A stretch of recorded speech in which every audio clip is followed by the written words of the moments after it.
If you like the story, you can support the author on Patreon. Link is in the description. Chapter 141, Mika meets Ace Wallenstein.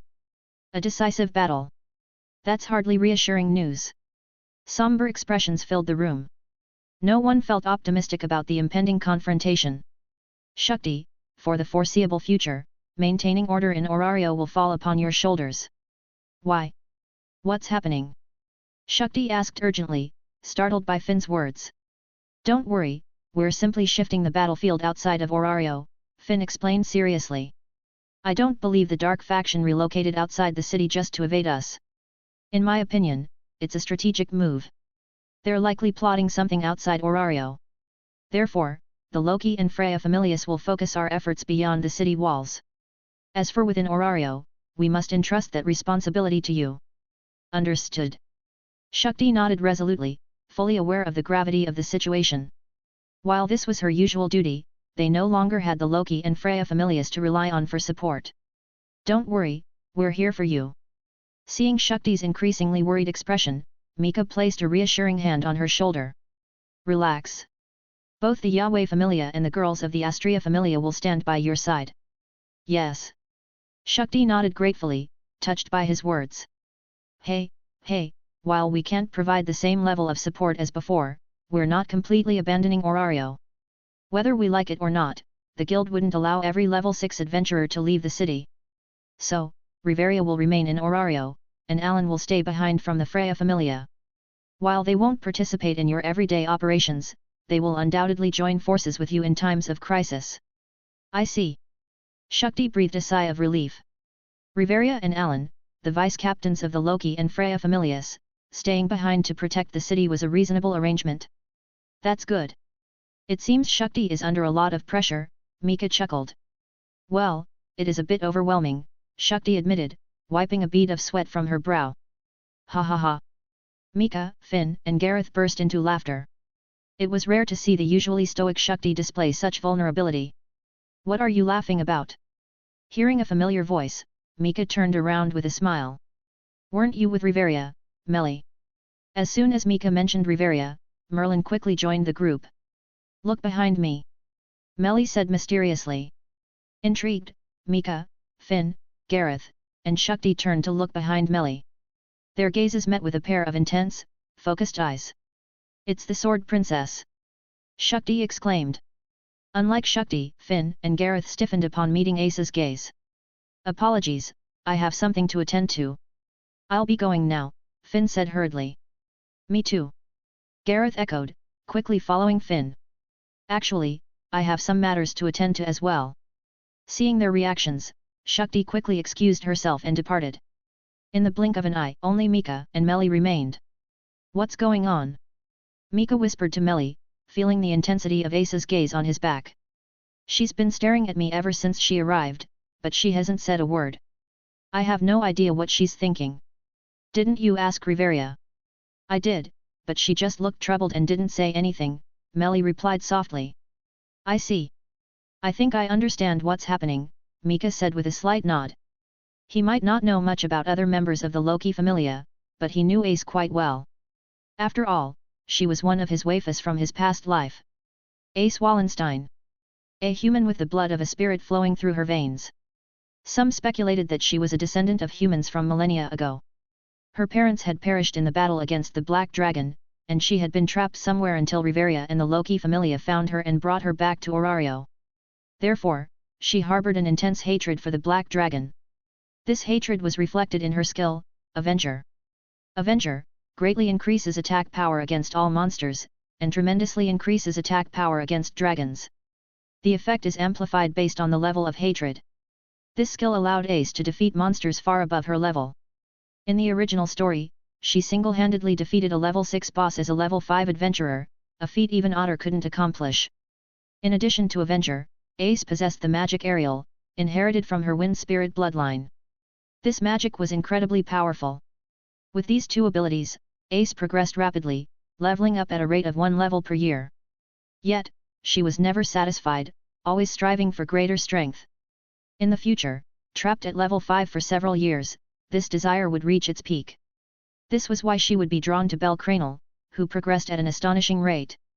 Mika believed that Ace's intense gaze upon Melly and him stemmed from the same desire for strength. After all, in the eyes of Orario's adventurers, Mika, Melly, and Ermid were considered prodigies who surpassed even Ace. But Mika disagreed. He believed Ace's talent was comparable to theirs. The difference in their progression was due to the familias they had joined. With that thought, Mika turned and waved to Ace. Seeing her delighted expression, a bold idea suddenly sparked in Mika's mind. Dash! Mika waved to Ace in the distance, and she quickly ran over to him and Melly. Mika-senpai, Melly-senpai, Ace greeted them respectfully. Senpai. A smile touched Mika's lips at Ace's formal address. Technically, both he and Melly had become adventurers later than Ace. However, Ace had been remarkably young when she started her adventuring career, just 7 years old. This meant that today, 2 years later, she was only 9. Therefore, Ace addressed Mika and Melly, who were older and higher level, with the honorific senpai. Good evening, Ace, Mika greeted her warmly. You were watching us from the shadows. Is there something you wanted to say? Yes, Ace replied with a firm nod. Mika paused, observing Ace's serious expression. The current Ace was vastly different from the Ace of the future. In the future, Ace projected an image of quiet innocence, almost aloof. But now, she exuded the playful energy of a young child. The current Ace was remarkably lively, so much so that it often caused Finn, Riveria, and the others considerable headaches. I want to know how to become stronger. I knew it. Mika thought to himself. This was likely the reason why Finn and the others seemed troubled. After all, regardless of their methods, the secrets to the Yahweh familia's rapid growth were highly confidential. It was a matter of common sense not to pry into another familia's secrets. So, when Ace learned that Mika and his companions were progressing at an accelerated rate and suspected they had a unique training method, she naturally wanted to inquire about it. She had expressed her desire to Finn and the others beforehand. Clearly, they had been hesitant to ask, worried about potentially straining the relationship between their familias. Finn viewed the Yahweh familia as a future pillar of Orario and a valuable ally. He didn't want to jeopardize their relationship over this matter. However, Ace was determined, and upon seeing her approach Mika, Finn and Gareth quickly excused themselves, subtly signaling that they weren't involved in this conversation. But Finn and Gareth hadn't anticipated Mika's reaction. Looking at Ace, her eyes filled with anticipation, Mika considered taking her on as a student. Unlike Finn, who subconsciously distanced himself due to their different familia affiliations, Mika viewed all of Orario as a potential resource. Thanks to his ability to traverse different worlds, Mika's strength was growing at an extraordinary rate. He estimated that within a few years, he would likely reach the pinnacle of Fauna's potential, level 10. At that point, he would effectively possess the physical capabilities of a god, though lacking their divine power and authority. As for becoming a true god, Mika wasn't concerned. While Danmachi world, with its powerful deities, presented a formidable challenge, there were countless worlds in the multiverse with even greater power levels. Currently, Mika was limited by his fauna and his familia. However, once he surpassed the gods in strength, everything in this world would be at his disposal. Even the strongest individuals from the various familias, upon gaining access to the powers of other worlds, would shine even brighter. Mika viewed Orario as his orchard, and as the orchardist, he naturally wanted to nourish the finest fruits. To think I've become an orchardist now. Recalling his encounter with Hisoka, the orchardist from the Hunter x Hunter world, Mika chuckled softly. A way to become stronger? I do have one. Ace's eyes lit up at Mika's words. However, his next words dashed her hopes. But it's a familia secret. I could switch familias, the words nearly escaped Ace's lips. But she stopped herself. As she was about to speak, memories of her time in the Loki familia flooded her mind. Riveria, Finn, Gareth, Loki. Images of them caring for her flashed before her eyes. She couldn't bring herself to utter the words. I guess I've become a part of the Loki familia, she thought to herself, a hint of self-deprecation in her voice. Having pushed herself relentlessly in her pursuit of strength, she couldn't abandon the Loki familia now. You could what? Mika asked with a playful smirk, having already discerned Ace's thoughts. After all, her intentions were written all over her face. It's nothing, Ace mumbled, her voice barely above a whisper. She turned and walked away slowly. Having been a member of the Loki familia for 2 years, she knew that if she couldn't join the Yahweh Familia, she wouldn't have access to their secrets. It was an unspoken rule in Orario. I'll just have to push myself even harder. Maybe a miracle will happen, she thought to herself. Hey? Leaving already? Don't you want to learn how to become stronger? Mika's voice, calling out from behind her, stopped Ace in her tracks. After a moment of stunned silence, she spun around. Senpai, do you want to teach me how to become stronger? But I'm not a member of the Yahweh Familia. She exclaimed, her voice filled with a mixture of hope and confusion. That's true, but there are different ways to teach within a familia and outside of it. Mika's face broke into a wide smile as he looked at Ace's eager expression. After all, Riveria didn't mind that Melly wasn't a member of the Loki Familia. She wholeheartedly shared her knowledge of magic with her. I should repay that kindness, even if she might not care. But I must warn you, I won't teach you everything. Yes, I understand, Mika-sensei. Ace instantly recalled the interactions between Riveria and Melly and, inspired, addressed Mika with the title Sensei. Sensei.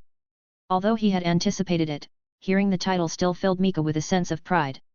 He had finally reached a point where he could mentor others. The smile on his face widened. Chapter 142, The Path to Godhood. Then it's settled. From today onward, you're my student. Yes, Sensei. Ace responded earnestly. That's all for today. Come find me in a couple of days when you're free. I've been quite idle lately. Understood. With that, Ace bowed excitedly and then left. A student, hey. Watching Ace's departing figure, Mika's face was filled with a smile. Oh, seems like you really like having disciples, Mika. Melly, who had been watching the conversation between Mika and Ace from start to finish, suddenly leaned on Mika's back and whispered, how about I play the role of student tonight? Hey! Mika, who had been immersed in the camaraderie between teacher and student, snapped back to reality upon hearing Melly's words. Seeing Melly's mischievous eyes filled with amusement, Mika said helplessly, please don't ruin the pure relationship between teacher and student, okay? Oh? So do you want it or not? Melly asked with a sly smile. I guess I do, Mika replied softly. Ace. When Ace returned to where she had been before after leaving Mika, she heard Riveria calling out to her. Riveria, what are you doing here? Ace asked curiously. Earlier, because Ace had been focused on Melly, Riveria, knowing Ace's thoughts, had found an excuse to leave. As for why Riveria was here now, naturally it was for Ace. In her view, Ace was destined to return empty-handed from this trip. So Riveria planned to comfort her. I was waiting. But before Riveria could finish speaking, Ace stepped forward and hugged her.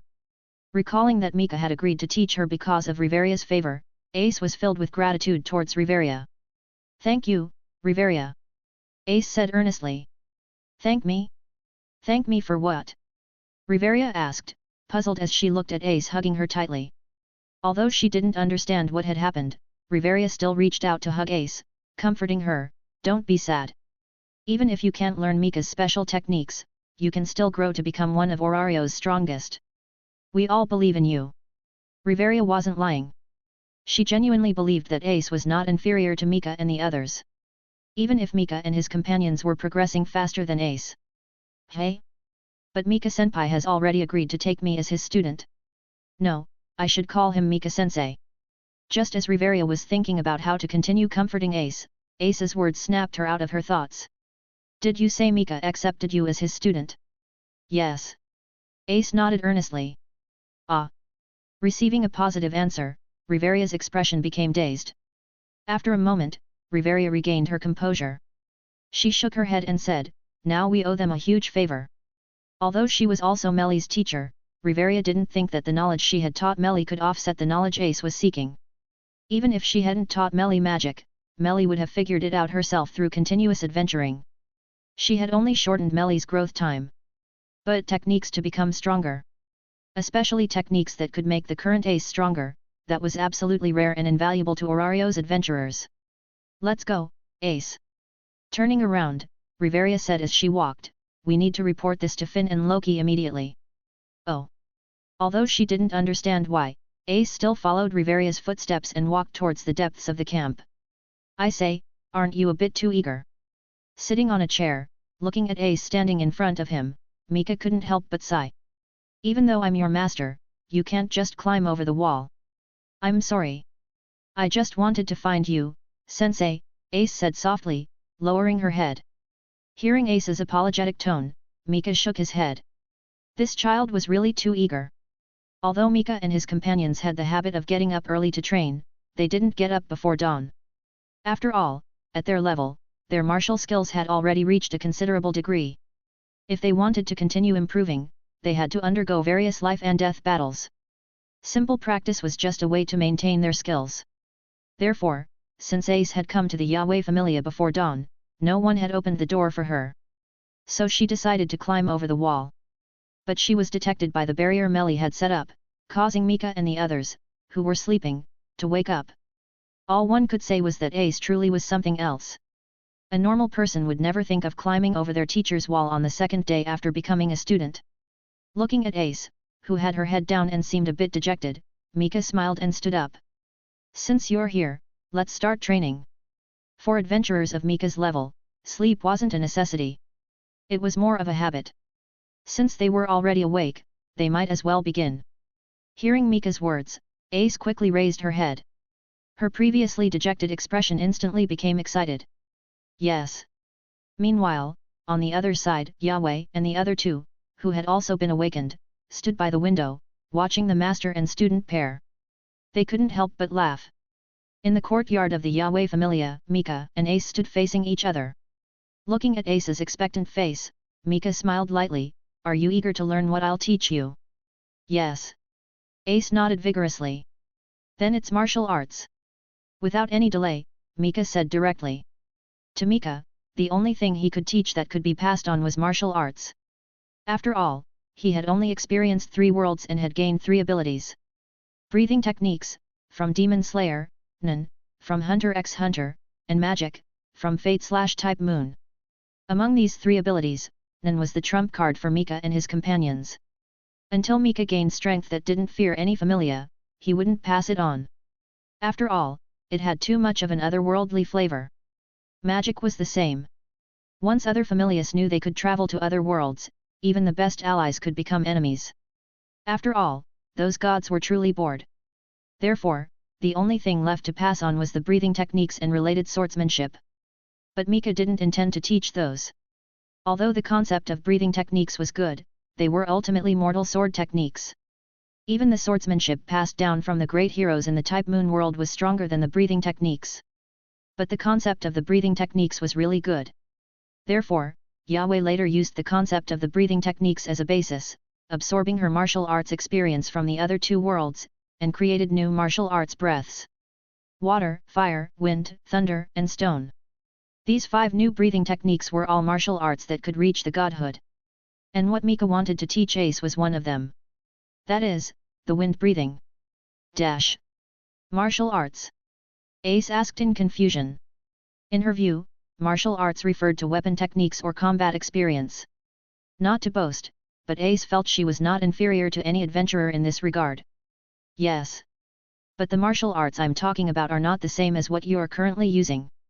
If we have to differentiate, I can only say that what you are using is martial technique, while what I'm going to teach you is the path of martial arts. Martial technique and martial way. That's how Mika differentiated them. In his view, combat skills purely composed of battle experience could only be called techniques. But the martial arts that Yahweh had researched and summarized, could be called the path. These 2 were completely different things. The path of martial arts. Although she didn't understand what the path of martial arts was, Ace, who wanted to become stronger, was willing to learn whatever Mika taught her. Therefore, after listening to Mika's explanation, she earnestly said, "Please teach me the path of martial arts." Very good. Nodding, Mika smiled. The martial art I'm going to teach you is called the wind breathing. This should be the most suitable martial art for you. Ace was not purely human. In her body flowed the blood of a spirit. And that spirit was a wind spirit. Therefore, Ace's affinity with wind was undoubtedly unparalleled in Danmachi world. After all, spirits were avatars of the gods. And generally, spirits and terrestrial species had reproductive isolation. In other words, under normal circumstances, spirits couldn't have offspring. The same was true for the gods. Therefore, although he didn't know what had happened with Ace, a human like her, who carried the blood of a spirit and inherited the power of a spirit, was very rare. The wind breathing. Yes. You're no stranger to the wind that accompanies you in battle, right? Next, I'll teach you the wind breathing. For a warrior like Ace, the kind of training Mika and Tanjiro had undergone was completely unnecessary. After all, she had already been tempered countless times. What she needed now was to familiarize herself with the breathing method and then become attuned to the rhythm of the wind. Unlike the breathing techniques in the world of Demon Slayer, the breathing techniques created by Yahweh were not meant to enhance physical abilities. Instead, they were meant to synchronize with the breath of the elements.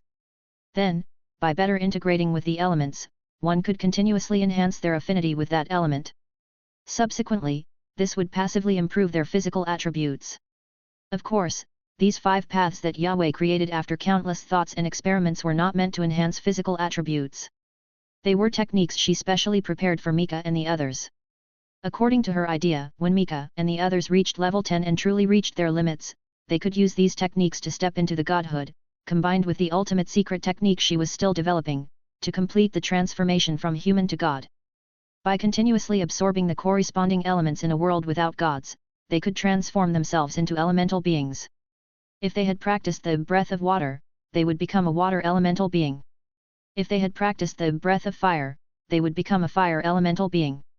If they had practiced the breath of wind, they would become a wind elemental being. If they had practiced the breath of thunder, they would become a thunder elemental being. If they had practiced the breath of stone, they would become a stone elemental being. Finally, during a ritual, they would convert the elemental power into a pure divine power and obtain the corresponding divinity. That is, water god, fire god, wind god, thunder god, stone god. When Mika first heard Yahweh's explanation, he was amazed for a long time. After all, without a sound, Yahweh had already prepared the secret techniques for the 3 of them to become gods, which moved them greatly. According to Yahweh's explanation, she was inspired by the Holy Grail. Then, using the knowledge she had gained from the 4 worlds she had experienced, she created this ultimate secret technique after compiling everything. Using Falna to construct a divine body. Using Nan's versatility to simulate the structure of divine power. Using the power of elements to form divinity.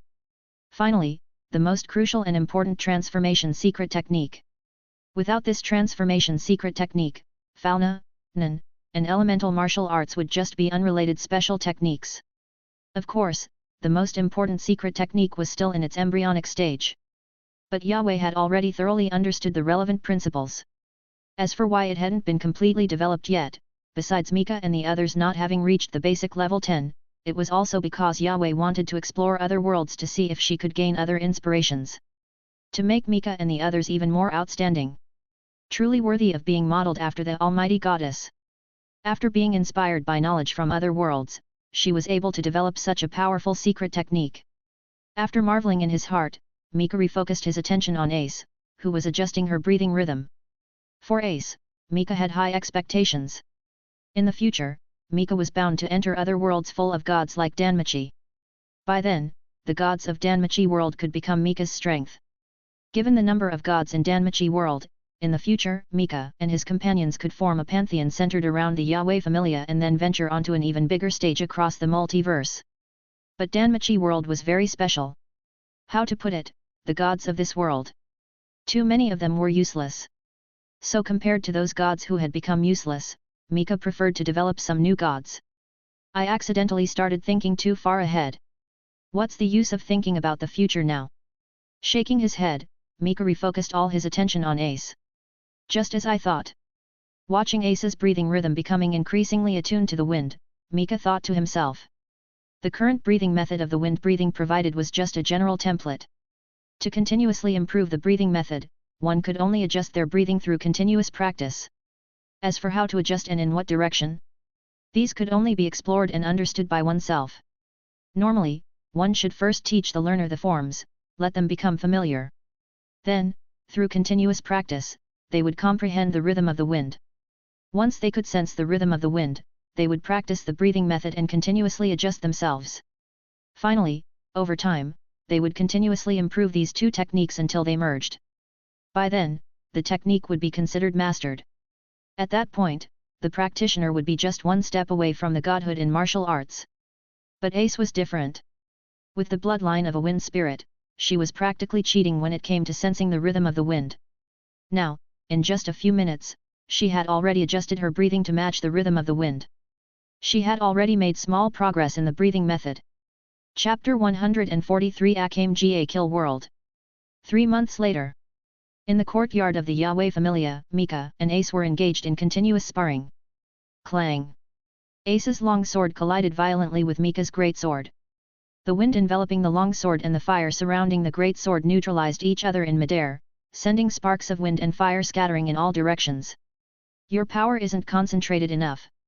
Feeling the force transmitted through Ace's sword, Mika chuckled as he offered his critique. At the same time, gripping his sword with both hands, he twisted his wrists, disrupting Ace's sword momentum. Seeing this, the gusts of wind wrapping around Ace suddenly swirled, allowing her to retreat to a safe distance. She avoided Mika's counterattack. Watching Ace retreat, Mika couldn't help but marvel, your progress is astonishing. Already a master swordswoman, coupled with her extraordinary ability to sense the rhythm of the wind, Ace was making rapid strides in both the breathing technique and wind-based martial arts. In just 3 months, her swordsmanship and breathing had shown signs of merging. Moreover, as her mastery of the breath of wind improved, her control over her own magic, aerial, was steadily increasing. The combination of the two caused Ace's combat power to soar. Especially in manipulating the wind, even though she hadn't fully mastered the breath of wind, she could already control the wind as if she had. Just moments ago, even though Ace hadn't reached the domain of the transparent world, she could anticipate Mika's movements by sensing the freely flowing wind around her. Wind! At Ace's command, the surrounding gusts gathered toward her. The next moment, even from a considerable distance, Ace swung her long sword at Mika. Azure winds transformed into blades as she swung, slicing through the air toward Mika. Wind sword energy? Though it looks more like wind blades. Reversing his grip on the hilt, Mika held his great sword horizontally in front of him. The fierce flames condensed onto the blade, transforming into pure red light flowing along the sword's edge. The incoming wind blades struck Mika's sword, without him making any move, they dissipated into the air. Still not concentrated enough. Mika continued his assessment. As a teacher, this sparring session was to gauge Ace's true strength and learning progress. This way, he could focus on correcting her weaknesses. Just like now, Mika compressed his flames to the extreme, making it seem as if there were no flames at all. When Ace's wind collided with his sword, the insufficiently condensed wind blades naturally dispersed. It's like a clump of dirt colliding with iron, the dirt crumbles, not the iron. Hearing Mika's critique, Ace remained unfazed. This was routine for her. But her next move surprised Mika. She swung her long sword, and winds from all directions converged toward where Mika stood. In an instant, a storm formed, trapping Mika within. A magic swordsman, hey! Mika immediately recognized Ace's manipulation technique. It wasn't a martial arts move but a magical one. Oh, so this is the enhancement method Riveria thought of for Ace after seeing her breath of wind. Not bad at all. Mika was highly satisfied with Ace's current approach. After all, the essence of the breath of wind is to harness wind elements in combat. The reason it's taught as a martial art is because both Mika and Yahweh are martial arts experts. And the original breathing techniques are rooted in martial arts. Although Yahweh was well versed in type moon magic, considering Mika wasn't adept at magic and all three were skilled swordsmen, the new breathing techniques were still transmitted in martial form. However, in mastering elemental techniques, Yahweh had incorporated many magical manipulation skills from the type moon world. Now, with Ace manipulating wind elements through magic, it could, in a certain sense, better stimulate her potential. After all, her mother was a great wind spirit. But your magical knowledge and skills are still too flimsy. Swinging his great sword, Mika executed a 360-degree horizontal slash, cutting the tornado surrounding him in half. When you compress elements to the extreme like I do, facing techniques with insufficiently condensed elements leads to situations like this where sheer power overcomes skill. Although you're progressing rapidly, you're still far from mastering elemental control. Mika laughed. He was extremely pleased with his student, Ace. Although sometimes her rapid progress caught him off guard, forcing him to secretly seek Yahweh's help with lesson plans, the joy of watching his carefully nurtured sapling grow was truly gratifying. Condense, hey! Silently contemplating the techniques Mika had taught her about compressing elements, Ace raised her long sword high. Wind, awaken! She silently chanted her magical incantation and continued to harness the surrounding wind using the breathing technique. In the fusion of these two forces, endless wind flowed toward Ace's sword. Going for a grand finale, are we? The swirling storm tousled Mika's hair. Standing amidst the fierce gusts, he shouted to Melly, who was standing nearby, Melly, reinforce the barrier around the courtyard. Got it.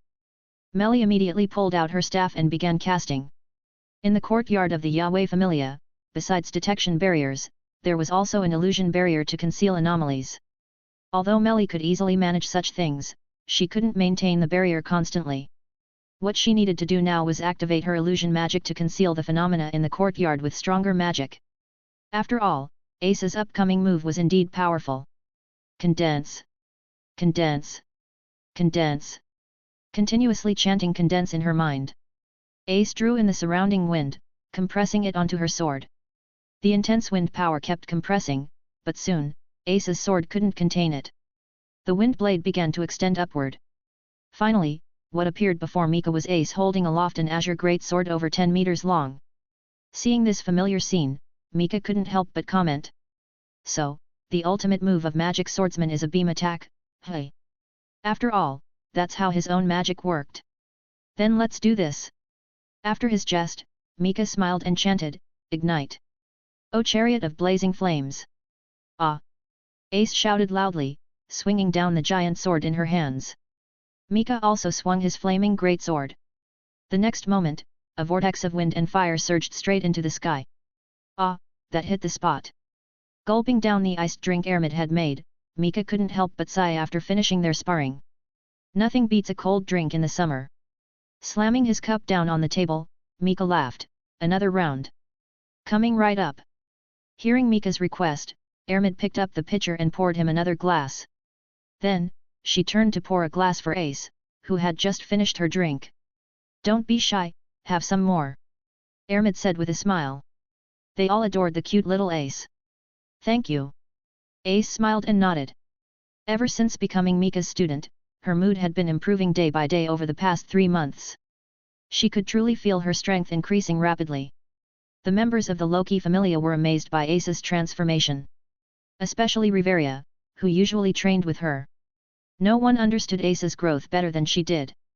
By the way, just as Ace was happily sipping her drink, Mika suddenly said, Ace, starting tomorrow, I'm giving you a week's vacation. Don't come over during this time. Hey? Why? Hearing Mika's words, Ace immediately set her cup down on the table. She stood up and anxiously asked. Because the 4 of us have things to do over the next week. Melly said with a smile, the breath of wind you've been practicing was something we painstakingly researched, and in the coming week, we're going to be doing similar work. Creating techniques. Ace asked in astonishment. That's right. Mika said seriously, I noticed you were using magic techniques you learned from Riveria earlier. In my opinion, that's a good path for you. However, you've only recently started learning magic techniques, so they aren't very effective yet. So during this week's break, go back and ask Riveria to help you figure out how to better use magic to enhance your elemental manipulation skills. Understand? Understood. Ace nodded firmly. In her view, since Mika and the others had such important things to do, she should sensibly follow their instructions. As long as Mika didn't expel her from apprenticeship and stop teaching her, she could accept any directive. Seeing Ace accept the break and smile again, Mika nodded in satisfaction. What they said earlier was, of course, a pretense. Developing techniques was Yahweh's task, it had nothing to do with them. What they were going to do in the next 7 days was travel to another world. It had been a long time since Mika reached level 4. During this period, they hadn't ventured into a new world. As for why they were doing it now, they felt a sense of urgency. Due to Finn and the others reaching level 6, the dark faction forces had retreated into the shadows.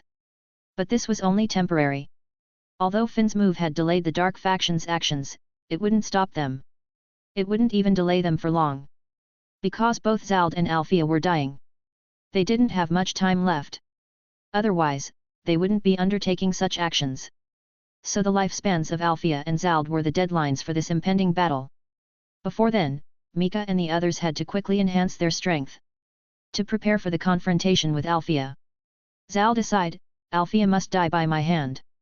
I will send her off on her final journey. Mika thought silently. After resting, Mika and Ace resumed their combat stance. After 3 months of training, Ace had mastered all the techniques of the breath of wind. What she needed now wasn't practice but actual combat. Only through continuous battles could she deepen her understanding, allowing her to move toward an even brighter future. Thank you for today, Sensei. I'll be heading back now. In the evening, after dinner, Ace bid farewell and prepared to leave the Yahweh Familia. Make sure to practice well during the next week, okay? After a week, I'll thoroughly check your progress. Mika said with a smile. Yes. Ace responded earnestly. But being apart from you for a whole week feels so long. A hint of dejection appeared on Ace's face. Seeing this, Mika couldn't help but smile wryly. They needed a week because they didn't know how long they would spend in the other world. If they stayed too long, they would become disconnected from this world. This state could easily reveal inconsistencies. Especially now that Ace spent time with them daily. It would be even easier for her to notice. So they needed a week to adjust and reconnect with this world. Don't worry, it's just a week. Reaching out, Mika patted Ace's head to comfort her. Okay. Ace nodded, then said goodbye, see you in a week, Sensei. See you. Mika waved as he bid her farewell. As darkness enveloped them, Mika, his 2 companions, and Gabriel vanished from the room and reappeared in a dense forest. Where are we? Looking around, Mika asked curiously. Do you even need to ask? It's obviously a forest. Melly replied with a chuckle. At this, Mika gave Melly a helpless look. Did she think he didn't realize they were in a forest? He was wondering which world this was. There's a road over there. It seems we're in a forest by the roadside. After some exploration, Ermid said seriously to Mika. Then let's go. Let's head to the road and see if we can encounter any travelers to gather information about this world. All right. Hearing Mika's suggestion, both Ermid and Melly nodded. The 3 of them then walked toward the road ahead. Doesn't seem like there's anyone around. Standing on the wide road and observing the deserted surroundings, Melly couldn't help but comment. Meanwhile, Mika stared at the ground, deep in thought. Just then, a scream suddenly came from behind them. Although the sound was somewhat distant, the keen hearing of Mika and his companions picked it up clearly. Let's go. Without hesitation, the 3 of them sprinted toward the source of the sound.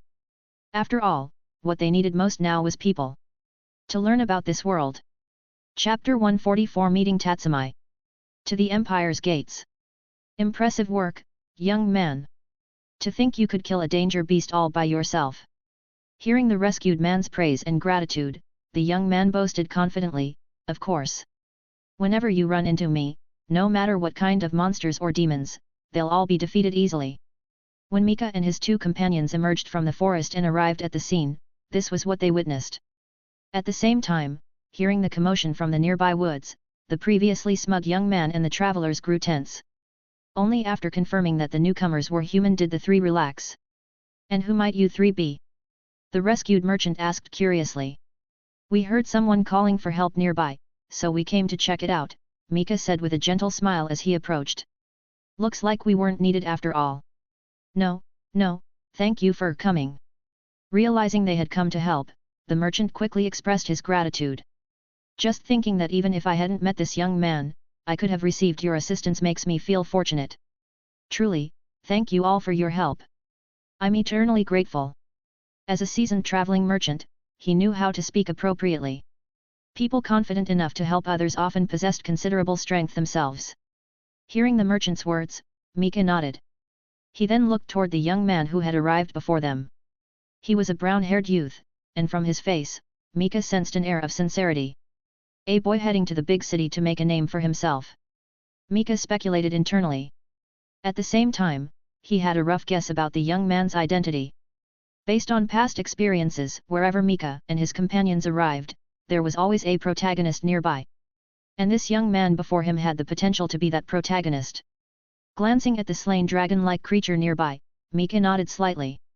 Yes, it's confirmed, it's him.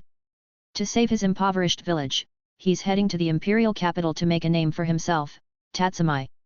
So, this world is Akame kill. Recalling this series, Mika felt a twinge of discomfort. No, he needed to confirm further. Hello there, I'm Mika, a traveler heading to the imperial capital. Seeing your impressive skills, I imagine you're also planning to make a name for yourself there. Smiling at the youth who might be Tatsumi, Mika said. That's right.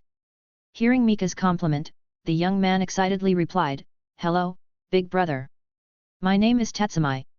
I'm indeed planning to join the army in the imperial capital and rise through the ranks. Well, it's really you. Seeing Tatsumi's smiling face, Mika couldn't help but twitch slightly at the corner of his mouth. Mika had mixed feelings about Akame kill. He remembered initially watching the anime expecting a harem story. But one by one, the girls kept dying. When the girl named Chelsea was beheaded and her head displayed, Mika stopped watching, unwilling to delve deeper into the darkness. He couldn't bring himself to watch the rest. However, over time, through reading fanfiction and watching edited videos, Mika eventually pieced together the rest. Is that considered cloud watching? In any case, Mika was quite familiar with the world of Akame kill. This world tells the story of an assassin group. Just as people can become corrupt, so can nations head toward destruction. In this world, there's an entity known as the Empire, which has stood for over 1,000 years. Likewise, it has decayed to the extreme. The Empire, once glorious across the land, had turned into a living hell, with rebellions breaking out everywhere. The night raid assassin group that Tatsumi would eventually join was the Empire's largest underground assassination and intelligence organization, part of the Revolutionary Army. Their mission was to eliminate the corrupt high-ranking officials of the Empire. To dismantle this decaying nation from within. An era of chaos at the end of a kingdom, hey. With a bit of thought, Mika understood the cruelty of this era. A millennium-old empire. In Mika's previous world, there was a saying, no empire lasts more than 300 years. Looking back at history, this was often the case. As for why? It could be due to land issues or systemic problems. Any system is at its best when first established. But over time, even systems decay. Under normal circumstances, after over 200 years of feudal exploitation, the common people would be reduced to starvation. And the empire had lasted nearly 1,000 years. Why could it persist for so long? Because this wasn't an average world, it was one with special powers. Martial arts and weapons were the special abilities of this world. In this world, there were countless danger beasts, monsters. These creatures were categorized into third class, second class, first class, special class, and super class danger beasts. Among them, the stronger ones possessed the power to destroy cities. In such a world, even normal humans had strong physiques. Through continuous training, people in this world could achieve combat power equivalent to level 4 or even level 5 adventurers. Additionally, there existed weapons called taigu. About 1,000 years ago, the first emperor, to maintain long-lasting rule, used unimaginable wealth and power to gather the world's top artisans. They used legendary super-class danger beasts as materials, along with rare metals like orichalcum and numerous lost secret arts, to create 48 unique weapons known as taigu. The materials from these danger beasts granted taigu special abilities, giving them powers equal to or surpassing the beasts themselves. The rare metals formed their core, making taigu far superior in quality to normal weapons and nearly indestructible by conventional means. These 48 mythical weapons, crafted by master artisans who perfectly fused materials and metals with unparalleled skill, possessed immense power. Through physical training, taigu users wielding these weapons could achieve combat strength reaching level 5 or even level 6 adventurers. It was thanks to these mighty individuals, capable of battling thousands, that the empire could rule the world with absolute power for over a millennium. The most representative among them was the empire's strongest general, Esdeath. With her power alone, she could slay hundreds of thousands of soldiers. Although individuals of her strength were rare, others like General Budo, who had strength comparable to level 6 adventurers, were passed down through generations. In such a world, rebellion was nearly impossible. In other words, ordinary people had endured this hellish life for nearly 800 years. Oh, I knew I wasn't mistaken. Mika smiled gently and said, why don't we head to the imperial capital together? Together? Sure. Although they had just met, Tatsumi could sense a strong aura from Mika. Being able to befriend someone so powerful made Tatsumi thrilled. Moreover, they shared the same destination, the imperial capital. Then it's settled. Mika said with a smile. Just like that, even though they had just met, Mika and Tatsumi agreed to journey to the imperial capital together. To save my impoverished village, I left home with Sayo and Iyasu. We're heading to the imperial capital to join the army and make a name for ourselves. But not long after we set out, we were attacked by bandits at night and got separated in the darkness. But I'm not too worried about them, I have faith in their abilities. I see. At night, sitting around a campfire, Mika, his two companions, and Tatsumi chatted about various things. Friends, hey. Hearing Tatsumi's explanation, Mika couldn't help but recall their experiences. Unaware of the darkness in the imperial capital, the two young villagers fell into the hands of schemers as soon as they arrived. They eventually fell into traps set by others. If I remember correctly, when Tatsumi reunites with his two companions, Sayo is already dead, and Iyasu is barely clinging to life. How tragic! They dreamed of making a name for themselves, but two of them died as soon as they left the village. Such misfortune! Thinking about Tatsumi's situation, Mika shook his head. Hearing Mika click his tongue, Tatsumi looked over and asked, "What's wrong, Mika?" "It's nothing." Seeing Tatsumi's concerned gaze, Mika smiled and said, "Do you remember what that merchant said earlier today? You mean the dangers of the imperial capital?" Tatsumi's eyes grew sharp. "Exactly." Mika nodded. Earlier that day, the merchant they had rescued earnestly warned Mika and Tatsumi when he learned they were heading to the imperial capital. The imperial capital isn't the paradise you might imagine.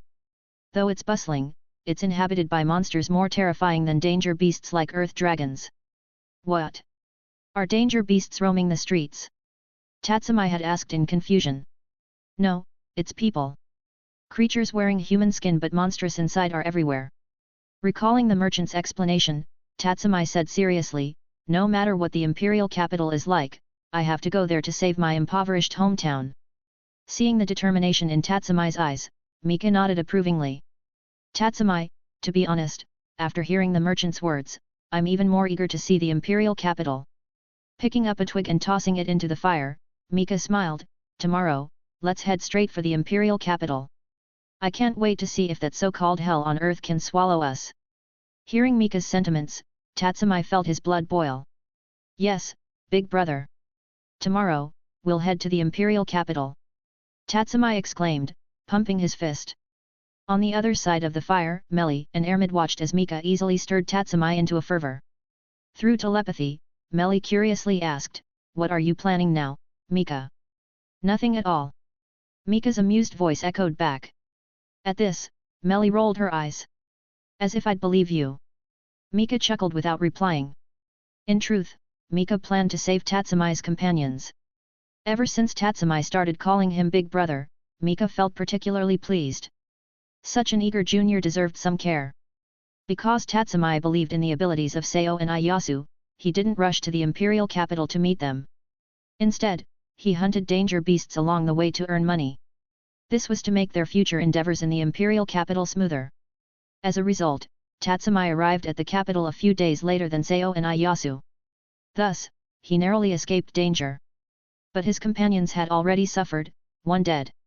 If we arrive at the imperial capital a bit earlier, we might be able to save them. With Ermid's healing magic, no injury is a problem. Plus, my plan requires some manpower.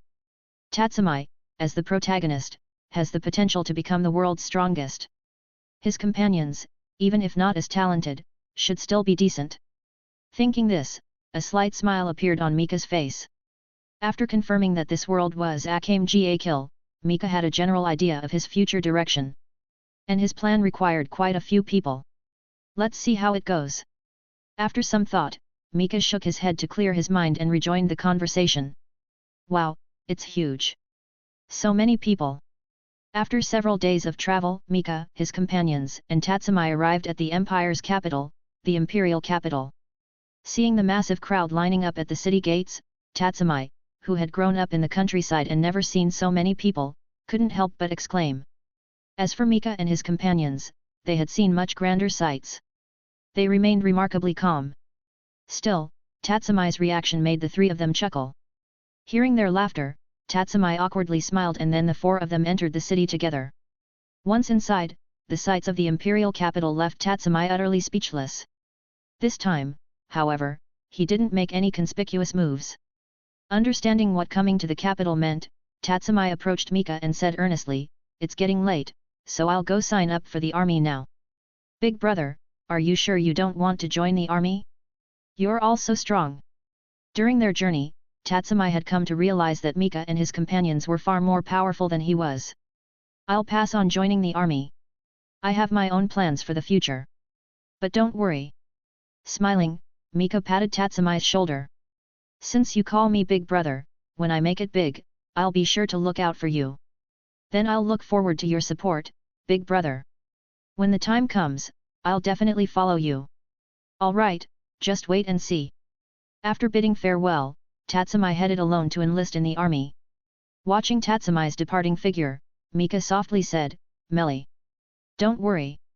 I've already sent out a familiar." Above Tatsumi's head, a crow was silently flying.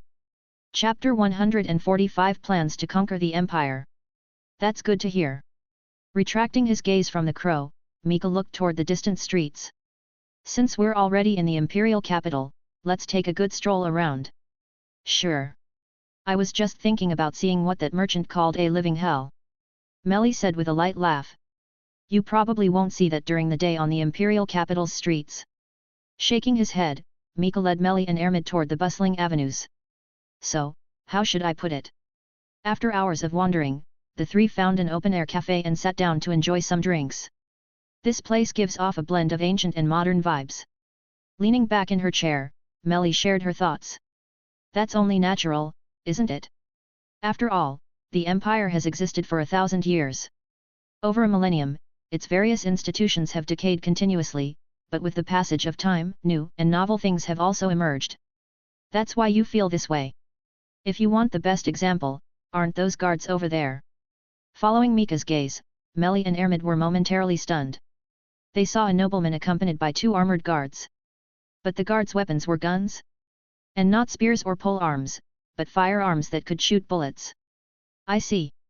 Because this world has warriors who can enhance their strength through training, even though firearms were developed, they could never become mainstream. Thus, the development of firearms was limited, leading to a coexistence of cold weapons and firearms.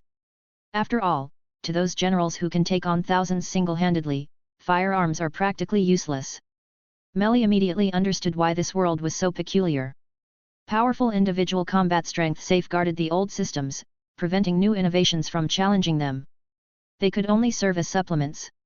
In the hunter world, non abilities are kept secret through rigorous hunter examinations. But in this world, warriors exist openly within society. Therefore, societal development is stifled. But such a world feels rather dull. Melly couldn't help but say. "It feels like there's nothing here that can enhance our abilities." Hearing Melly's complaint, even Ermid nodded in agreement. In the previous worlds, the magic and magecraft of the Type Moon universe, non-abilities from the Hunter world, even the breathing techniques with profound philosophies from the Demon Slayer world, all these brought Mika and his companions immense gains. But in this world, power is supported by 2 aspects. First is martial arts. The method of strengthening the body through training is good, but Mika and his companions no longer need it. Moreover, its upper limit isn't high, completely incomparable to Falna. As for Taigu, they might be somewhat useful but are far from as good as imagined. "No, you're mistaken. You find it boring because you haven't found the right entry point. Of course, it might also be due to a lack of information. In any case, this world is actually quite interesting." Putting down his drink, Mika said with a gentle smile. "Oh? Looks like you've found a breakthrough point. Tell us more." Seeing that Mika had found a way forward, Melly asked curiously. Ermid also looked over with interest. Seeing this, Mika didn't start explaining immediately but gestured subtly to Melly. Noticing the increasing number of patrons around them compared to before, Melly understood and used a spell to disperse idle bystanders. As the surrounding people gradually left, Mika, who had been playing with Gabriel's hair, began to speak. "Compared to warriors, the real value of this world lies in the Taigu." "Taigu?" Melly furrowed her brow. "Taigu are impressive, but they don't seem particularly useful to us." "Indeed." Mika nodded. Taigu wouldn't have much impact on them. For instance, the one-hit kill Murasame wielded by Akame, against adventurers with abnormal resistance, its effectiveness would greatly diminish. As for Taigu that enhance the user, they're the least useful to them. After all, Taigu are inanimate objects, and such enhancements have limits. Among the Taigu, what truly interests Mika are the unique ones. Like Kurome's Yutsufuza, which can control the dead. On our way to the imperial capital, you must have heard the legend about the first emperor gathering master craftsmen to create the Taigu. From that, we can deduce that Taigu are primarily composed of three elements. First, materials from legendary superclass danger beasts, like mythical dragons, monsters, and other danger beasts. Second, rare metals like orichalcum. Third, the top craftsmanship of master artisans summoned from all over the world. Seeing Melly deep in thought, Mika continued. From what I know, the materials from those superclass danger beasts were sometimes just leftover scraps. This suggests that the real treasures of this world are those dragons, monsters, and danger beasts. Using these materials, along with rare metals and the top skills of craftsmen nationwide, the Empire forged these top-tier weapons. Don't you see the value of this world yet? What if those craftsmen weren't ordinary but had fauna, with development abilities in forging? What if those materials could be replaced with even rarer ones? Then what kind of weapons could they create? You want to forge weapons on the level of divine artifacts? Sitting on the table, Gabriel asked in surprise after hearing Mika's idea. If possible, why not give it a try? Mika recalled reading some animes, where the protagonist had to forge his own weapon. So, could it be possible in this world? Fauna can enhance the strength of the world's warriors, making them even more powerful. If the strong in this world studied forging techniques and collected materials to craft their own weapons, this world would become one of master artisans. By then, they could spread Yahweh's knowledge of forging, making people take pride in being craftsmen. As crystallizations of their thoughts, there's a high probability their fauna would include skills related to forging. Finally, combined with materials Mika and his companions collected from other worlds, they might be able to forge divine artifacts. Setting a goal to forge divine artifacts in this world? Interesting, very interesting. Melly laughed heartily. What do we need to do? Ermid, also feeling excited, immediately asked. What should we do? To achieve what I mentioned, we need to control all the power in this world and rule it. Only then can we complete such an enormous organizational plan. After all, it's a grand scheme to change the world's perception. Gathering all the world's power is the most basic requirement. Standing up, Mika walked onto the now deserted street, empty due to Melly's spell. He swung his arms and declared loudly, so, for our plan, first we need to take over this empire, reform it, and then conquer the entire world. That's the first step of the plan. Spreading his arms wide, Mika laughed and shouted, everyone, let's play a game of kingdoms here. Hearing Mika mention a game of kingdoms, both Ermid and Melly couldn't help but feel excited.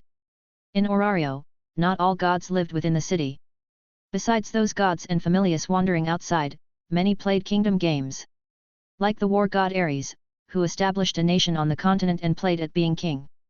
To be honest, such games intrigued Mika, Melly, Ermid, and even Gabriel. So, what's the first thing we need to do? Melly asked. First, we'll enter the palace and replace the young emperor. Using Melly's illusions. Seeing her crucial role in Mika's plan, Melly's lips curved into a slight smile. As for the timing, let's wait a couple of days. For now, let's use our own eyes to observe this world. So, we're just going to play around for 2 days. Melly frowned, then complained, then you shouldn't have mentioned the kingdom game earlier. Now that I'm excited, I can't wait even a moment. Exactly, me too. Ermid nodded. Even if you can't wait, you have to. Acting without understanding this world will bring us many unnecessary troubles in the future. Playing around is also a useful action for our mission. Sigh. Seeing Melly and Ermid's disappointed expressions, Mika dismissed their objections. Looking up at the sky, which had turned dark, Mika suddenly asked, how's Tatsumi doing? Tatsumi. At Mika's question, the disappointment on Melly's face vanished, replaced by a cheerful smile. He got tricked out of all his money by a blonde woman and is still waiting for her to return at the tavern. Ha ha ha. Hearing Melly's laughter, Mika couldn't help but smile. A blonde woman? Could it be Leon again? In the original story, it was Leon who tricked Tatsumi out of all his money, leaving him homeless. But as compensation, she later insisted on bringing Tatsumi into the night raid group. Otherwise, with Tatsumi's naive personality, he wouldn't even know how he died in the imperial capital's environment. Like his two close friends, Seo and Iyasu, logically, the three of them who had just left the village should have had comparable combat abilities. Yet the two were still captured by nobles without any resistance. Because of drugs. Even though people in this world can become physically strong, they haven't reached the point of being immune to poisons. As they say, no matter how skilled you are, a single poison can take you down. Moreover, Tatsumi, who had just left his village, wasn't that strong. In Mika's view, his combat power was only equivalent to an experienced level 2 adventurer. If it really is Leon, that's quite a coincidence. If he met Leon at this time, he might also encounter that woman. Thinking of this, Mika stood up. Let's go check on that unlucky kid. I'll lead the way. Melly quickly stood up, with Ermid following close behind. To be honest, both Mika and Melly, as well as Ermid, had a good impression of Tatsumi, this sincere young man. Since he's their little brother now, they couldn't just let him wander the streets homeless. When the three found Tatsumi, he was sitting by the roadside, silently gazing at the sky. You said you weren't afraid of this living hell, so how did you get swindled out of all your money as soon as you entered the city? Hearing this familiar voice, Tatsumi's face instantly turned red. He quickly buried his head in his arms. I can't face anyone. Tatsumi shouted internally. Feeling shy now, are we? Melly said with a chuckle. Even Ermid couldn't help but smile. This kid was just too unlucky. Just as Mika was about to reach out and help Tatsumi up, a passing carriage suddenly stopped behind them. The next moment, a noble lady dressed in luxurious attire stepped down from the carriage and approached them. Are you travelers from out of town? Hearing this sweet inquiry, the four of them turned around. What met their eyes was a blonde young lady. Yes. Tatsumi stammered in response. I see. If you don't have a place to stay, would you like to come to my home? Hearing the blonde lady's invitation, Tatsumi was first excited but then grew wary. After all, he had just been swindled out of all his money by another blonde beauty.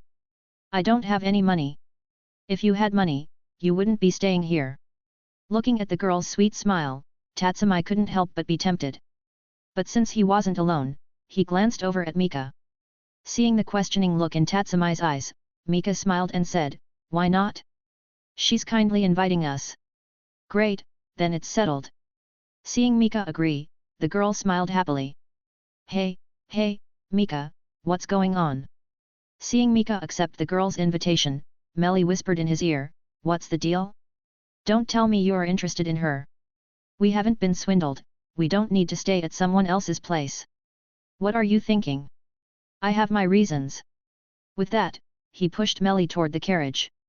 As Ermid and Melly approached, the blonde girl immediately stepped forward, hugging Melly's arm. You two sisters are so beautiful. I'm Arya. What are your names? I'm Melly. Ermid.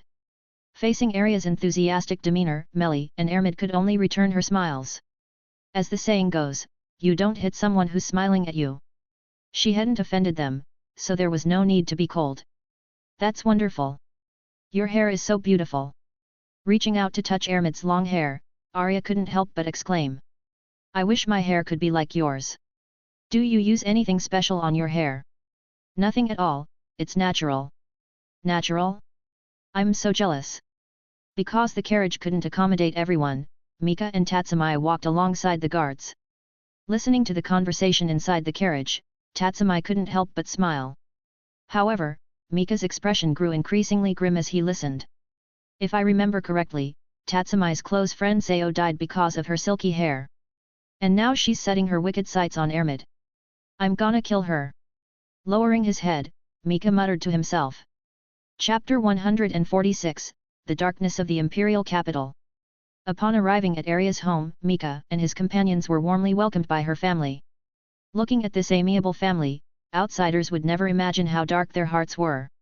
At the dinner table, after hearing about Tatsumi's experiences, Arya's father offered to arrange for Tatsumi to join the army.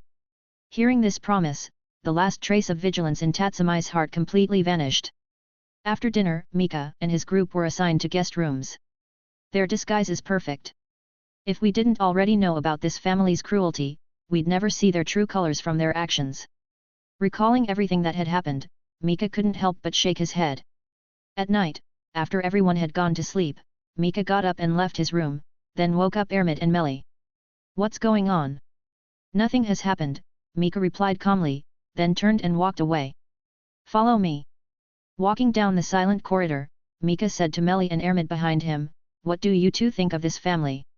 What do we think? Although on the surface they're very hospitable and seem eager to help. But I always felt something was off.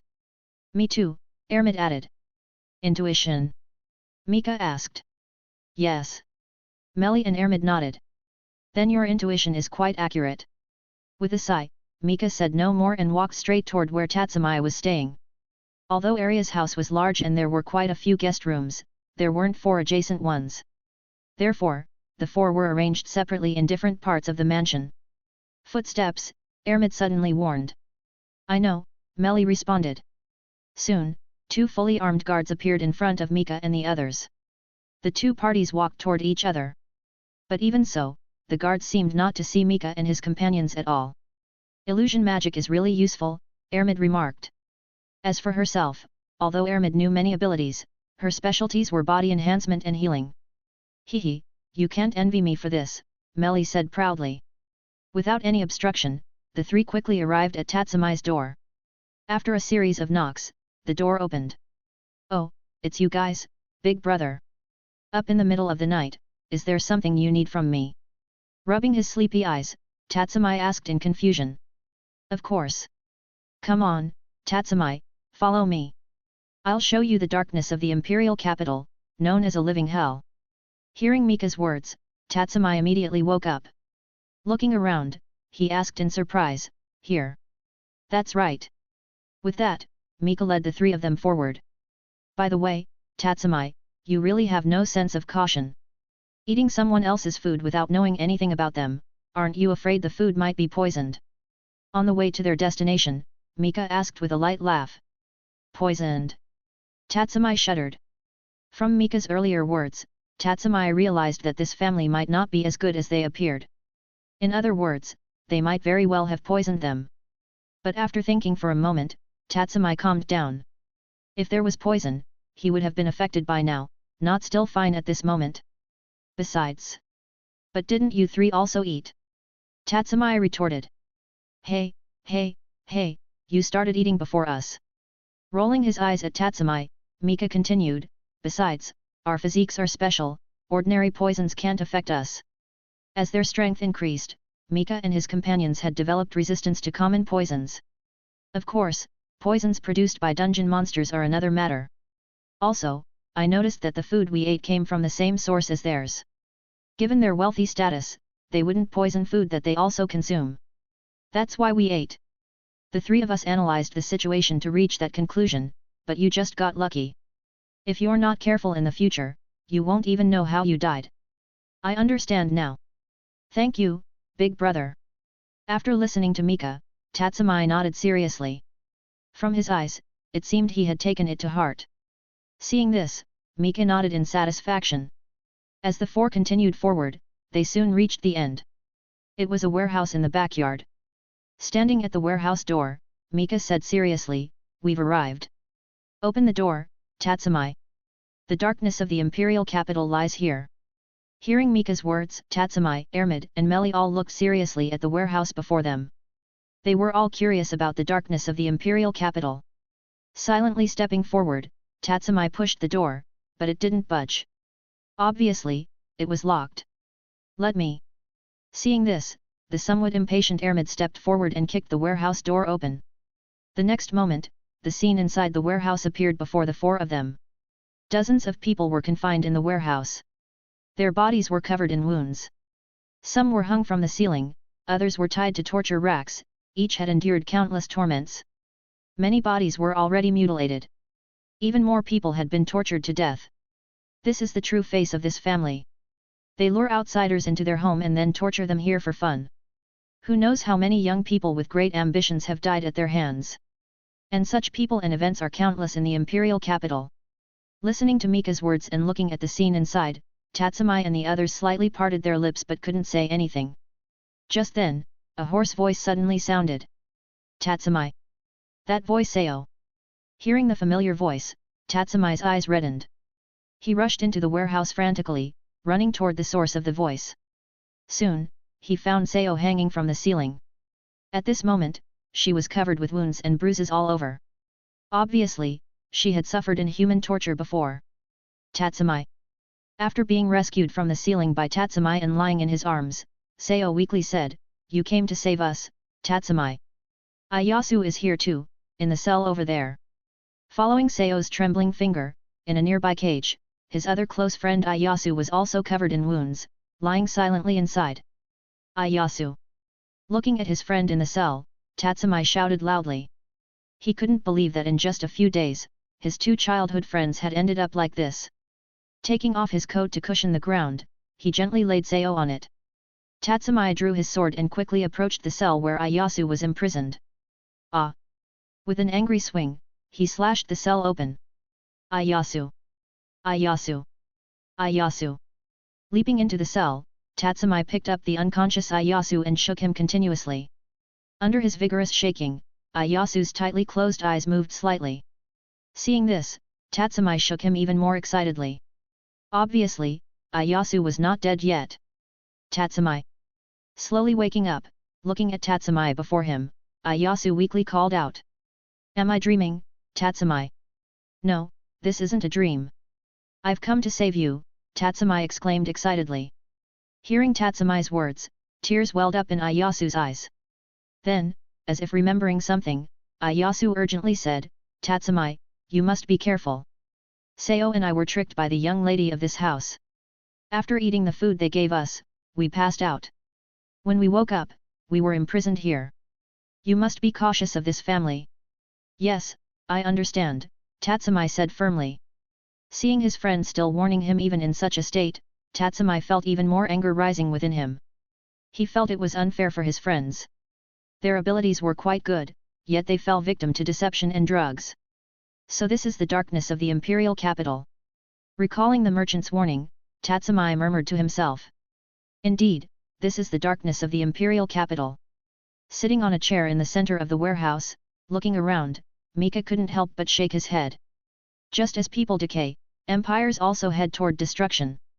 Now, this 1,000-year-old empire has reached its end, the time has come for its demise. I checked around, there are less than 10 people still alive in the warehouse. After inspecting, Ermid came over and said seriously to Mika. Seeing the unpleasant expression on Ermid's face, Mika nodded. Although Ermid had experienced even more brutal scenes, such pure malice from humans toward humans was still hard for her to accept. Gently patting her shoulder, Mika then said to Tatsumi, Tatsumi, after we parted during the day, I toured the imperial capital and made a decision about the future. I want to change this empire. Are you willing to help me? After carrying Ayasu out and placing him beside Sayo, Tatsumi, hearing Mika's question, didn't understand why Mika was asking him now, but after witnessing the darkness before him, his thoughts had changed. I told you before, big brother. As long as you support me, I'll definitely follow you. Even if it means opposing the empire. Tatsumi said firmly. Very good. Mika nodded in satisfaction. Then he said seriously, Tatsumi, in fact, the three of us aren't from the countryside, but from a place even farther away. What is about to be shown to you is the power from our homeland. Ermid. Yes. Unable to wait any longer, Ermid quickly raised her arms and began chanting magic. Drops of healing, tears of light, eternal sanctuary, summon the melody of light here. 365 rhythms, the healing calendar will save all things. Then, come forth, dispel evil. Bury wounds, send off illness, curses to the other shore, deliver to the pivot of light. In the name of the gods, I heal. Dia Fratel.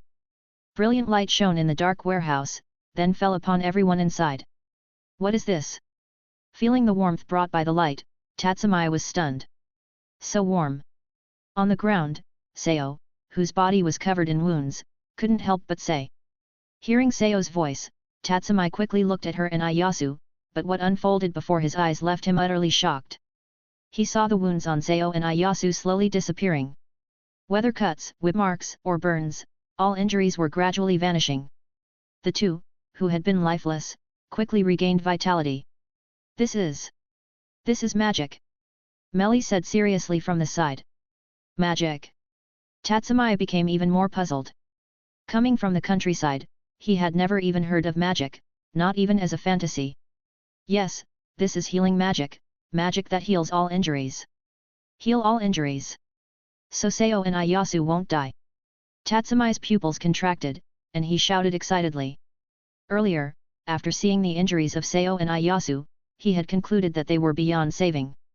It was precisely because of this that he was so agitated. But now, under Ermid's healing magic, both Sayo and Ieyasu didn't have to die. For Tatsumi, this was undoubtedly the best news. Take this. Taking out some clothes and food from Gabriel's dimensional pocket and handing them to Tatsumi, Mika said, give them the clothes to wear, and let them eat something. Judging by their condition, they probably haven't had a proper meal recently.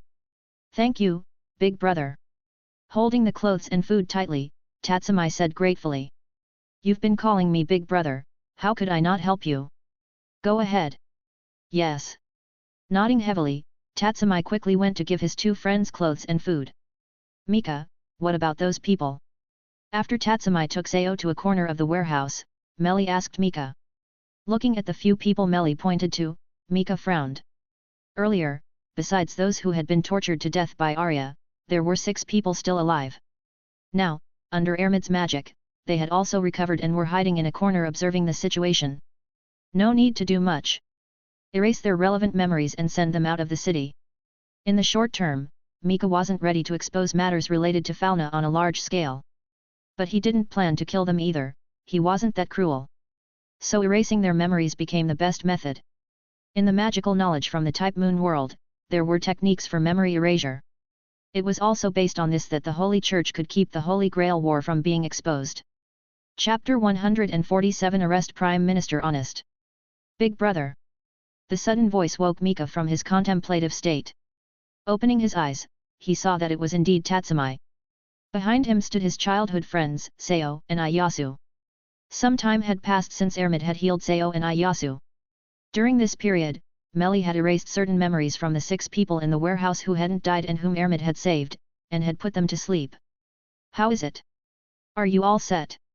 Mika asked. Yes. Hearing Mika's question, Sayo and Ieyasu nodded and said, thank you, Mika, for saving our lives.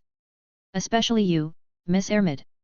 Having learned the whole story from Tatsumi, Sayo and Ieyasu bowed deeply to Ermid. Thank you for saving our lives, Miss Ermid. No need to thank me. As a healer, it's my duty, Ermid said with a gentle smile, looking at Sayo and Ieyasu, who had fully recovered. Since awakening her healing magic, Ermid had grown to love the feeling of saving people. What are your plans from here on? Mika asked the 3 seriously. We plan to follow you, Mika, Ieyasu and Sayo said earnestly. Even if it means opposing the Empire. Yes. Our lives were saved by you, even if we die because of it, we won't have any regrets. Recalling the time they were imprisoned and tortured, Sayo and Ieyasu no longer felt any attachment to the Empire. Compared to such torment, they feared nothing, not even death. Very good. Mika nodded slightly, then gestured to Gabriel. The next moment, several weapons appeared before the 3 of them. These are weapons I personally forged. Although they're second-tier arms, compared to the weapons you have, each one is a divine weapon. Seeing the astonishment on their faces, Mika smiled and said, each of you, pick one. Hearing Mika's words, the 3 looked at each other and stepped forward to choose a weapon. Tatsumi chose a sword. Ieyasu chose a spear. Sayo chose a bow. Holding their chosen weapons, they experimented with various functions and grew increasingly delighted. Just as Mika had said, these weapons were divine arms in their eyes. Mika wasn't surprised by this. Although the weapons in the world of Danmachi didn't have the flashy effects of Taigu, their inherent quality was absolutely top-notch. Take Shili's Taigu Extase from the Night Raid Assassin group, for example. As the sharpest weapon among Taigu, it has the ability to cut through anything in the world. But in reality, the sharpness of this scissor-shaped Taigu isn't far off from a first-tier weapon in the Danmachi world. In a sense, any first-tier weapon from Danmachi would be considered a Taigu-level weapon here. Therefore, as second-tier weapons, those chosen by Tatsumi and the others are equivalent to slightly weakened versions of DxDanmachi. Watching them adapt to their new weapons, Mika nodded in satisfaction. Very good. Since you've familiarized yourselves with the new weapons, it's time for your first mission. What is the mission, Mika? Tatsumi asked curiously. Naturally, it's revenge. Mika smiled and said, if we hadn't happened upon Arya's family, you three might never have seen each other again. Look around you. Those who died under torture, they could have been Seryu and Ieyasu. Seeing this, don't you feel the urge for revenge? Revenge. Hearing Mika's words, the anger in their eyes began to burn.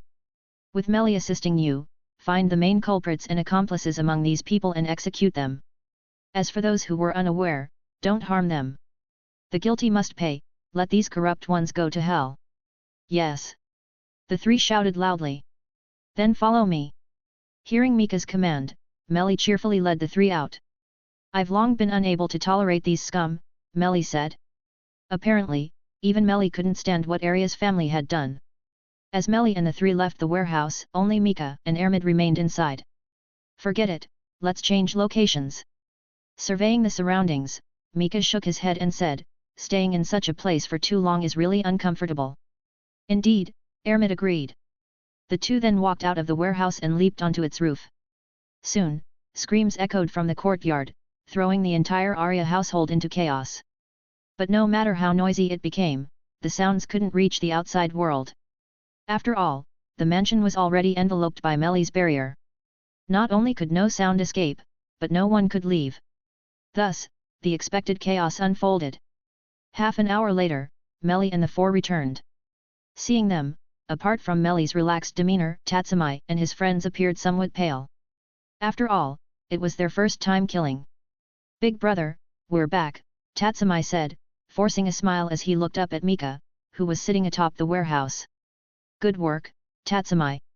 But since you've embarked on this path, you need to get used to this feeling quickly.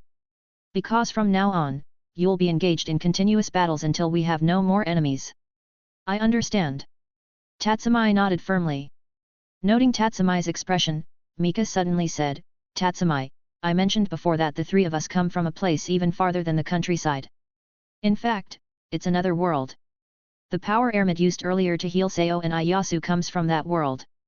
Under the surprised gazes of the three, Mika explained the world of Orario and the Yahweh Familia, helping them understand the concept of Fauna and Familius. So, are you three willing to accept Fauna and join our Yahweh Familia? We are willing. Tatsumi said excitedly. So are we. Seryu and Ieyasu echoed. Very good. Mika nodded in satisfaction. Then let Gabriel bestow Fauna upon you. In the coming days, we'll train you well to make you true warriors. Then, we'll begin our real operation.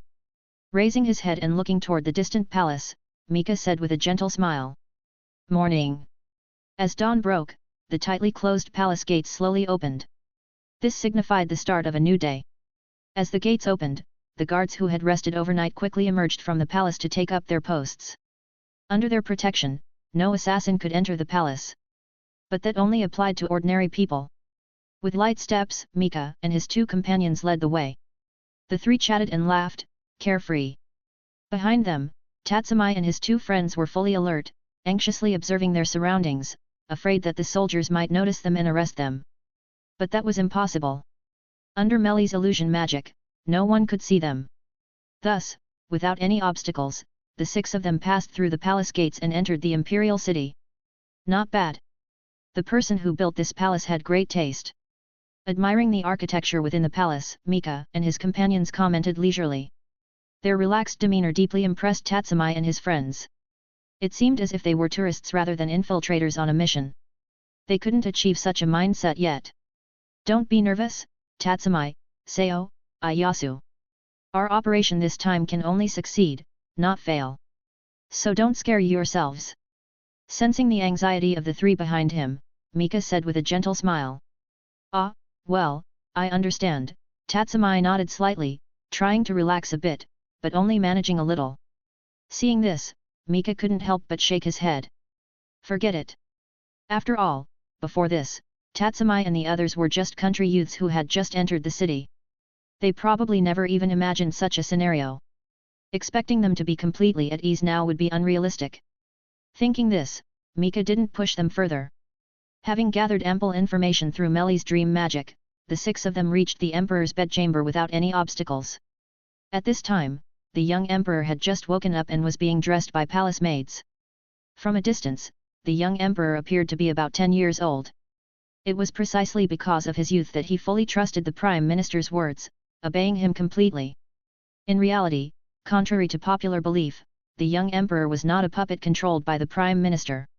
If he chose not to believe the Prime Minister's deceit and decided to remove him, it would be an extremely simple matter. Because in the Empire, the most influential was not the Prime Minister but General Budo, the pinnacle of the military. As one of the Empire's strongest warriors, Budo commanded the vast majority of the Empire's forces. With just one order from the Emperor, the Prime Minister could be executed. But unfortunately, the current General Budo was an extremely stubborn individual.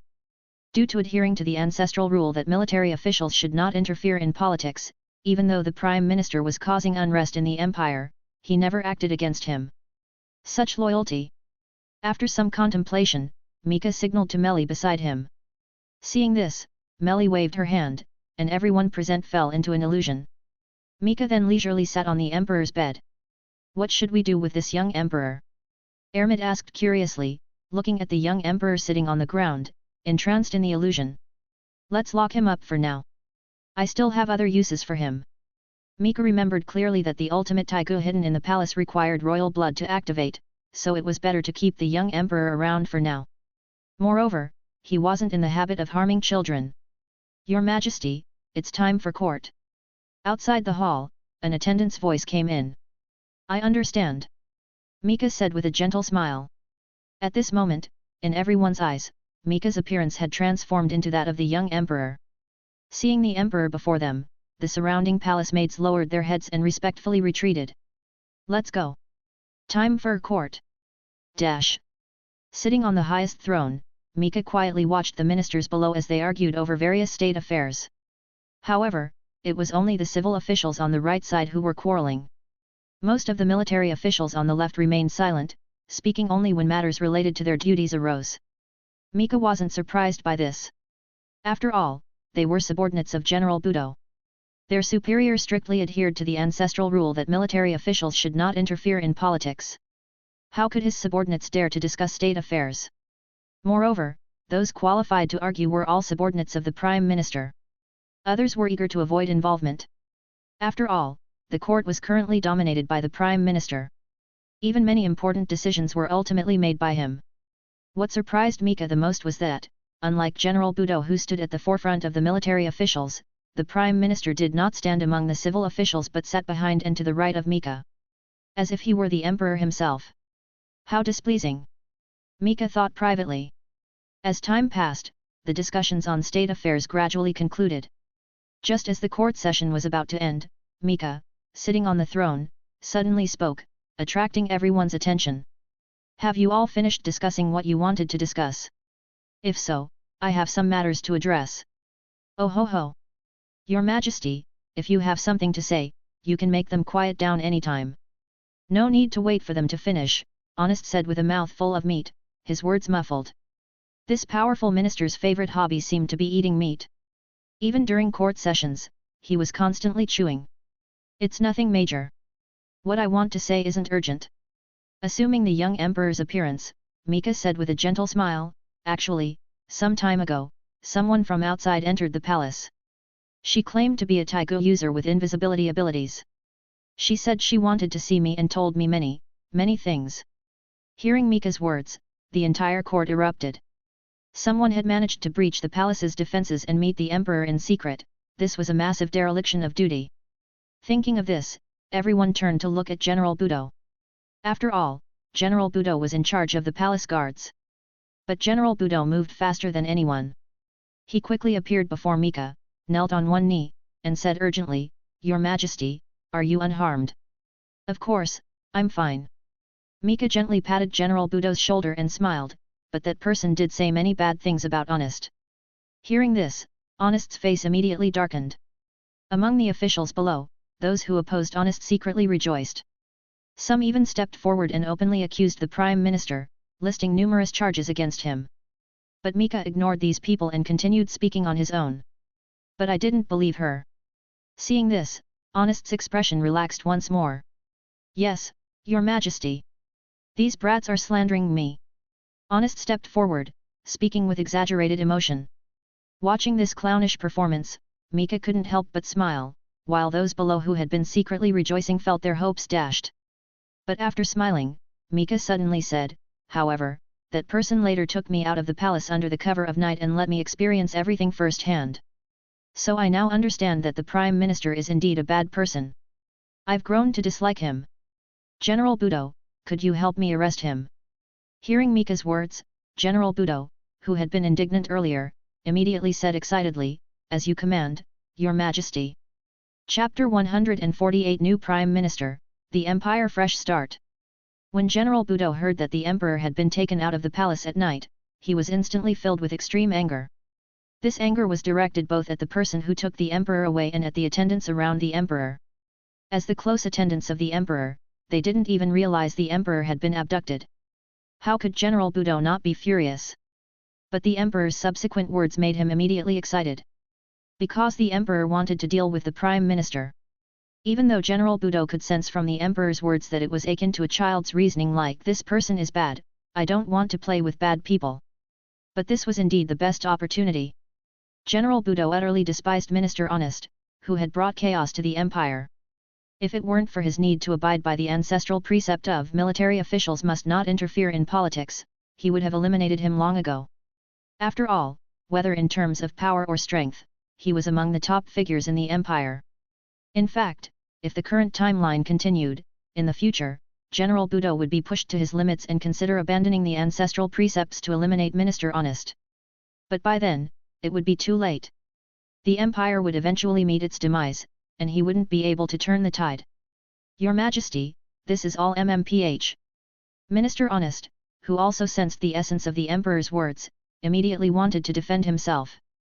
In his view, with the relationship he had built with the Emperor over the years, he should easily be able to persuade him to accept him again. But General Budo was faster than him. Seeing Honest trying to argue, General Budo instantly appeared before him, covered his mouth with his hand, and pressed him to the ground. Moreover, he took the opportunity to tear off the Taigu absolute limitation, ears tone that the Prime Minister wore on his head. Unlike other Taigu, the absolute limitation, ears tone functions to destroy other Taigu. In other words, it's a Taigu designed to counter Taigu. This Taigu is generally worn by the Emperor himself. As one of the imperial family's secret Taigu, few people know of its existence and appearance. But General Budo knew. Unlike other generals, General Budo came from a hereditary family. When the Empire's first emperor established the nation, General Budo's ancestor was the foremost military commander who followed the emperor in expanding the territory. After the empire was established, he was appointed as Grand General, deeply trusted by the emperor. And when the 48 Taigu were created, the emperor bestowed upon him one of the strongest Taigu, Thunder God's Rage, Adramelech. Subsequently, it was passed down through his family for generations. Because of the ancestral precept military officials must not interfere in politics, his family was able to pass down peacefully through generations. Coupled with Adramelech and their martial arts passed down through generations, the Budo family had almost always held the position of Grand General in each generation. Precisely because of this, General Budo was so steadfast in upholding the ancestral precepts. Because this was the secret to his family's longevity. Also, because of the family's long heritage, General Budo knew much more. Therefore, he was aware of the existence of the absolute limitation, ears tone. When he first saw this Taigu on the Prime Minister, he specifically went to question him about why he possessed it. After all, this was the Emperor's belonging. In response, the Prime Minister said that to prevent assassination attempts by Taigu users and fearing that the young Emperor might not be able to use the Taigu effectively, he was temporarily safeguarding it. And this was with the Emperor's consent. After personally confirming with the Emperor and finding it to be true, General Budo did not pursue the matter further but warned the Prime Minister to return it to the Emperor when he came of age. At that time, Minister Honest agreed. Don't even think about destroying my Taigu, Honest. After all, I subdued you without using a Taigu. Even if you use it, it will be useless. It will only make me angry, and then I'll tear you to pieces. Pressing Honest firmly to the ground, Budo warned him seriously. Because Taigu recognized their masters, even though he took away the absolute limitation, Ira's tone, Budo wasn't sure if within its range, his own Adramelech might be destroyed. After all, he only had a general understanding of the function of this Taigu. That's why he issued a verbal warning. Hearing Budo's warning, Honest indeed did not struggle any further. Even without a Taigu, as one of the strongest in the empire, General Budo's strength surpassed his. Even though he had once been a martial arts expert, years of indulgence had reduced his strength to less than a tenth of what it was. Escaping from General Budo, who still trained diligently every day, was impossible. As for someone coming to rescue him, that was even less likely. His subordinates were completely unreliable. Besides, this was the Imperial Palace.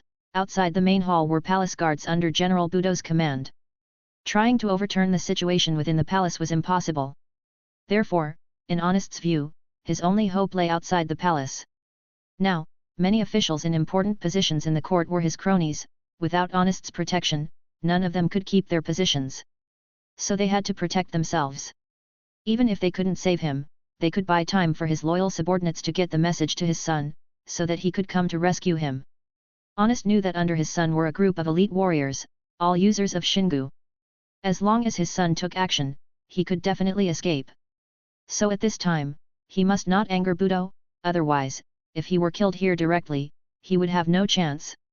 Having thought everything through in an instant, faced with Budo's threat, Honest chose to comply. At this, General Budo nodded in satisfaction. He then called in soldiers to securely bind Honest. Of course, his mouth was also firmly gagged. To prevent him from saying anything alarming and regaining Mika's trust. Budo believed the Prime Minister had this capability. Although Honest was thoroughly corrupt in Budo's eyes, he still acknowledged his abilities. After all, without competence, he couldn't have reached his current position. Watching as his subordinates took Honest away, Budo handed over the absolute limitation, Ira's tone that he had taken from Honest to Mika. Taking this Taigu that counters other Taigu from Budo's hand, Mika curiously examined it. At the same time, his mental energy extended toward the Taigu. Sensing Mika's vast spiritual power, the Taigu, which normally selects its own master, immediately submitted to Mika. Interesting. Feeling the Taigu's submission, Mika smiled with curiosity. However, he did not spend much time on the Taigu.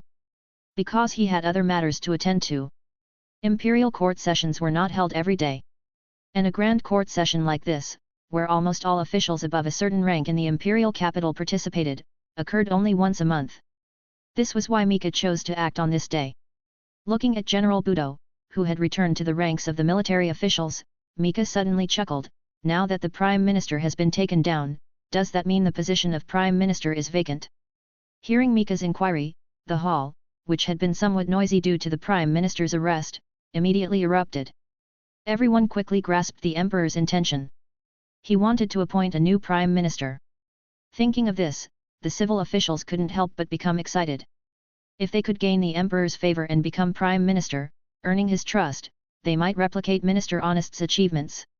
After all, the reason Minister Honest wielded immense power was entirely due to the Emperor's trust. In a sense, a minister who had the Emperor's complete trust was exercising the Emperor's authority. Just as Your Majesty said, the position of Prime Minister, head of the civil officials, is now vacant. As the Deputy Minister, please appoint a new Prime Minister, Your Majesty. The first to step forward was an older gentleman. Obviously, from his self-introduction, he was the second in command among the civil officials and the most qualified to become Prime Minister.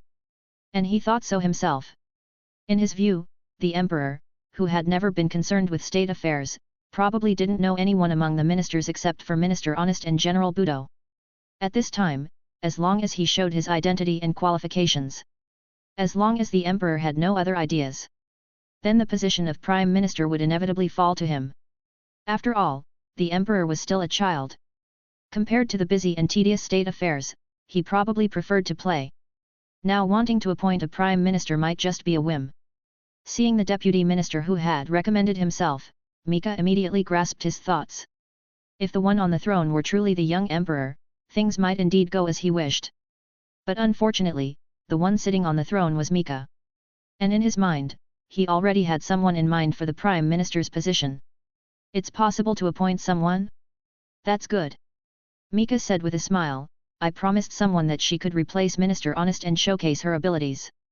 If it's possible, then I will appoint her as the new Prime Minister. Hearing Mika's words, everyone present was stunned.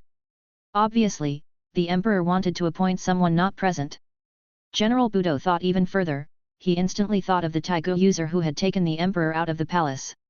Thinking of her outrageous actions, General Budo wanted to stop Mika. But recalling the ancestral precept of military officials must not interfere in politics, he restrained himself. On the other side, Mika looked at the silent crowd below and said with a smile, Come out, Melly. From now on, you will be the Prime Minister. Well, that's wonderful. With a clear and pleasant voice, Melly's figure appeared before everyone. A woman. Is she the one who took the Emperor out of the palace? The invisible Taigu user. But she's so beautiful. Looking at the fairy-like Melly, the crowd couldn't help but whisper among themselves, various voices echoing in the hall. Your Majesty, this is inappropriate. She's a woman. The deputy minister who had just spoken up shouted loudly. But General Esdeath is also a woman. Do you look down on her? Mika said innocently. Ah! Hearing this, those who had opposed were stunned. No one here underestimated Esdeath.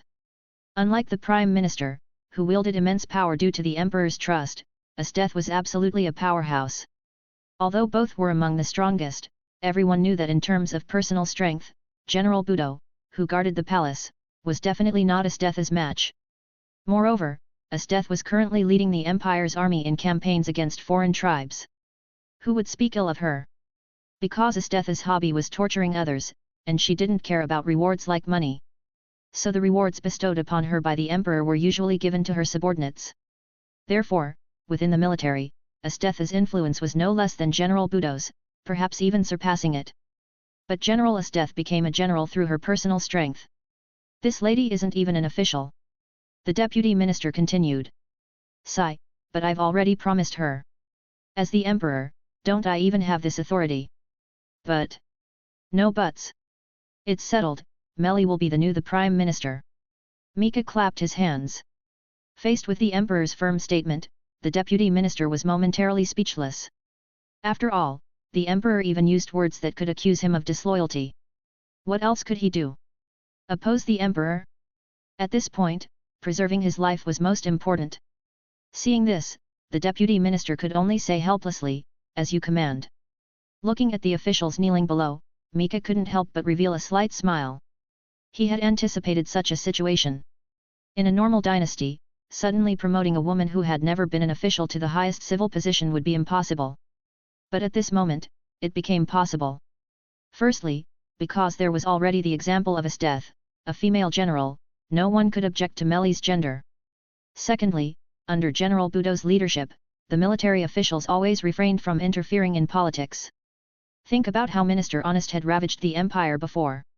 General Budo hadn't intervened then, why would he care about Melly becoming Prime Minister now? Lastly, and most importantly, the current civil officials were all spineless. The civil officials in the hall were either cronies of Prime Minister Honest or opportunistic fence-sitters. The principled officials had either been dismissed by Honest or killed by him. Those remaining were obedient. As for these people, the cronies of Prime Minister Honest were currently worried about their future, fearing being implicated by Honest. How could they oppose the Emperor now? Even Honest, who used to flatter the Emperor, was taken down by him for a minor disagreement. At this moment, the young Emperor's authority was at its peak. As for the remaining fence-sitters, they were even less likely to oppose the Emperor. They were waiting for the fall of Honest's cronies to vacate positions for them to take over. And this undoubtedly required the Emperor's approval. At this time, they didn't seek the Emperor's favor, they just didn't want to leave a bad impression on him, which could ruin their future. After all, children can hold grudges. Chapter 149 NEWS of Change, Night Raid React. Sitting atop the throne, Mika looked down at the silent officials and couldn't help but shake his head internally. Although it was precisely because of their silence that Mika was able to smoothly promote Melly to the position of Prime Minister, their current behavior left him thoroughly disappointed. As expected, the Empire's demise is inevitable. If the central government is like this, what can be said of the local regions? This country has completely decayed. Seeing that no one else had anything to say, Mika stood up and said, "Since none of you have anything further, let's conclude." He then turned and walked toward the back, with Melly following closely behind. "Farewell, Your Majesty. I had quite some interest initially, but I didn't expect the Empire's upper echelons to be so thoroughly rotten." Sitting back on the bed, Mika shook his head and said to Melly, "What do you plan to do with Honest's faction?" "Nothing much. First, I'll see how capable they are," Melly replied with a smile, lounging comfortably to one side. "Those who are competent can stay for now, we can gradually replace them later to avoid chaos in the central government. If someone is particularly skilled, perhaps we can give them a chance to repent, as long as they're willing to change and not repeat their mistakes. As for those who are useless, we'll swiftly remove them and promote capable people in their place." Hearing Melly's words, Mika nodded slightly. "Although I want to remind you that even the best plans can encounter problems. But when I think of your illusion magic, I have nothing more to say. For those like Melly, who possess illusion magic, others would be wise not to harbor any deceitful thoughts, otherwise, they might meet a tragic end. Your Majesty, General Budo requests an audience." Just as Mika and Melly were discussing her future plans, a servant's voice came from outside. "Please, let him in," Mika said immediately. As one of the Empire's strongest, General Budo, whom Mika had seen personally, was estimated to have combat power close to level 6. Of course, having level 6 combat power doesn't mean he's stronger than Finn and others from Orario. High-level adventurers in Orario often possess strength that surpasses their level. "Your Majesty." Entering the chamber swiftly, Budo knelt on one knee to pay his respects. "Is there something you need, General Budo?" "I have an important matter to report. I earnestly request permission to replace all the attendants around Your Majesty." Upon hearing Budo's words, Mika immediately understood. In short, this was Mika's fault. After all, he had previously mentioned that Melly had taken him out of the palace, which clearly indicated a major dereliction of duty by the attendants. Mika agreed with Budo's stance. After all, these attendants were close to the young emperor and were very familiar with him, they might notice any discrepancies.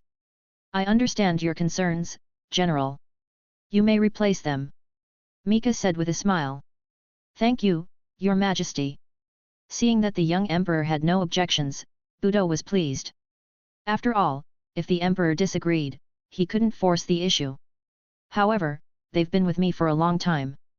Please don't be too harsh on them, just assign them elsewhere." Since they were innocent in this matter, Mika thought it best to be lenient. "Your Majesty is merciful." Although Budo wished to execute these negligent individuals, since it was the emperor's will, he would comply. "Then I shall take my leave." "Wait." Just as General Budo was about to depart, Mika suddenly called out to him. "General Budo, the Prime Minister previously proposed forming a secret force to monitor the officials in the shadows and eliminate corrupt ministers who violate the law. I think it's a good idea. Please select a group of promising soldiers or officers from the army and entrust them to the Prime Minister to assist her in cleansing the court." "I understand. I will begin selecting candidates immediately upon my return," Budo said promptly. From Mika's words, it was evident that although the new Prime Minister hadn't proven her capabilities yet, at least she didn't have ill intentions. In Budo's eyes, this was excellent. After all, what good was someone like Honest, no matter how capable? With malicious intentions, he only harmed the country. "Then I'll trouble you with this," Mika said with a smile.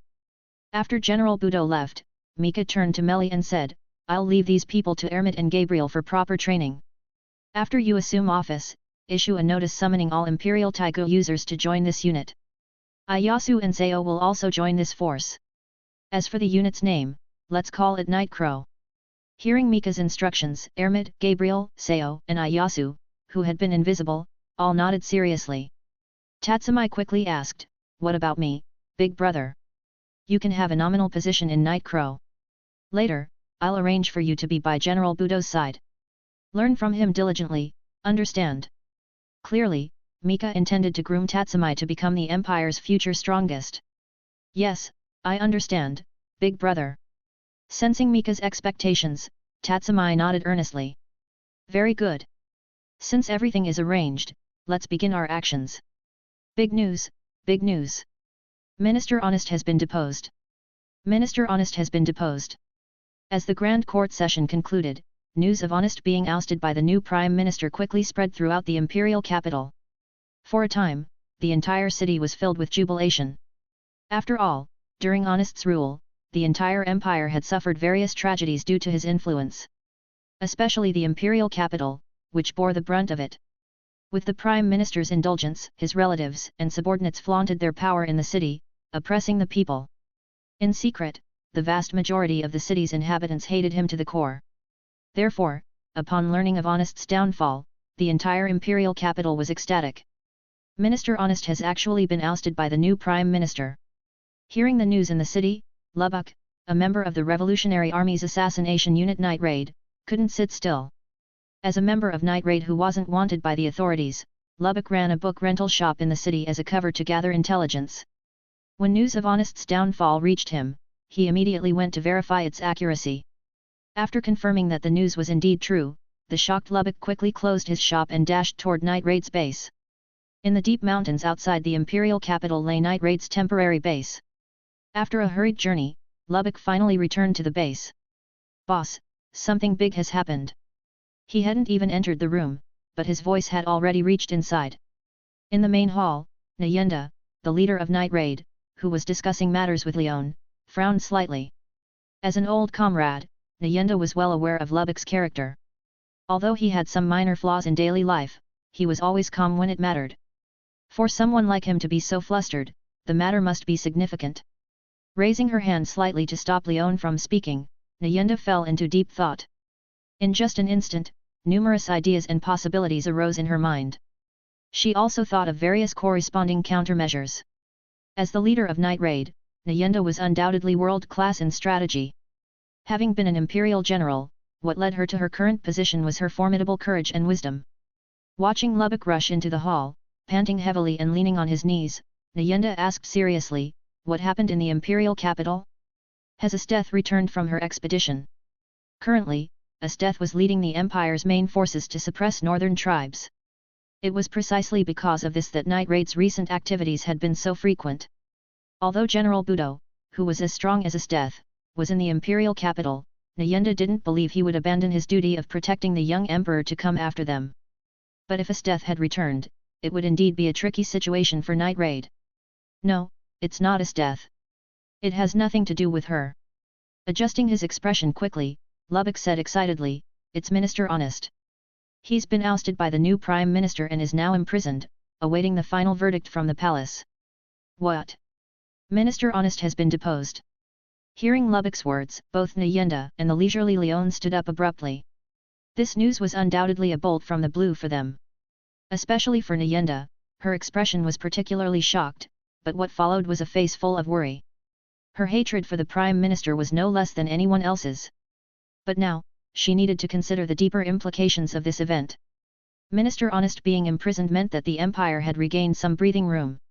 Although Nayenda had once been an imperial general, unable to tolerate the Empire's darkness, she had left and joined the Revolutionary Army. Their mission was revolution. And revolution was no joke. It was a true fight to the death. Although the Revolutionary Army had developed quite well, they were still weak compared to the vast empire. The reason they were making significant progress in the south was precisely because of people like Minister Honest in the central government. Because of him, countless talents were driven to the Revolutionary Army. Because of him, innumerable people placed their hopes in the Revolutionary Army. Because of him, many powerful nobles lost all faith in the empire and began channeling resources to the Revolutionary Army, laying the groundwork for a new era. Without Minister Honest, the empire might have endured for several more decades. But because of his actions, the empire's demise was accelerated. But now, Honest had been deposed. This would undoubtedly lead to changes in the empire's public sentiment. And this had significant implications for the Revolutionary Army. If the newly appointed Prime Minister was competent, the empire would still have the ability to suppress nationwide unrest in the short term. As the saying goes, a starved camel is still bigger than a horse. The empire, after all, was a millennium-old nation. After some contemplation, Nayenda instructed Leon, quickly gather everyone. We need to hold a meeting to discuss how to respond to the upcoming events." "Yes, I'll go right away." Seeing the persistent frown on Nayenda's face and realizing there might be dangers unknown to her, Leon's expression also turned serious. Soon, all members of Night Raid were assembled. Currently, besides Nyenda, who commanded the overall situation, the strongest member was Bulat. With the Taigu Incursion, Bulat was formerly an imperial soldier but didn't meet a good end. He then joined Night Raid. He was also a formidable warrior capable of engaging in close combat with Esdeath. Following him was Akame, wielding the Taigu Murasame, one-cut killer. As a former member of the Empire's assassination unit, Akame's combat strength was not much weaker than Bulat's. Wielding Murasame, she was known as Night Raid's ace. In the future, she was the one who ended Esdeath's life. Besides these two, Lubbock wielded the Taigu Infinite Uses, Cross-Tail. Leon wielded the Taigu King of Beasts Transformation, Lionel. Mine wielded the Taigu Roman Artillery, Pumpkin. Sheely wielded the Taigu Extace, Demon Blade-shaped Taigu. These 6 comprised all members of Night Raid, each was an experienced assassin and Taigu user. It was precisely because of this that they could remain outside the imperial capital without being eliminated. As Taigu users, ordinary troops were hardly their match. Once everyone was assembled, Nyenda informed them of Minister Honest's imprisonment. The members' reactions varied but were all filled with joy. However, the joy didn't last long. As Nyenda shared her concerns, the expressions of the Night Raid members grew serious again. Clearly, they hadn't anticipated that the downfall of Minister Honest could impact the revolution. In summary, the nature of the new Prime Minister is extremely important to our future actions. In the coming days, except for those of us who are wanted, myself, Bulat, and Akame, the rest of you should infiltrate the imperial capital and gather as much information as possible about the new Prime Minister. Of course, I'll also use the Revolutionary Army's intelligence network to search for information on the new Prime Minister. Nyenda said seriously. Understood. Upon hearing her instructions, Lubbock, Leon, Mine, and Sheely responded immediately. Soon, after some brief preparations, the members of Night Raid infiltrated the imperial capital to begin their intelligence-gathering mission. Chapter 150 Potential of Taigu. Selecting elite soldiers. The new Prime Minister is actually a woman. Looking at the newspaper in her hand, Mine couldn't help but exclaim. Of course, she wasn't the only one surprised, others around her holding newspapers had similar expressions. Even before Leon and the other 3 who had infiltrated the imperial capital could start their investigation, news about the new Prime Minister Melly was already spreading everywhere. Now, even the newspapers published by the Empire featured her image. So beautiful. The one making this infatuated remark was none other than Lubbock. Staring at the picture of Melly printed on the newspaper, his eyes seemed to turn into heart shapes. Ignoring Lubbock, who was acting love-struck, Leon and the other 2 began discussing the information they had gathered. Apparently, the new Prime Minister Melly has gained the young Emperor's deep trust. Even though she has no experience in governance, she was still appointed as the new Prime Minister. I've learned from my sources that this new Prime Minister is currently reorganizing the central officials. Many incompetent officials have been dismissed, and many capable people have been promoted. As a result, the bureaucratic atmosphere in the imperial capital has improved significantly, and the efficiency of handling official duties has greatly increased. This has made her reputation in the capital soar. After exchanging information, Leon and the others began to form a clearer image of Melly in their minds. That's not all, Lubbock said seriously. Given her bold actions in the bureaucracy, she should logically have angered the interests of many officials and nobles, yet there's not a whisper against her. That's very unusual. You have to know, since she took office, the number of officials and nobles imprisoned because of her isn't small. Even if others don't speak up, wouldn't the families of these people say something? Hearing Lubbock's words, Leon and the others immediately became serious. Obviously, they understood Lubbock's point and realized the peculiarity surrounding Melly. I heard that the new Prime Minister is a Taigu user with invisibility abilities. She was able to break through the palace defenses and take the Emperor out of the palace.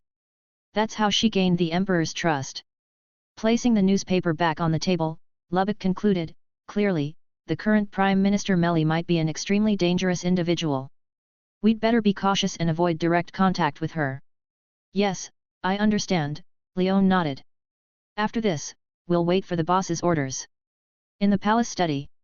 Leisurely lying to one side, watching Melly who was reviewing official documents, Mika asked Ermid, how is the establishment of the secret force Night Raven coming along? According to your request, General Budo provided 500 elite soldiers and officers. I've tested them, each one is a skilled elite with level 2 strength. Then I selected the top 100 from among them and have already taught them spear techniques. They're just waiting on your side now. As she spoke, Melly glanced over at Gabriel. Don't look at me, I've already completed the task Mika assigned to me. Gabriel said seriously, examining the Taiguira's tone in her hands. That's right, the contingency measures in the fauna have been completed. Mika nodded slightly. Unlike the elite-focused approach in other worlds, this time Mika planned to take the quantity route. With a large number of people possessing fauna, it's inevitable that some bad apples will appear. At such times, it's necessary to leave contingency measures in their fauna to prevent betrayal. Tomorrow, let Gabriel grant fauna to these soldiers. The day after, she'll be busy. The day after? Is there something important happening? Hearing Mika's words, Ermit asked. The day after tomorrow is when the Taigu users arrive in the imperial capital. Once they arrive, the Taigu in their hands will keep Melly busy researching for a while. Putting down her pen, Melly rubbed her temples and said calmly. Taigu users? I recall that Gabriel is currently reverse engineering the technology once used by those craftsmen, right? Ermit asked curiously. Yes. Mika nodded earnestly. As time passed, many technologies once used by the first emperor have been lost. That's precisely why the emperor 500 years ago failed. In the empire's history, there was an emperor 500 years ago who tried to replicate the great achievements of the first emperor. But he ultimately failed. The weapons he created were much weaker in performance compared to the Taigu.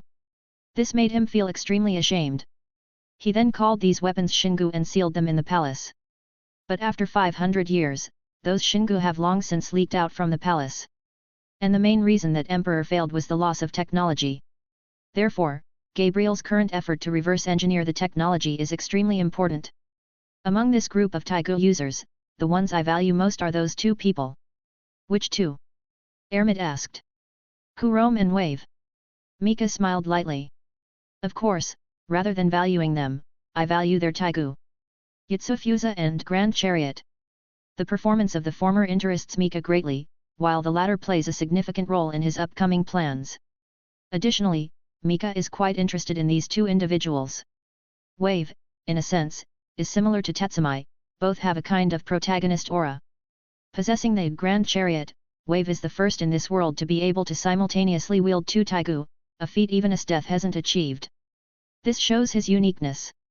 Once they arrive, let's assign Wave to General Budo's side to keep Tatsumi company. These two are promising talents, they should first learn military knowledge. What about Kurome? Melly asked. Kurome can be entrusted to Ermit.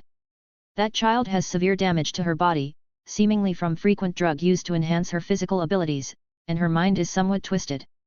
Let her serve as Ermit's guard. After thinking for a moment, Mika arranged Kurome's role. That's a good idea, Melly nodded. But before that, there's something I need Tatsumi to handle. Have someone bring him here. Mika suddenly said. Hey? What task requires him, when he's still in training? Melly was a bit curious, knowing how much Mika valued Tatsumi. Of course, it's about a Taigu. Mika pulled out information sent by the security forces from the desk. The Taigu user Zanku the Beheader has appeared in the imperial capital.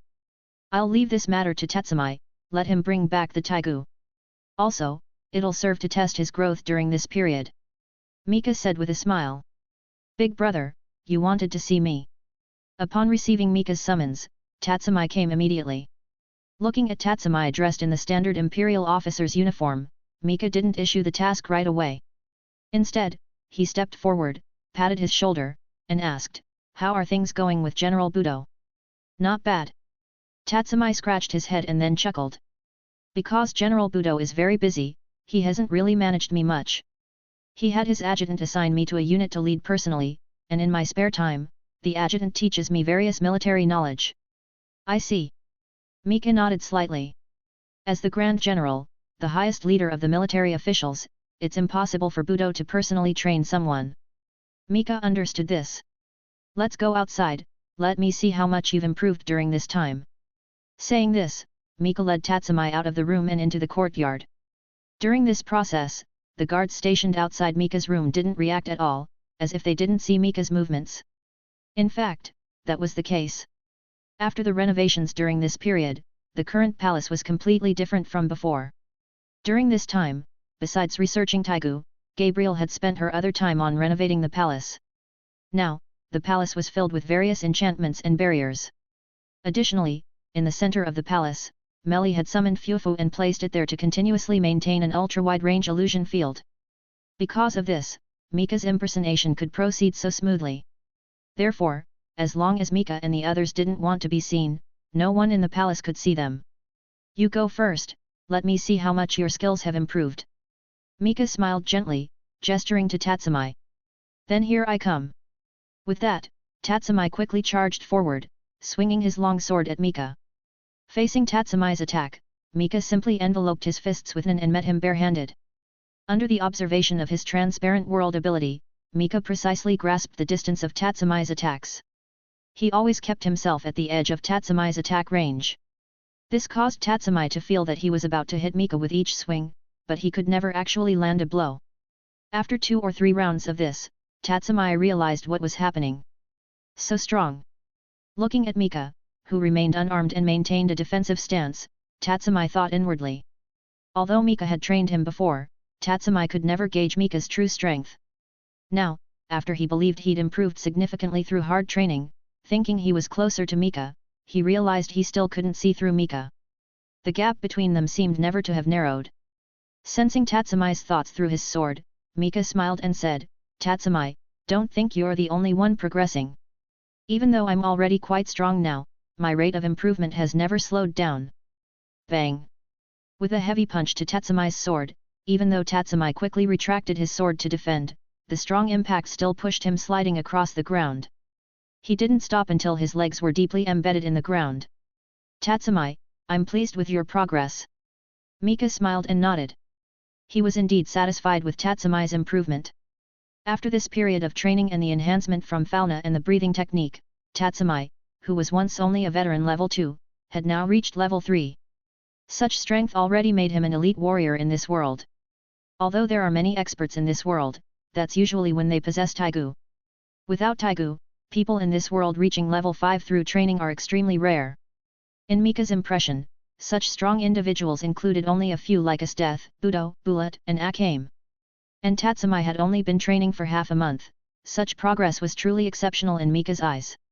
Compared to you, Seo and Iyasu, who are training in the secret unit, are a bit behind. They're still a bit away from your current strength. Looking at Tatsumi, who was attentively listening, Mika suddenly asked, "I'm acknowledging your progress, Tatsumi. But there's still time, do you want to train a bit more?" "Of course I do." Seeing Mika exuding a relaxed aura with every move, a fiery determination ignited in Tatsumi's eyes. He had surpassed Seo and Iyasu in progress? He didn't care about that at all. From the moment Mika assigned him to General Budo's side, feeling Mika's expectations, Tatsumi had resolved never to disappoint him. From that moment, the target he wanted to surpass in his heart became Mika. Ah! Quickly charging toward Mika, Tatsumi continuously closed the distance between them. Since he couldn't hit the opponent at range, he'd shorten the distance to ensure he could land a blow. Not a bad idea. Sensing Tatsumi's intention, Mika no longer dodged. Swinging his fists to collide with Tatsumi's longsword, a series of clashing sounds echoed rapidly. Clang! Clang! Clang! Although using defensive fist techniques, Mika didn't just defend. From time to time, he'd throw a straight punch, hitting Tatsumi hard.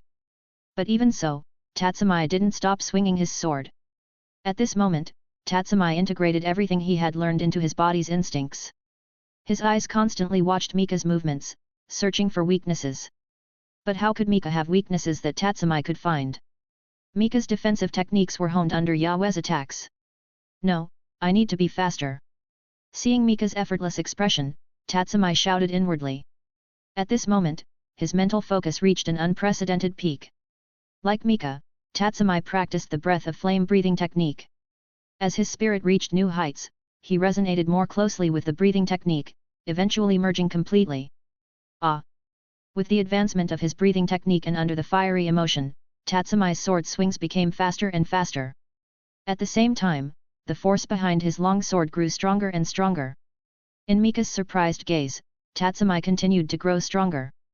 Chapter 151 Zanku the Beheader, Pushing Beyond Limits. What's this?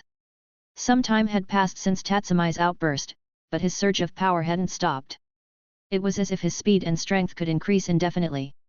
Under Tatsumi's sudden escalation, Mika quickly enhanced his own defense, and the need to keep increasing it continued. Wait, something's not right. Mika suddenly noticed something unusual about Tatsumi. It seemed his body had reached its limit. As the battle progressed, Mika keenly sensed that Tatsumi's body was beginning to crack and break apart. To Mika, this was anything but normal. Let's end this here. Can't you hear me? Seeing Tatsumi relentlessly attacking without fatigue, Mika's figure flashed, suddenly appearing in front of him. Along with him came Mika's fist. With a heavy punch to Tatsumi's abdomen, Mika sent him flying into a nearby wall, crashing hard. Ignoring the collapsing wall, Mika hurriedly shouted to Ermid, please heal Tatsumi. On it. Not far away, upon seeing Tatsumi slammed into the wall, Ermid was already rushing over. Watching Ermid cast her magic, enveloping Tatsumi, Mika turned to Gabriel. What do you make of what just happened? Perhaps he awakened a magic or skill. Gabriel, who had been observing Tatsumi's condition, mused thoughtfully. Although skills in those with fauna usually appear when their abilities are updated, the differences in this world might cause changes.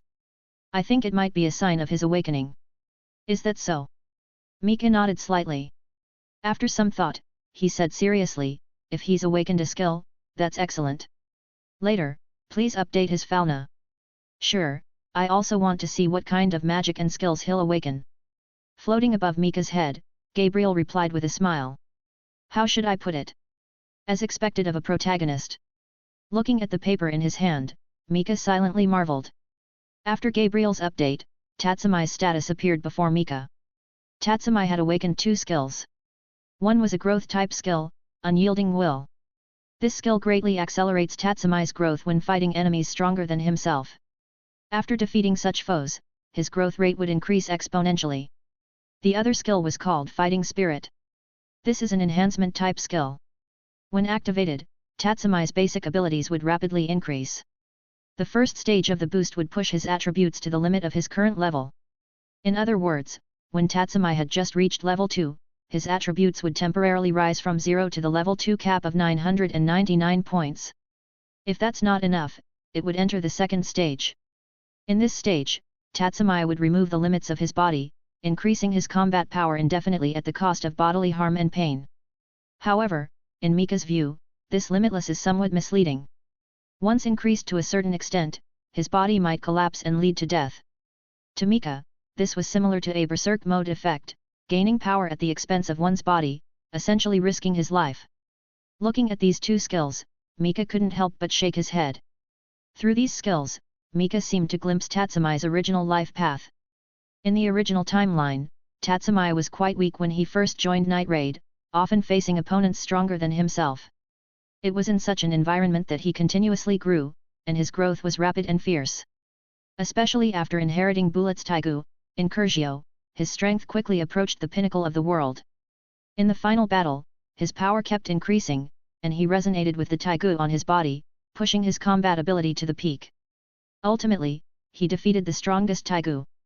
These two skills, the growth-type skill represents his progression, while the life-risking skill symbolizes his final glorious moment when he resonated with the dragon. This guy's potential is huge. With these two skills, his growth rate will likely accelerate even more. Looks like that temporary assignment can become permanent. Thinking of this, Mika couldn't help but smile. Oh, I finally have skills. That's great. Looking at the paper in his hand, Tatsumi was so excited he nearly jumped up. Seeing the cheerful young man, Mika and the others couldn't help but laugh. Tatsumi. Yes, big brother. Hearing Mika's voice, Tatsumi immediately turned excitedly toward him. Seeing this, Mika said with a smile, your mission has changed. Oh. Tatsumi's eyes lit up. In his view, Mika was going to give him more important responsibilities after seeing his skills. Originally, I planned to temporarily appoint you as the captain of the Imperial Capital's security forces. Your task would have been to eliminate the Taigu user Zanku the Beheader, who's been wandering the capital lately. Zanku. Hearing Mika's words, Tatsumi's eyes sharpened. After this period of study, how could he not know the power of Taigu users? As for Zanku, he'd heard of him. Reportedly, Zanku was the executioner at the Empire's largest prison. During the tenure of the previous Prime Minister, Honest, the executioner faced unprecedented workloads. Under Honest's lawless rule, he had to execute countless people daily. Listening to their wails, he eventually went insane.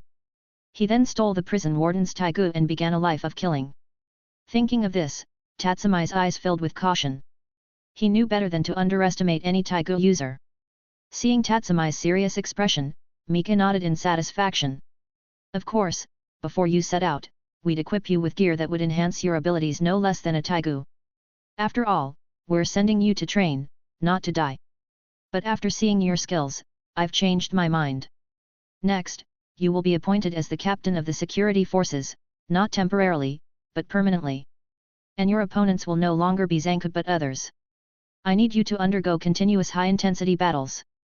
Who will my opponents be? Hearing this, Tatsumi's eyes grew brighter. He loved the idea of facing strong adversaries. Night Raid. Mika smiled. Tatsumi, your upcoming enemies are the assassin group Night Raid. Since Melly took office, the reform of the bureaucracy within the imperial capital had been ongoing. As a result, the former captain of the security forces, Ogre, was imprisoned, leaving the position vacant. Originally, to let Tatsumi temporarily stay in this position to hunt Zanku and gain management experience, no one had replaced Ogre after his dismissal. Now, it's perfect for Tatsumi to take up the role permanently and train himself by confronting Night Raid. Night Raid. Upon hearing Mika's assignment, Tatsumi's eyes widened in surprise. How could he not know about the assassin group composed of Taigu users? Big brother, targeting Taigu users, is that something I can handle? Of course you can. Mika chuckled. But your equipment will need an upgrade. He beckoned to Gabriel. Understanding his intent, Gabriel retrieved a set of armor from her dimensional pocket. This armor is something I crafted personally during this time, a genuine first-class equipment. Gently stroking the armor before him, Mika smiled. After impersonating the Emperor, Mika spent his free time, apart from training, on forging weapons. Previously, Mika could only forge second-class equipment. But after learning the techniques Gabriel had reverse-engineered from the Taigu, his forging skills improved dramatically. Now, Mika could be considered a top-tier craftsman in Orario. And this piece of equipment was the first-class gear he'd forged. This armor was created by integrating Taigu technology. Besides rare materials, I also incorporated parts from danger beasts. Due to the existence of Taigu, the Empire was highly interested in the bodily materials of magical beasts, dragons, and danger beasts. Since 1,000 years ago, collecting these materials had been customary. In local areas, if someone hunted a rare danger beast, the most precious parts were always sent to the capital. With such practices, the imperial treasury held countless danger beast materials. These were the materials Mika selected. This armor can enhance your physical abilities and is very lightweight, so it won't hinder your movements. Wearing it is equivalent to donning armor at the level of a Taigu. With this armor and the long sword I previously gave you, I believe you can defeat Zanku the Beheader. Picking up the armor Mika presented, Tatsumi's face showed excitement. He was very pleased with this armor. However, this was the setup for confronting Zanku. If you're going to face Night Raid, this armor alone isn't enough. Gabriel, bring out the holy sword Durandal. Here you go. At Mika's call, Gabriel handed over the holy sword Durandal, which they'd taken from Gilgamesh. Mika was quite fond of Durandal, but he more commonly used Erendite, as it could enhance his basic abilities. I'll entrust this sword to you for now. Use it well.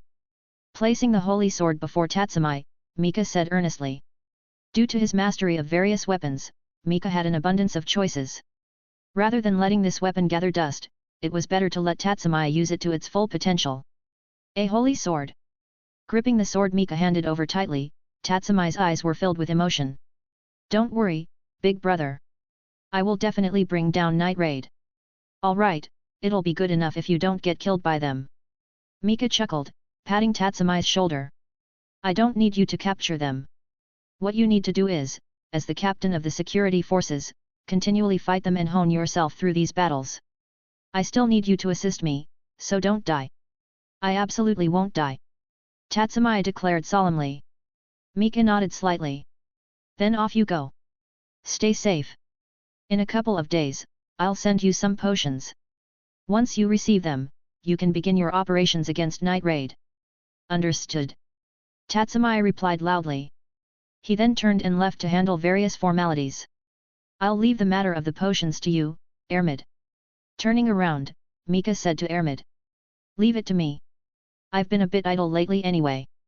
True, since your first mission with the secret unit is that. Recalling the task he'd previously assigned to Ermid, Mika couldn't help but laugh. He wondered if the bait he'd set would catch any fish. Mika was quite looking forward to it. After receiving the appointment from Melly, Tatsumi immediately headed to the Imperial Capital's security force. At the security force headquarters, Tatsumi was warmly welcomed. In recent days, ever since Ogre was arrested, the entire security force had been on edge. Because Ogre wasn't arrested alone. Along with him, several officers from the security force were also detained. As time passed, based on confessions from Ogre and others, more officers and members were taken away, and some even fled the capital. The next day, the bodies of these fugitives were brought back by the newly formed secret unit. During this period, news had spread throughout the capital that the new Prime Minister Melly had requested General Budo to provide 500 elite soldiers to form a secret unit. Although people only knew the unit was called Night Raven, their reputation had already spread in the capital. Because the new Prime Minister used this unit extensively while purging corrupt officials. Under their watch, no criminal could successfully escape from the capital. All who fled were brought back dead by them the next day and hung at the marketplace as a warning. Seeing the bodies of these corrupt officials, ordinary citizens couldn't help but cheer. Clearly, Melly was demonstrating through her actions that she was not someone who would oppress the people like the previous Prime Minister. Conversely, those officials with dirty hands were plunged into fear. The security force was no exception. Although new elite members were continually added after various personnel were arrested, the crucial position of captain remained vacant. This implied that their troubles weren't over yet. Because of this, the security force had been anxious lately, fearing they might be taken away someday. Therefore, when Tatsumi arrived, he was so warmly received. It signified that the turmoil caused by Ogre had finally ended. However, not everyone welcomed Tatsumi so enthusiastically. As he smiled, a pair of eyes within the security force stared intently at him, filled with complex emotions.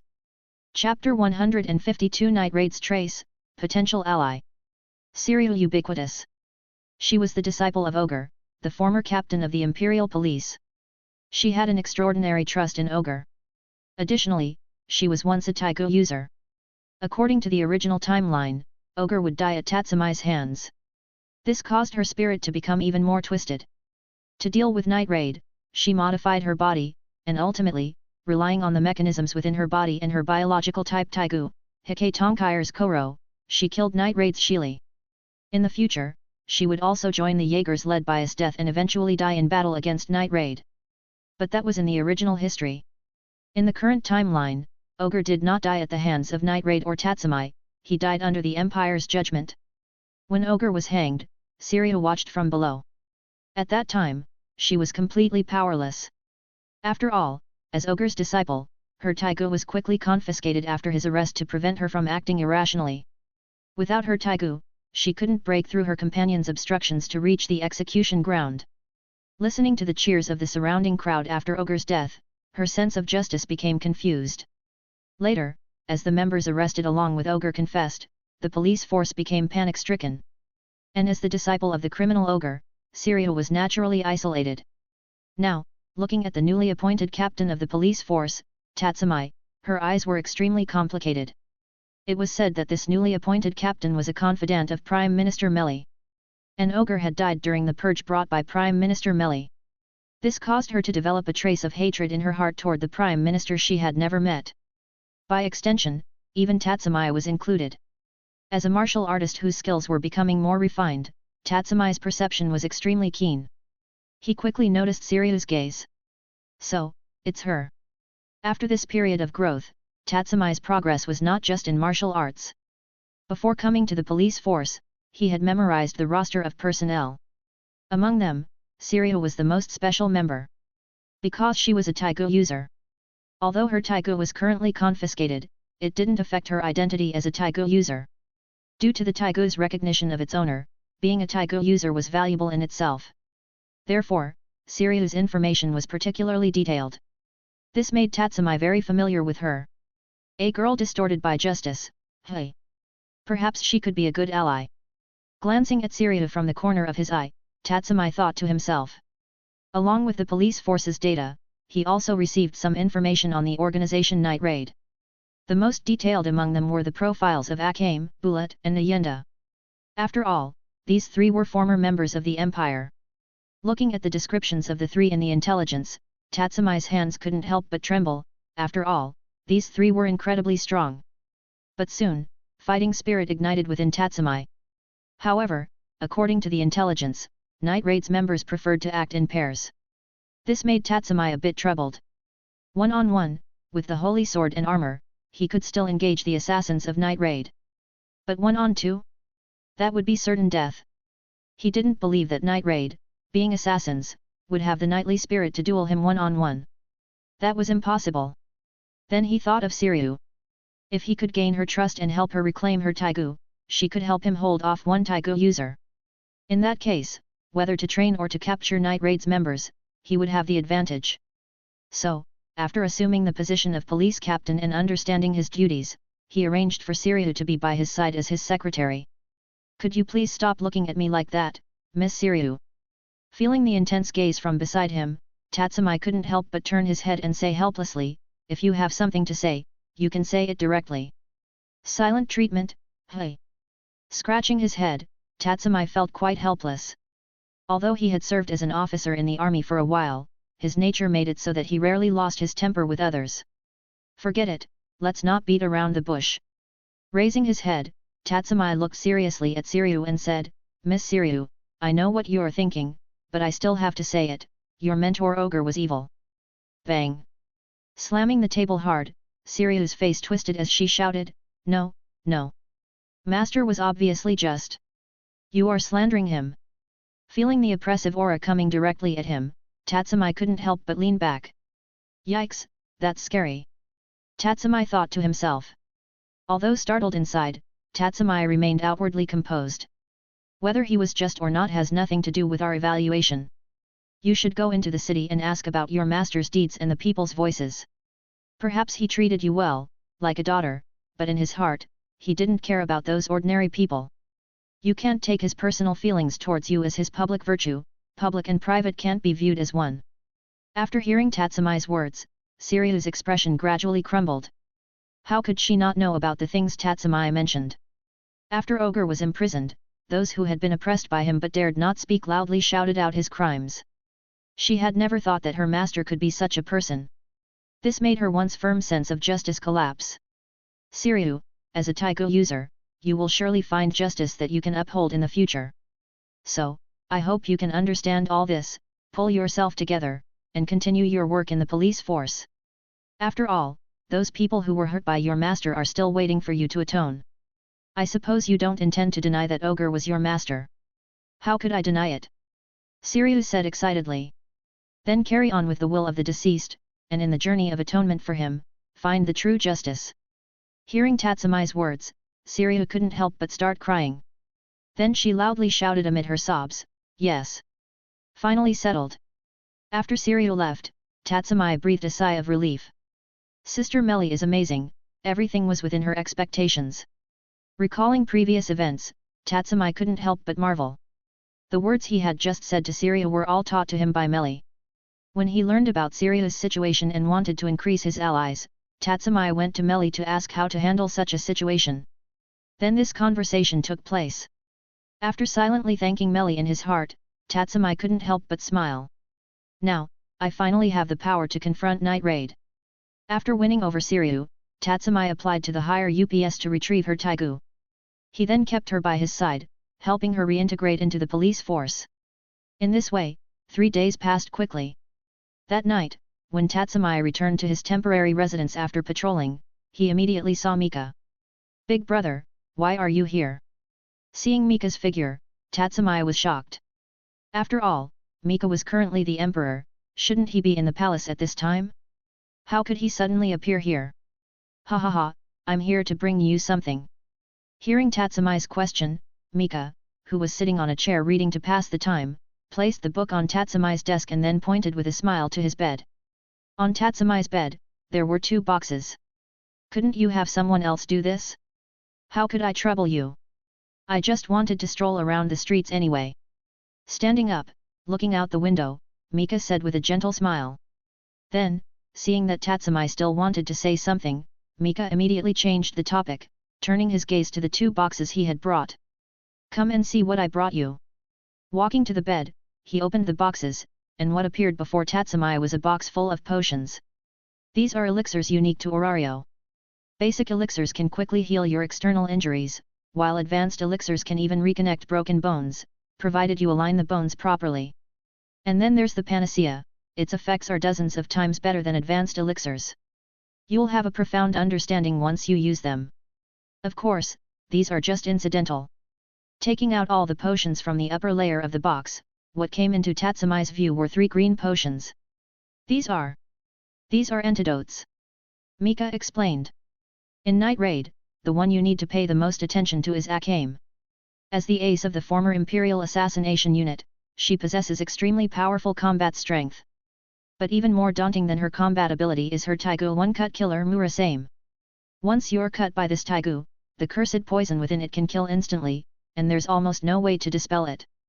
But that's only for people of this world. Seeing Tatsumi's serious expression, Mika continued, after learning about Akame's danger, Ermid had people collect the corpses of those killed by her. She then extracted the cursed poison from the Taigu. Through her research during this period, Ermid has developed an antidote specifically targeting this toxin. However, the materials to make this antidote are very rare. In 3 days, Ermid only made 3 doses. You must carry these potions with you at all times. Be careful of Night Raid's assassinations. Thank you for your concern, big brother. Tatsumi nodded earnestly. He certainly understood the importance of these 3 antidotes to him. With these 3 potions as a safeguard, he could confidently engage in battles with Night Raid. Very good. Next is this. After handing over the potions to Tatsumi, Mika turned his gaze to another box. Walking up and opening it, a small creature placed in a jar appeared before Tatsumi. What is this thing, big brother? Hearing Tatsumi's question, Mika looked at him curiously. Isn't this what you applied for? What I applied for? Tatsumi was stunned for a moment, then suddenly realized and said, this is Seryu's Taigu. Yes, it's the biological type Taigu Hake Tonkires. With a smile, Mika walked to Tatsumi's side, patted his shoulder, and said, well done, Tatsumi, you got it so quickly. He. Tatsumi laughed embarrassedly. I didn't expect you to be quite the expert in matters of the heart. Ah! Hearing Mika's teasing, Tatsumi immediately waved his hands and exclaimed, no. I'm not in that kind of relationship with Seryu. Seeing Tatsumi's face turn bright red, Mika couldn't help but burst into laughter. You're so innocent. Stop it. Ha ha ha. The more Tatsumi struggled, the more amused Mika became. Thump, thump, thump. Suddenly, footsteps interrupted Mika and Tatsumi's banter. Hearing the sound clearly, both Mika and Tatsumi quickly looked toward the door. Captain Tatsumi, something urgent. Hearing the familiar voice, Tatsumi immediately walked out. What happened, Seryu? It was Seryu who had come to call Tatsumi. She quickly ran to Tatsumi's door. Seeing Tatsumi and the unfamiliar person standing behind him, Seryu only glanced at Mika before hurriedly saying to Tatsumi, it's Night Raid, we've discovered traces of Night Raid. Night Raid. Hearing this familiar name, Tatsumi was momentarily stunned. Mika couldn't help but curl his lips into a smile. What a coincidence! Mika thought to himself. He hadn't expected that, on a whim to leave the palace for a walk, he would encounter Night Raid's actions. The person killed by Night Raid was a prominent merchant. Because of your arrangements during this period to expand our patrol range, our people happened to encounter Night Raid's members. They then sent out a signal, and the signal they sent is precisely the one representing Night Raid. I see. Tatsumi nodded slightly. After taking office, he had increased the usual workload of the police force considerably. Of course, the actual situation was that he restored the patrol range to what it used to be. After Ogre took office, the patrol range of the police force had significantly decreased. Under Ogre's collusion with corrupt merchants, the police force no longer patrolled the outskirts, turning them into true lawless zones. After understanding the situation, Tatsumi replanned the patrol routes. For those routes that had become lawless zones, he not only resumed patrols but increased their frequency. It was because of this that the police force happened to encounter night raids actions. As for the signal flares, they were tools originally equipped to the police force. They were special devices used to quickly summon nearby members when encountering enemies. Different signal flares conveyed different information. After taking office, Tatsumi specifically added a set of signal flares representing night raid among them. "Wait for me a moment," Tatsumi said to Seryu and immediately returned to the room to gather the potions Mika had just delivered. However, seeing Mika, he curiously asked, "Big brother, are you coming too?" "Of course," Mika replied with a smile. Chapter 153 The Emperor joins the hunt, Night Raid Assault. "Ah, come on." Seeing Mika also wanting to join the fray, Tatsumi couldn't help but feel a headache coming on. After all, Mika was the Emperor at this moment. Bringing the Emperor to confront assassins, wasn't that asking for trouble? Looking at the conflicted Tatsumi, Mika, seeing through his thoughts, directly kicked him in the rear. Hey, what are you worrying about? Don't forget, your martial arts were all taught by me. Just the other day, I beat you up, and you're worried about my safety. What are you thinking? Even if you die, nothing will happen to me. Forget it, I'll go by myself." Rolling his eyes at Tatsumi, Mika walked out of the room. After asking Seryu some questions, he went alone to where Night Raid was located. Watching Mika's back, Tatsumi helplessly shook his head. He then quickly donned his armor, put the antidotes on his body, and was about to head out with the holy sword. "Wait!" Tatsumi hurriedly turned back and went to another box on his bed. "Almost forgot Seryu's Taigu. With Seryu around, I can confidently face Night Raid's Taigu users." Thinking about his plan, Tatsumi grabbed the jar and walked out of the room. "Seryu?" "Yes." Hearing Tatsumi's call, Seryu, who was standing guard outside, looked over. Then she saw a large jar being thrown toward her by Tatsumi. Hurriedly catching the jar, Seryu saw that inside, her Hike Tonkires had already awakened and was looking at her. "Koro!" Looking at the Taigu inside the jar, Seryu exclaimed excitedly. Koro was the name she personally gave to her Taigu. These biological type Taigu all have special consciousness. They're like companions to their wielders. "This just arrived. I was planning to give it to you tomorrow when we went to the police force, but since it's urgent now, I'll give it to you now." "Thank you, Captain Tatsumi," Seryu said excitedly. After the death of her parents and Ogre, all she had left by her side was Koro. "No need to thank me. Let's hurry up and go." Tatsumi waved his hand and said seriously. "The Night Raid incident is still waiting for us to handle." "Yes." Seryu saluted loudly. With Tatsumi and Seryu's swift actions, they quickly arrived at the place where the police force had surrounded Night Raid. Looking down from a high place, two women came into Tatsumi's view. They're both girls, and they aren't the wanted individuals from before. "Looks like we've got quite the harvest this time." Looking at the two girls below who were fighting the police force members, Tatsumi's gaze quickly focused on their weapons. A gun and scissors. If I remember correctly, those two Taigu should be Esdeath and Pumpkin. Having seen the Taigu catalog in the palace, Tatsumi quickly identified the names of those two Taigu. Although the Taigu catalog he saw wasn't complete, it did include these two. Esdeath, an extremely sharp scissor-type Taigu that can cut through anything. And the other, Pumpkin, is a gun-type Taigu that can convert mental energy into bullets. Moreover, as the wielder faces greater danger, the firepower of this Taigu increases.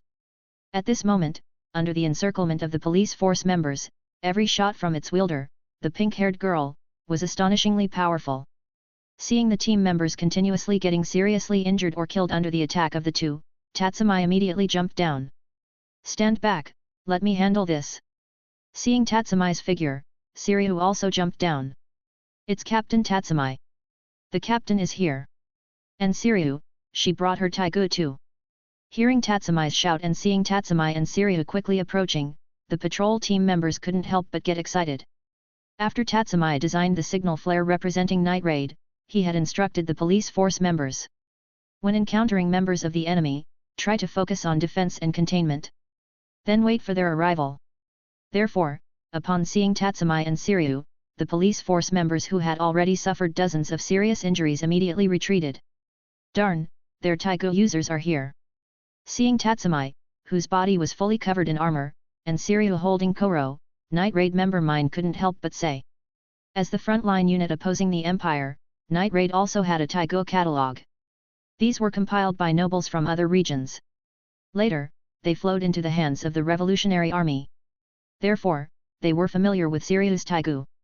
As for Tatsumi, although they didn't recognize his armor or the sword in his hand, it didn't stop Mine from considering him a Taigu user. After all, the police force members equated these two. Moreover, Captain Tatsumi, clad in armor, had an even greater presence than Seryu. Naturally, this led Mine to regard Tatsumi as a Taigu user. After all, among the common folk, there was no complete Taigu catalog. The only complete ones were in the palace and General Budo's residence. Other Taigu catalogs were compiled by nobles themselves. After all, 500 years ago, the empire experienced a civil war, and many Taigus stored in the central government were lost during that turmoil. Because of this, those nobles could obtain specific information. Of course, the loss of Taigu was also a prelude to the empire's downfall. If all 48 Taigu had never been lost, facing the empire's Taigu users, no force could incite rebellion. After all, the difference between Taigu users and non-Taigu users was enormous. Are you members of Night Raid? Drawing the holy sword Durandal from its sheath, Tatsumi earnestly advised, surrender. Surrender? Night Raid members would never do such a thing. Aiming pumpkin at Tatsumi, Mine shouted loudly. Although her words were defiant, Mine knew very well that she was already cornered. To fully exploit Pumpkin's advantages, she had to create distance from the enemy. But now, she was in the enemy's encirclement. In this situation, facing two Taigu users, she was, in a sense, a hindrance. I'm sorry, Shili. Looking at Tatsumi and Seryu, determination flashed in Mine's eyes. But just then, a loud laugh came from behind. That's right, Night Raid members would never surrender. Amid the surprised gazes of everyone, a blonde girl and a black-haired girl appeared. Seeing the black-haired girl, Tatsumi narrowed his eyes slightly. Didn't expect to meet the boss right away. Night Raid's ace, Akame. Akame, Leon. Seeing Akame and Leon approaching from behind, Mine shouted excitedly. Originally, Mine had prepared for death, but the sudden appearance of Akame and Leon made her feel reborn. We didn't see you at the rendezvous point and saw the signal here, so we came to check. You are indeed here. Seeing that Mine and Shili were unharmed, Akame couldn't help but smile. She didn't want to see her comrades sacrifice anymore. Even though she had long been prepared for death herself. I see, thank you so much. At this moment, Mine didn't bother with her usual pride and immediately expressed her gratitude. Whenever Night Raid acted, they moved in pairs. Mine and Shili often formed a pair. In this operation, besides Mine and Shili, Akame and Leon were a pair, Bulat and Lubbock were another. After completing their missions, they would rendezvous at predetermined locations.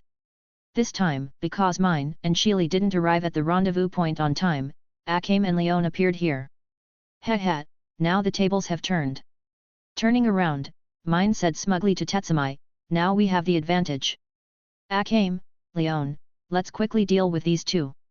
With her back to Akame and Leon, Mine said confidently. No, don't get entangled in battle, let's leave quickly. Akame immediately refuted Mine's suggestion. This is the imperial capital, the enemy's territory. Fighting here will only attract more and more enemies, making it extremely difficult for us to escape. Moreover, the opponent is an armor-type Taigu user. Such an enemy with maxed-out defense is hard to take down in a short time. Fighting them will only lead to a tough battle. Also, the enemy isn't our target. It's better not to kill unnecessarily, so you and Shili leave here quickly. Leon and I will cover you. All right. Hearing Akame's words and realizing her impulsiveness, Mine immediately fled with Shili. Trying to escape. After Akame and Leon emerged from the shadows, Tatsumi stared at them intently. Although the other side had 4 people, Tatsumi wasn't worried. This was the imperial capital. With the commotion they've caused, elites from all over the capital would arrive here at any moment. Tatsumi knew very well that the current imperial capital was no longer the same as before. Under Minister Melly's previous decree, Taigu users from all over were gathering in the capital. Perhaps some distant Taigu users hadn't arrived yet, but those closer had already reached the capital. Moreover, Mika, who had left earlier, was surely watching him from some corner. Although he had been worried about Mika intervening before, he had to admit that with Mika watching in the shadows, Tatsumi felt at ease. Therefore, facing Mine and Shili's attempt to escape, he immediately rushed forward to stop them. Though Tatsumi was fast, Akame was faster. Gripping Murasame, Akame immediately stepped forward, blocking Tatsumi's path and preventing him from advancing. So fast! Tatsumi's pupils contracted. Wielding Durandal, he clashed swords with Akame. Koro. As a member of the Imperial Capital's police force, Seryu naturally recognized the wanted Akame. Seeing Tatsumi and Akame engaged in battle, she immediately called out to her Taigu. Roar! As Seryu's longtime partner, Hikei Tonkai's immediately began to expand, transforming from a pet-sized creature less than 50 centimeters tall into a giant over 4 or 5 meters tall. Its muscles swelled, brimming with power. Roar! After enlarging, Hikei Tonkai's charged toward Akame's position. But Leon blocked its path. Haha, that's quite fierce. Looking at the massive creature before her, Leon couldn't help but wipe the sweat from her forehead. Compared to it, her stature was indeed small. But that didn't mean she wasn't a match for it. I can't let you interfere with Akame's battle. Clenching her fists, Leon said with a smile. Is that so? Then I'll deal with you first, for justice. Eat her, Koro. Glaring at the obstructing Leon, Seryu shouted commands to Hikei Tonkai's. Roar! Receiving Seryu's order, Hikei Tonkai's lunged at Leon. Dash! Clang! With the clash of sword and blade, Tatsumi couldn't help but step back. So strong! Feeling the force transmitted from Akame's sword, Tatsumi couldn't help but marvel. Clearly, Akame's combat strength surpassed Tatsumi's. And the gap between them was significant. In just a few minutes of engagement, he had been struck by Akame 7 times. If not for the sturdy armor he wore, preventing Akame from cutting his body directly, Tatsumi didn't know how many times he would have died. Although Akame's sword hadn't penetrated his armor, after the first strike, her moves changed. This caused her subsequent 6 hits to transmit force through the armor, causing considerable damage to Tatsumi's body. An impressive ability to adapt on the spot. As the battle continued, Tatsumi found it increasingly difficult to cope with Akame's attacks. So hard! Failing once again, Akame couldn't help but complain as she looked at Tatsumi's armor. In a way, Tatsumi countered Akame. Akame's Taigu was powerful because even a slight scratch would result in death. This caused opponents who should be on the same level to avoid confronting Akame wielding Murasame directly. But facing an opponent like Tatsumi, whose defense was astonishing, Akame's Taigu couldn't exert its effect at all. It was equivalent to giving up the advantage of having a Taigu. If Tatsumi's basic abilities weren't much lower than Akame's, she would indeed have a hard time against him. Still need more practice, Tatsumi. Leaning quietly against a tree trunk, watching the 4 people fighting, Mika said with a smile. Having entered the Zetsu state, unless he took action, no one could detect his presence. This allowed Mika to sit in a VIP seat, watching the drama unfold.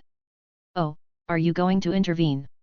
Just as Mika was enthusiastically watching the battle, he frowned at a scene coming from the distant forest. Can't let her disrupt the battle here at this time. Looking toward the distant forest, Mika stood up, stretched lazily, and said with a smile. Well, I'll go get some exercise. Chapter 154 Mika vs Shili and Mine. In a location slightly distant from the battlefield where Tatsumi, Akame, Seryu, and Leon were engaged, Mine was using the scope of her Taigu, Pumpkin, to observe the situation. Tisk, Akame and Leon are struggling, Mine said gravely. Hey? How can that be? Shili frowned upon hearing Mine's words.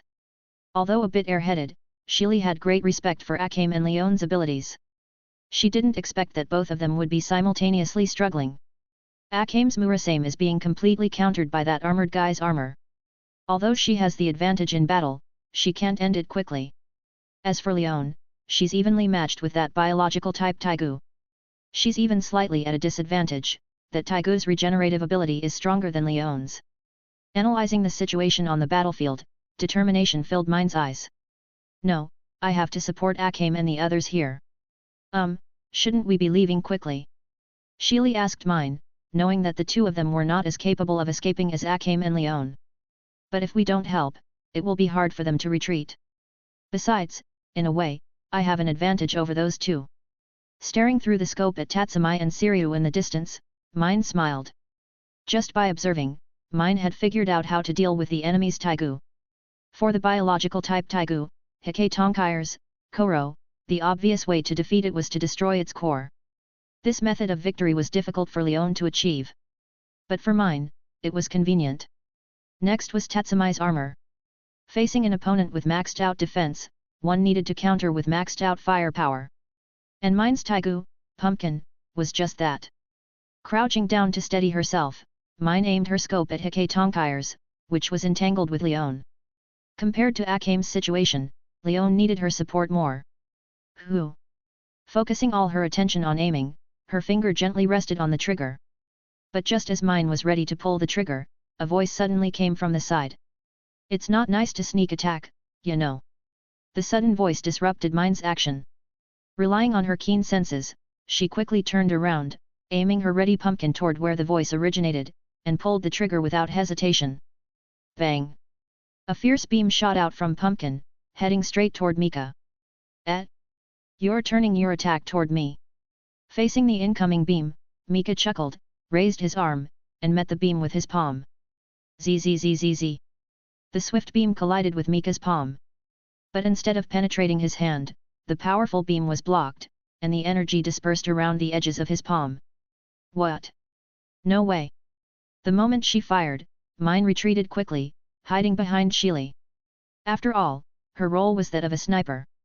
When facing an enemy at close range, she needed Shili to block while she attacked from behind. But seeing what just happened, Mine couldn't hide her shock. She had never seen anything like this before. Never. Someone completely stopping Pumpkin's attack with their bare hand, she hadn't even heard of such a thing. Could it be a physical enhancement type Taigo like Leon's Lionel? But even Leon couldn't take my attack unscathed. Internally, Mine was even more astonished than she appeared. In contrast to Mine's fear, Mika seemed utterly at ease. He felt no stirrings inside about catching Mine's beam barehanded. To him, it was a simple matter. Firstly, Mine's shot wasn't at her maximum power. Her Taigu, Pumpkin, increased its output according to the danger the user faced. In the original trajectory, Mine had, in the future, exposed herself within the attack range of General Budo's Adramelech and managed to increase her output beyond his, ultimately defeating him. If it were that kind of attack, Mika wouldn't dare catch it barehanded. But the beam directed at him now didn't have such enhancements. It was only the Taigu's basic power. And such power couldn't penetrate Mika's non-enhanced body. With Mika's current level 4 near-peak endurance, plus non-reinforcement, his defensive ability was comparable to high-level dungeon monsters. Such defense couldn't be breached by Pumpkin at its basic power. You know, ladies, are you out for a nighttime stroll in the forest? If so, you'd better leave soon. It's best not to interfere with the battle over there. Hands in his pockets, Mika said with a smile. Who are you?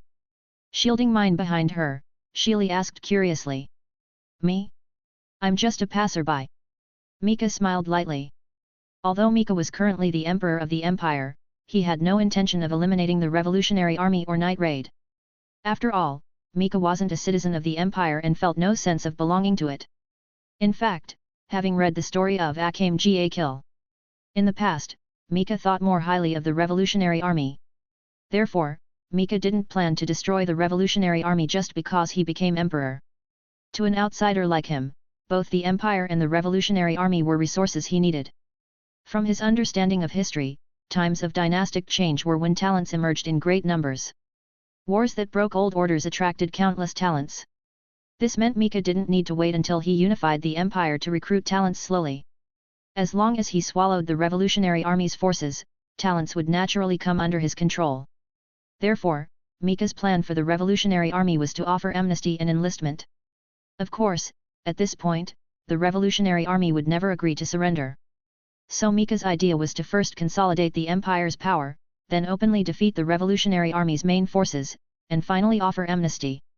In this way, the world's talents would be thoroughly under Mika's control.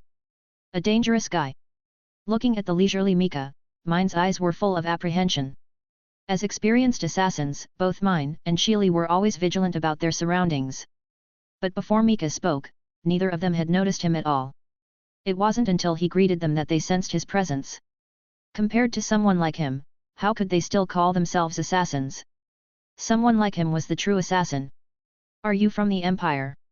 Staring intently at Mika, Mine asked seriously. In her view, someone with Mika's skills was either a secret weapon of the Empire or a wandering swordsman. As for the Revolutionary Army? Mine didn't think the Revolutionary Army had such assassination talents without sending them to night raid. That would be foolish. But even if he were a wandering swordsman, someone with such abilities should be famous. Unless he belonged to the Empire's secret assassination unit, which would explain his anonymity. Therefore, Mine's guard against Mika instantly heightened. Sensing Mine's tension, Shili, who had been acting with her for a long time, also became vigilant. The Empire? In a sense, I am from the Imperial capital. Hearing Mine's question, Mika replied with a chuckle. Though it was a disguise, Mika had effectively swapped identities with the Emperor, so he was now, without a doubt, the Emperor of the Empire. Therefore, he was indeed from the Empire. Just as I thought. Seeing that Mika had no intention of hiding his identity, Mine immediately raised Pumpkin toward him, and even Shili entered a combat stance. Since you're a lapdog of the Empire, let's fight. Pumpkin began charging, ready to fire at any moment. Although earlier, Mika had used the excuse of not wanting Mine to interfere with the battle below to stop her from shooting. But since he was from the Empire, he couldn't be trusted. Perhaps his plan was to prevent her attack and then eliminate both of them here. Or maybe he wanted to drive them away, help his teammates encircle Akame and Leon, and leave them behind. In any case, they couldn't just follow his intentions. Shili. Yes. Despite her usual airheaded demeanor, when it came to killing, Shili could unleash all her talents. Therefore, upon Mine's command, Shili swiftly charged toward Mika. She didn't need to think. Nor was she suited to thinking. All she needed was to follow her comrade's orders. Silent and swift. Entering her killing state, Shili's aura was imposing, Mika could clearly feel her intensity. Normally, she stood quietly beside Mine, saying nothing, giving off an outsider's vibe. But once she joined the fray, her presence overflowed, startling anyone who sensed it. Good coming. Seeing Shili charging toward him, Mika immediately entered the transparent world state. At the same time, the Nen condensed on his body rapidly flowed to his hands. Clang! Mika's fist struck hard against Shili's scissors. Ecstase, the taigu that could cut through anything. Facing such a sharp weapon, he absolutely couldn't let the opponent control the pace. If he allowed her to start cutting, Mika would inevitably be overwhelmed. Therefore, Mika had to strike first and seize the advantage. Clang! Clang! Clang!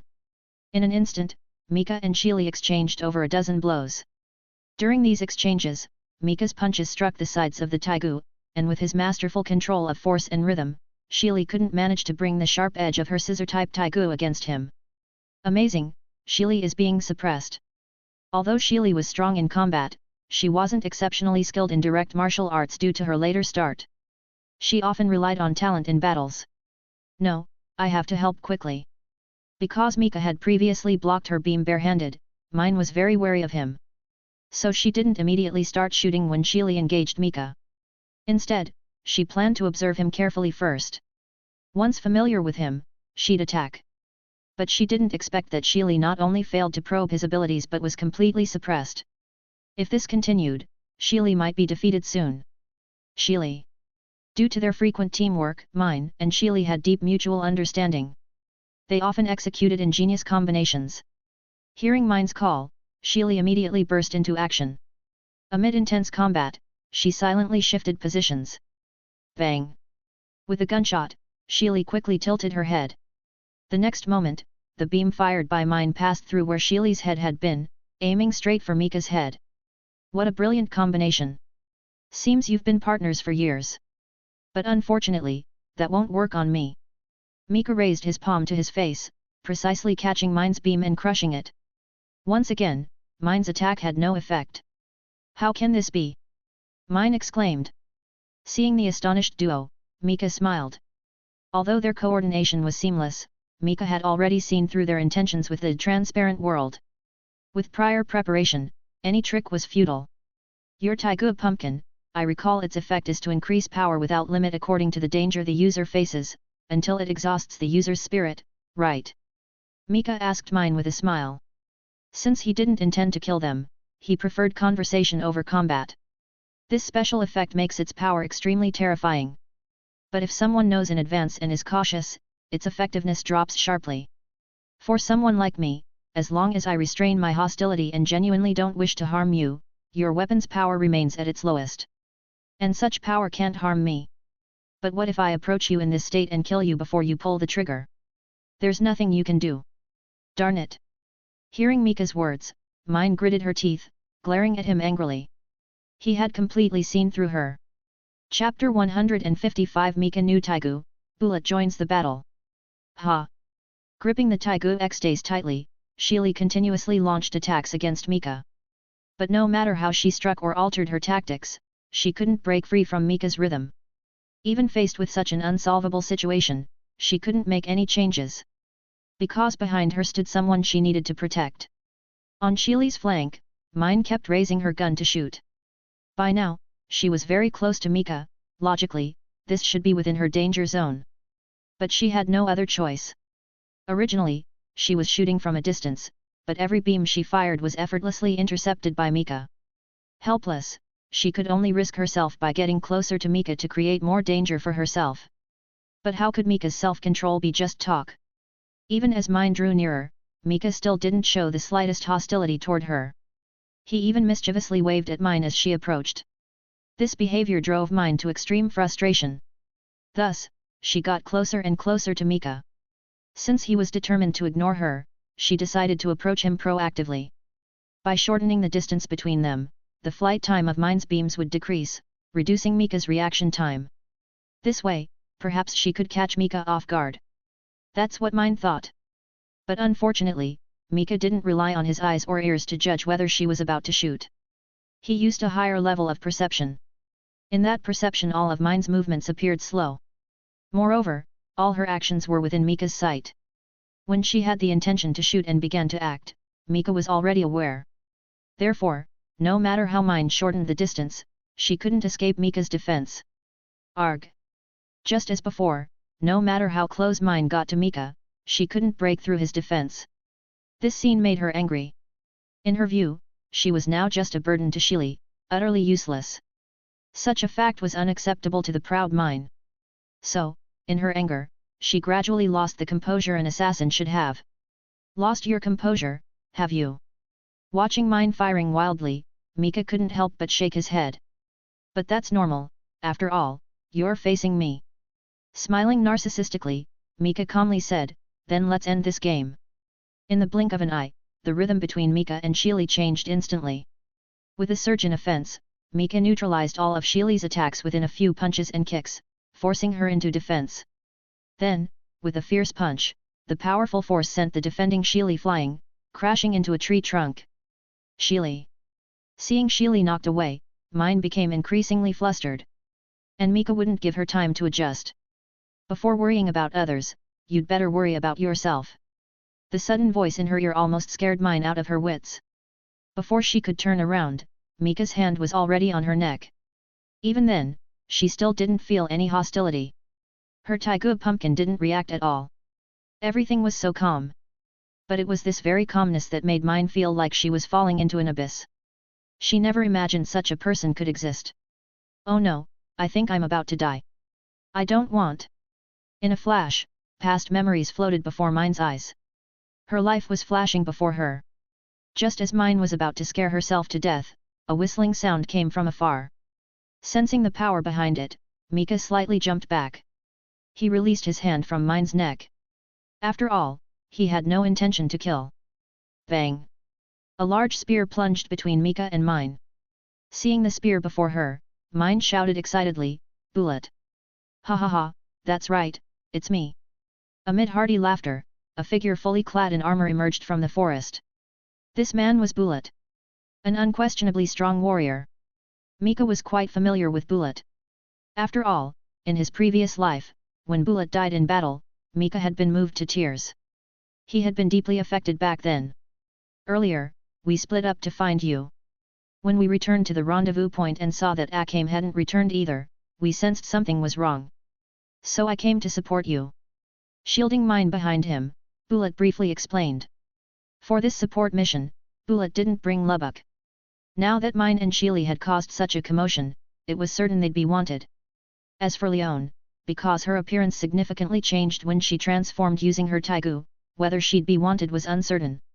At this time, Lubbock, as the only remaining member who could still infiltrate the imperial capital to gather intelligence, wouldn't be exposed easily under Bulat's watch. Right now, Lubbock was doing what he should be doing. You are the enemy. Looking at Mika, Bulat's expression quickly turned serious. As a battle-hardened warrior from the army, Bulat could tell at a glance upon seeing Mika. The opponent was also a strong warrior who had walked through mountains of corpses and seas of blood. Although they hadn't fought yet, Bulat had raised his guard against Mika to the highest level. Actually, I don't want to be their enemy. I was just preventing them from interfering with that interesting battle over there. Facing Bulat's inquiry, Mika replied with a light smile. I see. Then can I assume we can now cease hostilities and go our separate ways? Moving slightly to the side, Bulat asked again. If possible, Bulat didn't want to fight an enemy like Mika. Besides the difficulty in dealing with him, the environment was also a factor. This was the imperial capital, they absolutely couldn't linger here. Otherwise, they might never get away. Nope. Mika's calm words shattered Bulat's hopeful thoughts.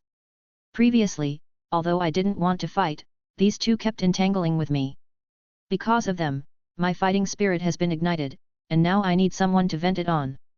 And you are the right choice. Hooking his finger at Bulat, Mika said with a light smile. Seems we really can't leave now.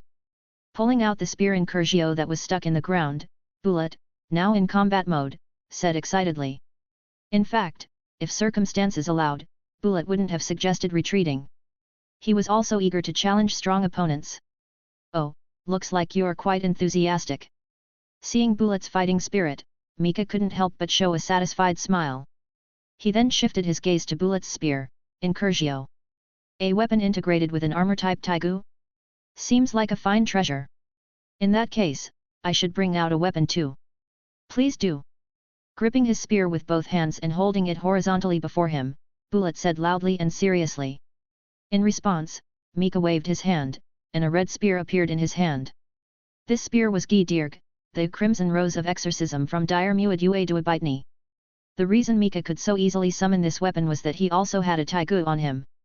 Of course, although called a Taigu, it was just a small storage device crafted using Taigu materials and technology. After replicating much of the technology used in Taigu, Gabriel had the idea of crafting one herself. Although she could store items herself, she wasn't always with Mika and the others. As their strength increased and they ventured more into different worlds, the three of them would inevitably act separately. Sharing one storage device would become too inconvenient. Especially for Mika. Because he was proficient in many weapons, he had a lot of spares. If Gabriel wasn't around when he fought, it would limit him greatly. Therefore, Gabriel made her first creation a storage device. Having a storage device is really convenient.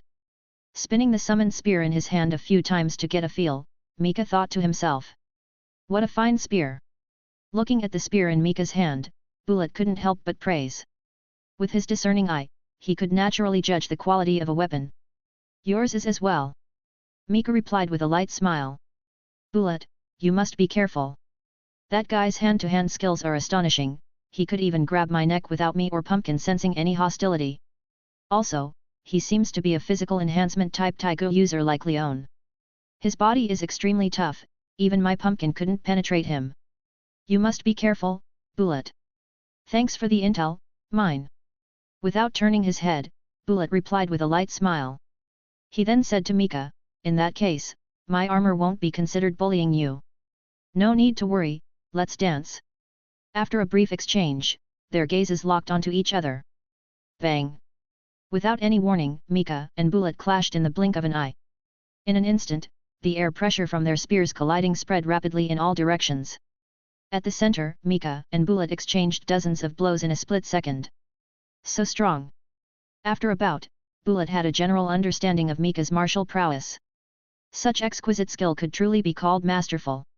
In these dozens of exchanges, Bulat hadn't broken through Mika's offense even once. Instead, Mika had landed 2 hits on him. If not for his Taigu Incursio being renowned for its defense, his body might already have 2 big holes.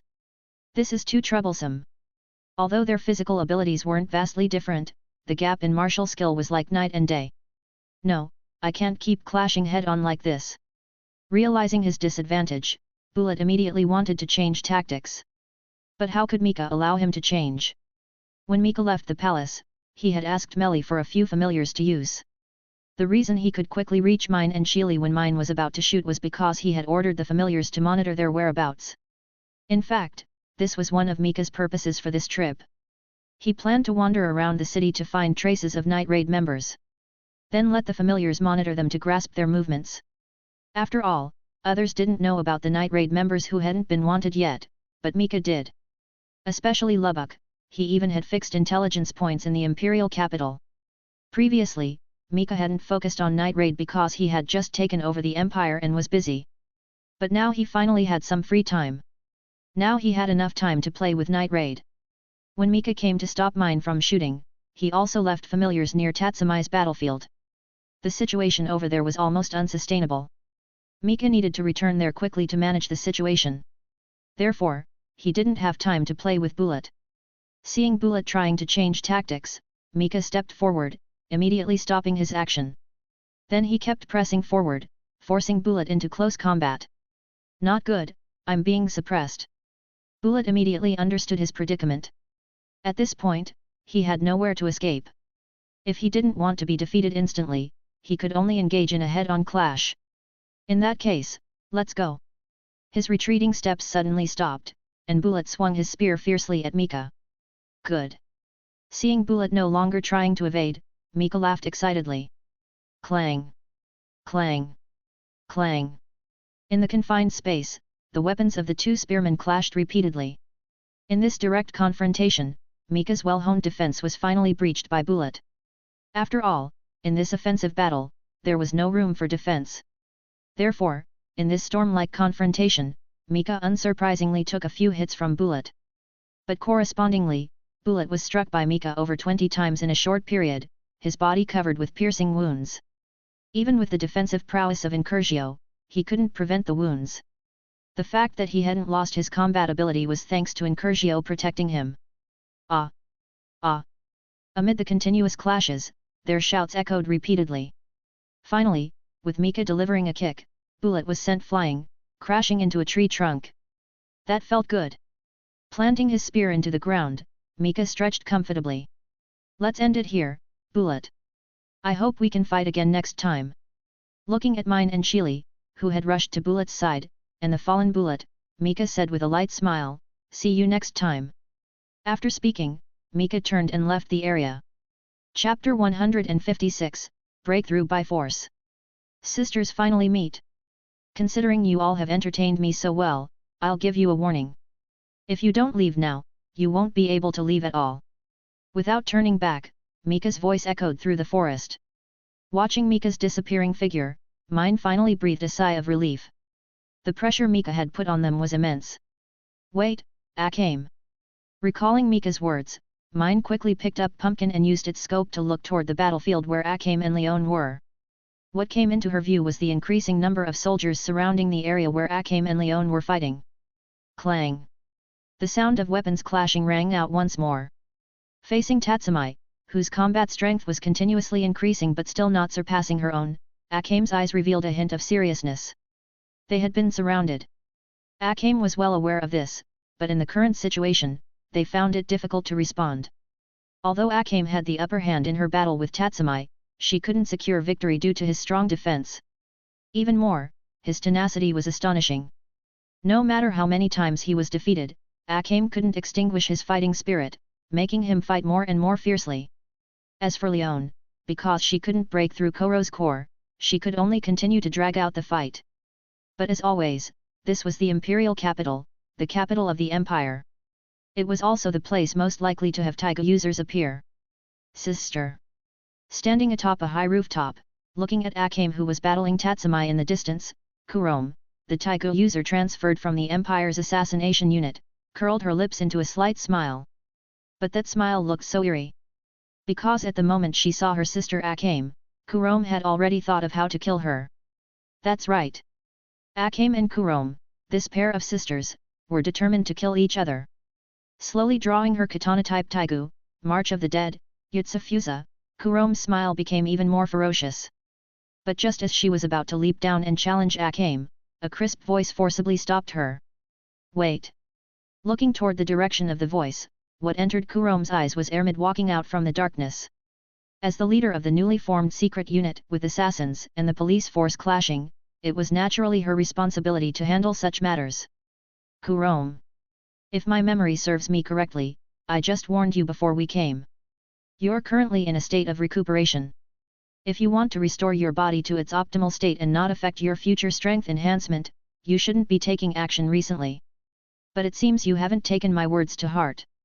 With sharp eyes staring fiercely at Kurome, Kurome's body trembled upon feeling Ermid's astonishing aura, and she hurriedly stepped back, saying, I'm sorry, I was just too excited. Good that you realize your mistake. Satisfied with Kurome's attitude, Ermid nodded slightly. Seeing this, Kurome's previously tense heart couldn't help but relax. Kurome was quite afraid of Ermid. On the first day they met, after an examination, Ermid clearly stated all of her symptoms and provided methods to resolve them. From that moment, Kurome knew that the other party was no ordinary person. After that, even though her Taigu had been confiscated, she had sparred with Ermid but never gained the upper hand. At that time, after giving her a harsh lesson, Ermid told her that she could heal her body. Later, she could even enhance her strength.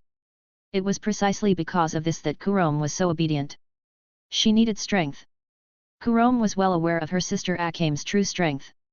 Whether in combat power or potential, Kurome was inferior to her sister Akame. And the reason her body was in such poor condition now was that she had taken many drugs to enhance her strength in order to catch up to her sister's shadow in her early years. If Ermid could truly enhance her strength, then she would have hope of fulfilling her wish to kill Akame. But Ermid required that unless she healed her body, she would absolutely not provide methods to enhance her strength. For Kurome, who was already serving in the secret unit Nightcrow and had personally witnessed those members rapidly growing, this was undoubtedly unbearable. Glancing at the restless Kurome, Ermid said seriously, Don't be anxious. Now that you've come to the same battlefield as her, there will be plenty of opportunities to fight in the future. So, what you need now is not an opportunity to fight, but strength sufficient to battle her. Kurome obediently nodded. But Ermid saw impatience in her eyes. Seeing this, Ermid couldn't help but shake her head. Fine, let's go over and take a look. Ermid said helplessly. In her view, Kurome's obsession was particularly deep. If she didn't let her go, it might be detrimental to her body. However, the rules are still necessary. Do you remember? Yes. Having received permission, Kurome responded loudly. Clang! Clang! Clang! In the air, Akame's figure and Tatsumi's figure crossed each other continuously. In their ongoing battle, both had pushed their bodies to the peak, leaving trails of afterimages and echoes in the air. Damn it! Is this my full strength? Looking at Akame, who remained calm and composed under his full force attacks, Tatsumi's expression was extremely grim. Although he had indeed entangled Akame, preventing her from retreating smoothly, he hadn't caused any substantial harm to her. The reason he could do what he had done before was thanks to the armor given by Mika. For Tatsumi, who wanted to catch up to Mika, this was a huge blow. Damn it! With a roar, Tatsumi's speed increased dramatically, suddenly appearing in front of Akame. This unexpected scene shocked Akame. But Akame's skills were not to be underestimated. She reflexively placed Murasame horizontally in front of her, blocking Tatsumi's thrust. But besides the surge in speed, Tatsumi's strength had also increased several times. The violent force directly sent Akame flying. What is this? Feeling the power emanating from Tatsumi, Akame, who hadn't expected that he hadn't yet reached his limit, exclaimed in surprise. This is power beyond my own. At this moment, Tatsumi had entered the second stage of fighting spirit. That is, starting to enhance his strength at the cost of self-damage. Before that, the power Tatsumi displayed in his battle with Akame, besides the boost from fighting spirit, also included the mark state recreated by Gabriel when she reinvented the breathing technique.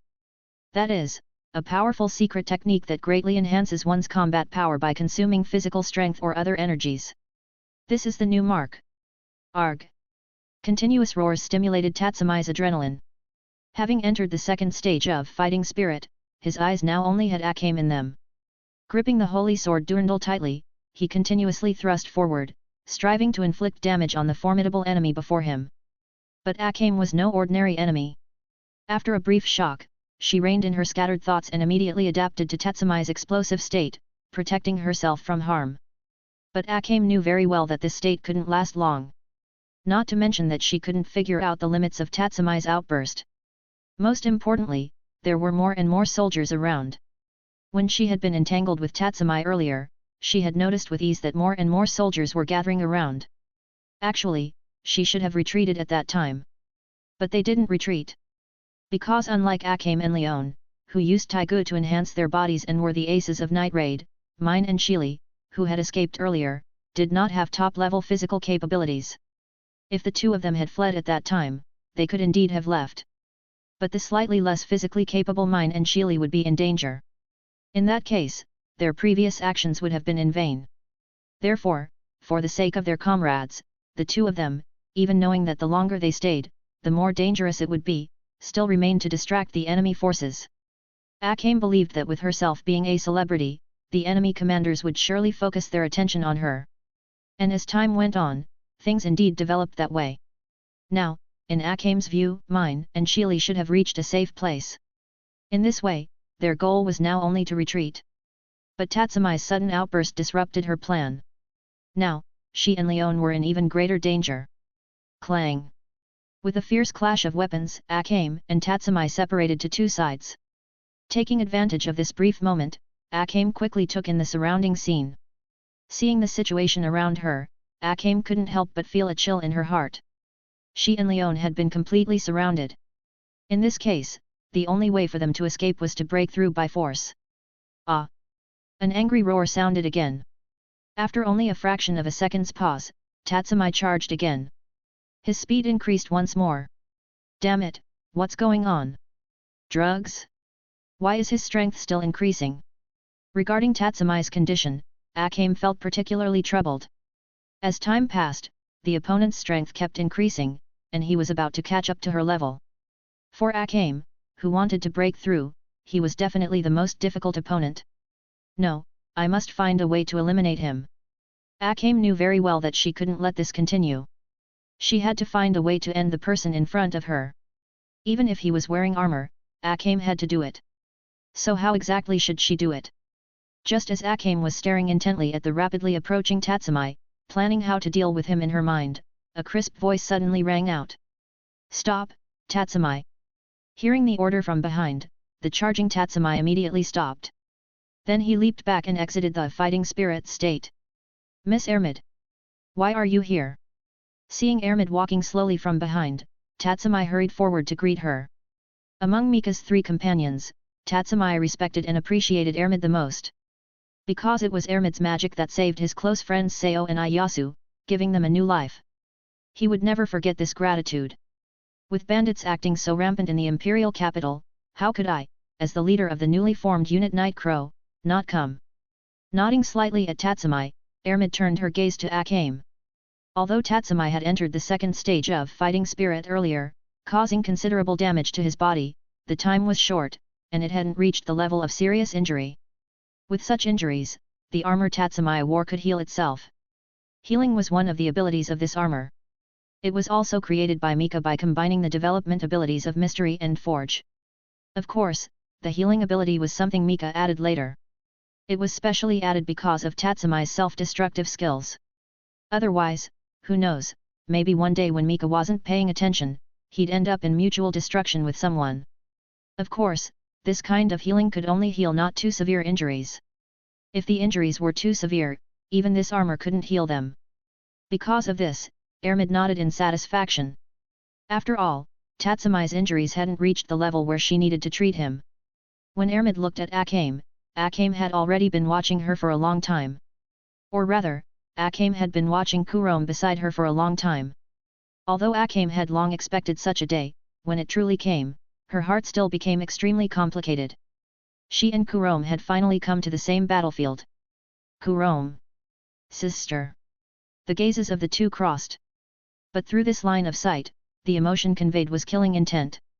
I must kill you. I will definitely kill you. Staring intently at Akame, who was close at hand, driven by this atmosphere, Kurome reached for the taigu at her waist, March of the Dead, Yutsufuza. But Ermid's cold words immediately suppressed her impulse. Kurome, have you forgotten my words again? Hearing Ermid's command, Kurome immediately stopped her action and then retreated behind Ermid. Awakened by Ermid, Kurome was no longer filled with reluctance. She had seen her sister. And she had obtained the path to enhance her strength. What she needed to do next was just to train silently, and then kill her. Miss Ermid, this is... Seeing Ermid stop Kurome's action, Tatsumi asked in confusion. This is Kurome, a taigu user transferred from elsewhere. However, it seems she had taken many drugs to enhance her strength before, so I plan to heal her. And before her body recovers, I have ordered her not to take action, so the next battle will still be led by you, Tatsumi. I understand. Hearing Ermid's words, Tatsumi once again looked at Akame. Facing Akame as an opponent was exactly what Tatsumi wanted. Seeing Tatsumi full of fighting spirit, Ermid couldn't help but shake her head. Apparently, this child had forgotten Mika's previous words. Just as she was about to remind him, a beam of light suddenly shot rapidly toward Tatsumi. An unexpected change occurred. Chapter 157 Mika Merciful Decision. Akame's concern. Watch out! Although the beam shooting from afar was very discreet, this was a battlefield surrounded by numerous soldiers. Here, the few people present were exposed under the eyes of hundreds. Not to mention beams of light, even a mosquito flying by would be noticed. Therefore, when the beam was fired, various warnings rang out one after another, allowing Tatsumi to easily dodge the shot. But this was just the beginning. Following that beam, continuous beams kept shooting over, and the targets were no longer just Tatsumi but everyone present. Find cover! Watch out for the beams! Seeing the situation unfold, Ermid shouted loudly. Such an order left Tatsumi puzzled. But receiving a subtle signal from Ermid's eyes, he immediately realized. He remembered. Mika had once told him that the important thing wasn't to capture or kill the enemy but to use these people for training. After all, if all these people were captured, he wouldn't have suitable opponents. Thinking of this, Tatsumi repeated Ermid's order, shouting to those around him. Hearing his command, the soldiers under the police force quickly began to evade the shots coming from afar. Seeing this scene, Tatsumi nodded in satisfaction. In fact, Tatsumi still recognized Night Raid's actions. Especially in these few days as the captain of the police force. After abolishing many of former Captain Ogre's orders, the renewed police force immediately solved several major cases. Through these cases, Tatsumi gained a new understanding of the corruption in the imperial capital. People like Arya were countless in the city. If he weren't the captain of the police force, those who died tragically in the imperial capital might never have anyone to seek justice for them. Therefore, after deeply understanding the imperial capital and Night Raid, he agreed with Night Raid's purpose. He believed that they were people with justice in their hearts. Even though they belonged to the Revolutionary Army's Intelligence and Assassination Unit, Tatsumi still thought so. So, in fact, Tatsumi didn't want to kill Night Raid members. And he hadn't reacted earlier because his battle with Akame was too intense. It made him temporarily forget everything except the fight. Seems I must be cautious in the future. No matter how intense the battle, I must never forget my own intentions. Tatsumi said to himself seriously. Retreat, Leon. Although Akame felt the enemy commander's orders were strange, now was obviously not the time to think about such things. With the enemy commander's order, the net that had been cast around them now had gaps. For Akame and Leon, this was definitely the best opportunity. Got it. Hearing Akame's words, Leon immediately began to retreat. Damn it, don't think you can escape. Watching Leon flee rapidly, Seryu shouted loudly. As she spoke, she was about to give chase. Stop, Seryu! But Tatsumi suddenly called out to her. Captain Tatsumi, why are you telling everyone to hide instead of holding their positions? Looking at Tatsumi approaching, Seryu shouted loudly, puzzled by his command. That's because, compared to those small-time thieves, the lives of our comrades are more important. Patting Seryu on the shoulder, Tatsumi said seriously, remember, Seryu. Night Raid is an assassination organization composed of Taigu users. Each one of them is extremely dangerous, so absolutely do not let others engage them directly. What they need to do is merely contain them. Direct combat is to be handled by the two of us. Understand? Yes. Hearing Tatsumi's words and grasping his intent, Seryu calmed down. Glad you understand. Tatsumi nodded slightly, then turned his gaze to Seryu's body. Your body has been modified. Noticing the machinery inside Seryu's body, Tatsumi frowned and spoke. Yes. Seryu responded with a smile. Obviously, she had no objections to her body modifications. What a twisted method. Tatsumi immediately criticized such behavior. If you want to improve your strength, there are many ways. Body modification should be the last resort. Moreover, you're still young, there's plenty of room for growth in the future. There's no need to gain strength through body modification unless you're really desperate. Yes, I am desperate. Seemingly hearing what Tatsumi was implying, Seryu quickly said. But Tatsumi didn't consider Seryu's feelings and continued, I think the one who was desperate was Ogre. He clearly knew that his actions might make him a target someday, leading to his assassination. So he needed strength to protect himself, and you, as a Taigu user, were the best choice. But at that time, you were still young, and manipulating a biological type Taigu could easily become a weakness. So he suggested you undergo body modification. No, it's not like that. Unable to accept reality, Seryu shouted loudly. Seeing this, Tatsumi stepped forward, holding her arm, and said, whether it's true or not isn't that important. After we return, I'll ask Miss Ermid to heal you. As for strength, you'll need to train yourself. Don't think about taking such crooked paths. Yes. Lowering her head, Seryu responded softly. After comforting Seryu, Tatsumi walked into the nearby forest and, unsurprisingly, saw Mika and Ermid. Well done, you're quite good at comforting girls, Tatsumi. Not at all. Hearing Mika's teasing, Tatsumi became shy. By the way, didn't Miss Ermid lead people to pursue Night Raid? How did that go? Not wanting the topic to stay on himself, Tatsumi quickly asked. After Akame and Leon escaped, those who went in pursuit were Ermid's secret unit and the city defense forces dispatched by General Budo. As expected, they got away. An enemy Taigu user who manipulates threads set countless traps in the forest, our people couldn't catch up. Ermid's voice was calm. It was as if the failed operation had nothing to do with her. That's good. Mika said with a light smile. Then he turned to Tatsumi and said seriously, Tatsumi, you must remember. Even though I'm now the Emperor, Melly is the Prime Minister, Ermid is the leader of the secret unit, and you're the captain of the police force, the Empire is still not ours. The Empire is just a tool, so never let yourself be corrupted by this tool. Understand? Understood. Hearing Mika's admonition and feeling deeply moved, Tatsumi responded earnestly. Ah! Finally, we made it out. Outside the imperial capital, after several skirmishes, Lubbock, who had finally shaken off the pursuing imperial soldiers, leaned on his knees, gasping for breath. Earlier, under Bulat's instructions, he hadn't gone to the front battlefield. Instead, he set traps in the rear. This was the task that best utilized his Taigu infinite uses, cross-tail. And Lubbock didn't disappoint Bulat's trust. The traps he set blocked all the soldiers pursuing them in the forest, allowing the Night Raid members to escape safely. Ah, I'm exhausted. Sitting down immediately and leaning against a tree trunk, Leon sighed and said, this mission was really thrilling, we actually encountered 2 Taigu users. If Akame and I hadn't arrived in time, mine and Chili might have been in grave danger. But that biological type Taigu was really hard to deal with. Although I could roughly sense where its core was, I just couldn't successfully destroy it. I'm so tired. Expressing her feelings loudly, Leon looked exhausted as she leaned against the tree. We actually encountered 2 Taigu users?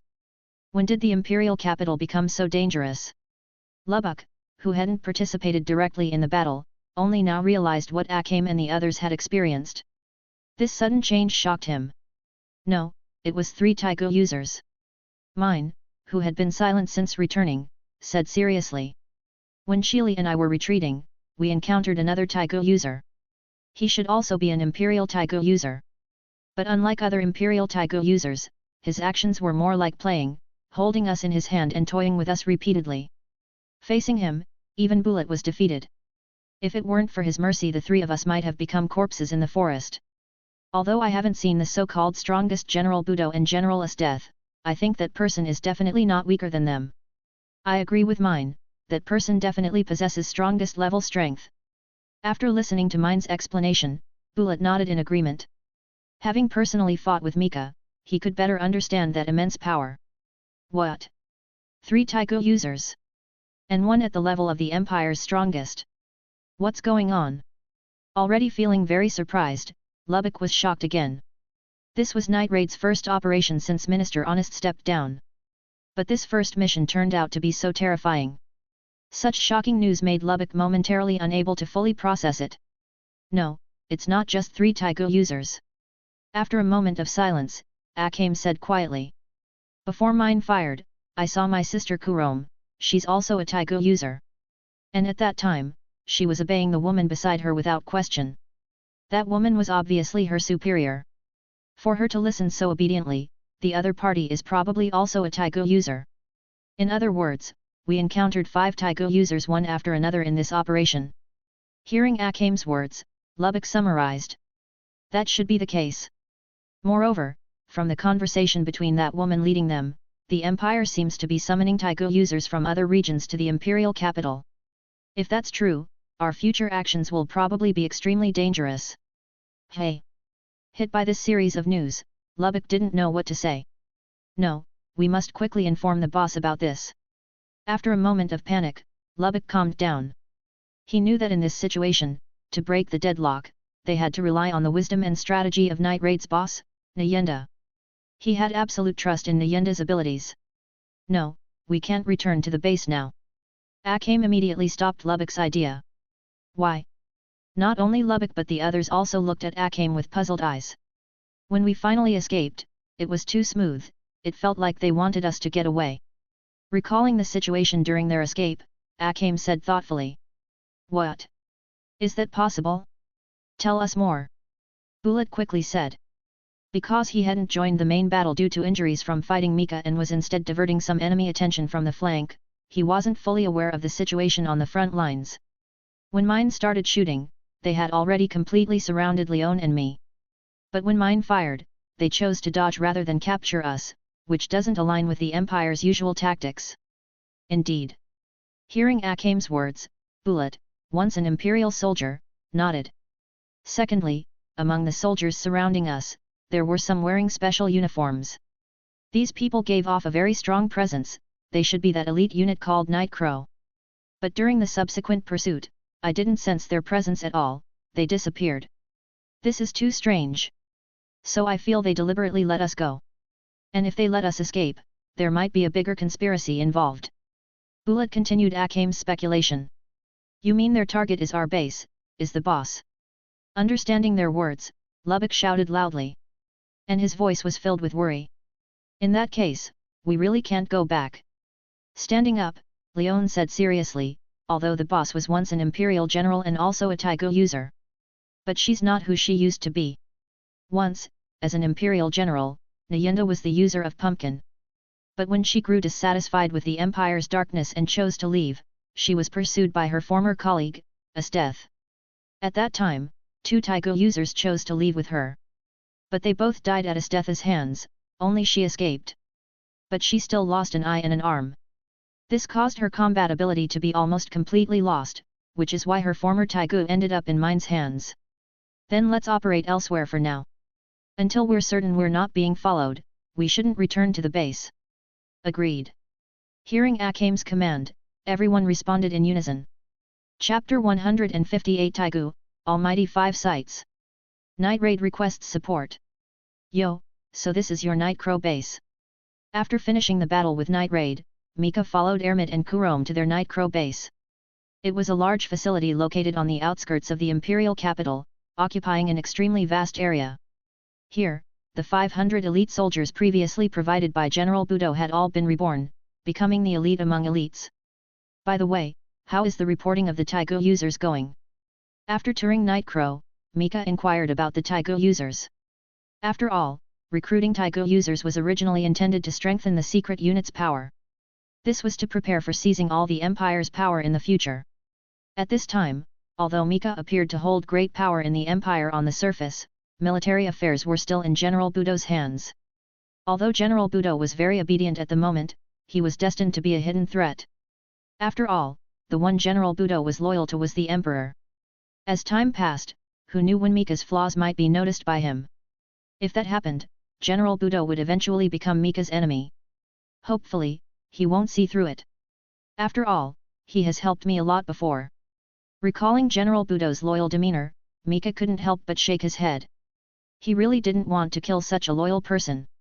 As for the Taigu users, we've currently recruited 4 people, Kurome from the assassination unit, Wave from the navy, Bowls from the incineration unit, and Run from the provinces. Among the 4 recruited, only Kurome and Bowls have arrived in the imperial capital. As for Wave and Run, they should still be on their way. Ermid reported earnestly. Only those 4? Mika asked curiously. Although he hadn't recalled carefully, he vaguely remembered that in the original work, the Jaegers had more members. Indeed, only those 4. Ermid nodded. In fact, the list Melly provided me originally had more than just those 4, it also included Dr. Stylish from the science unit and Seryu from the police force. However, between those 2, Seryu serves in the police force. I thought Tatsumi needed her more, so I didn't recruit her. As for Dr. Stylish, I don't quite like that kind of person, so I didn't recruit him. But Melly seems quite interested in him, so she took him. I see. Mika suddenly understood. Indeed, since you're recruiting your own subordinates, you have to consider compatibility.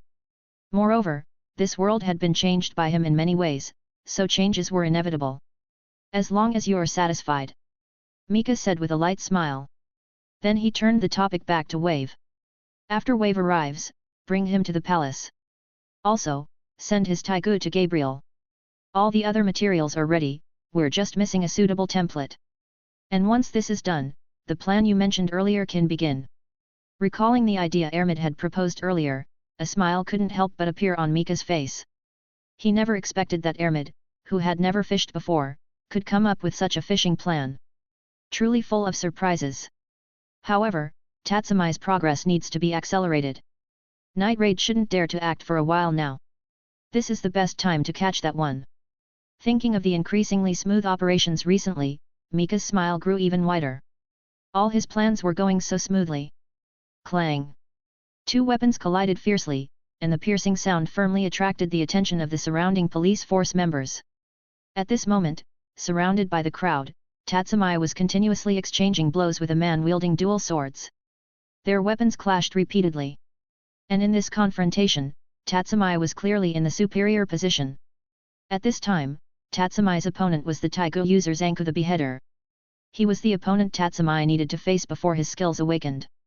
Zanku the Beheader, once the executioner of the largest prison in the imperial capital, went insane after continuous killings. He stole the warden's Taigu and took pleasure in beheading people everywhere. After a long journey, he finally arrived in the imperial capital. But just as he arrived, he heard about Prime Minister Honest's downfall. At that time, the entire imperial capital was in chaos, and security was at its tightest. So he chose to lay low for a while. Now, as the situation in the imperial capital stabilized, its defenses gradually returned to normal. At this time, Zanku the Beheader resurfaced and began committing crimes in the imperial capital. After receiving Mika's order, Tatsumi had been searching for his traces ever since he joined the Taigu police force. Finally, on the 2nd day after battling the Night Raid assassins, Tatsumi caught his trail. Thus, after continuous pursuit, he finally found Zanku the Beheader.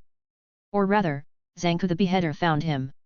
I heard you fought that Night Raid assassin Akame yesterday, and it was a draw. This was the first thing Zanku said when he met Tatsumi. Hearing Zanku's inquiry, Tatsumi couldn't help but think to himself, it would be nice if that were true, but unfortunately, I'm not her match yet. Oh? You're not her match? Seems I found the wrong person. After all, those people following you were all saying how intense your battle with Akame was. I thought you were someone like her. Looking at the expressionless Tatsumi, Zanku muttered to himself. Mind reading, hey?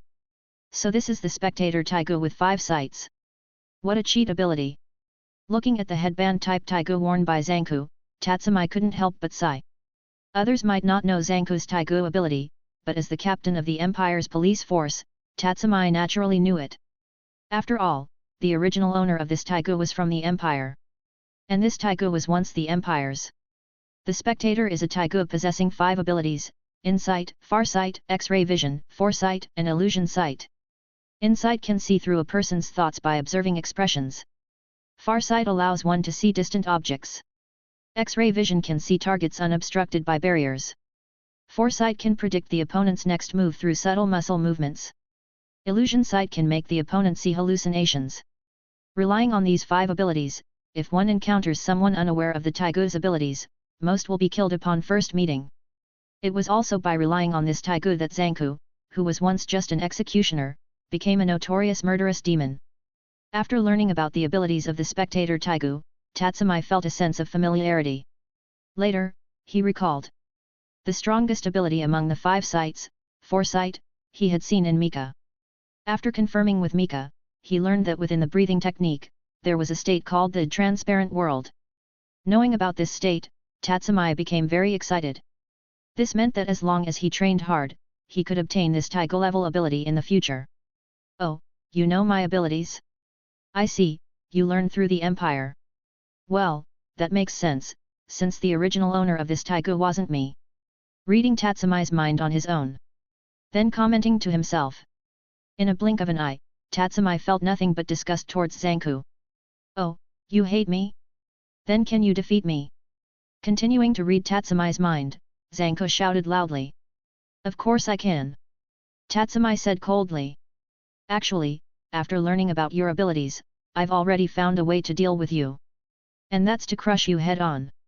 Tatsumi knew very well that among the 5 sights of the spectator, the ones that truly worked in battle were Insight, Foresight, and Illusion sight.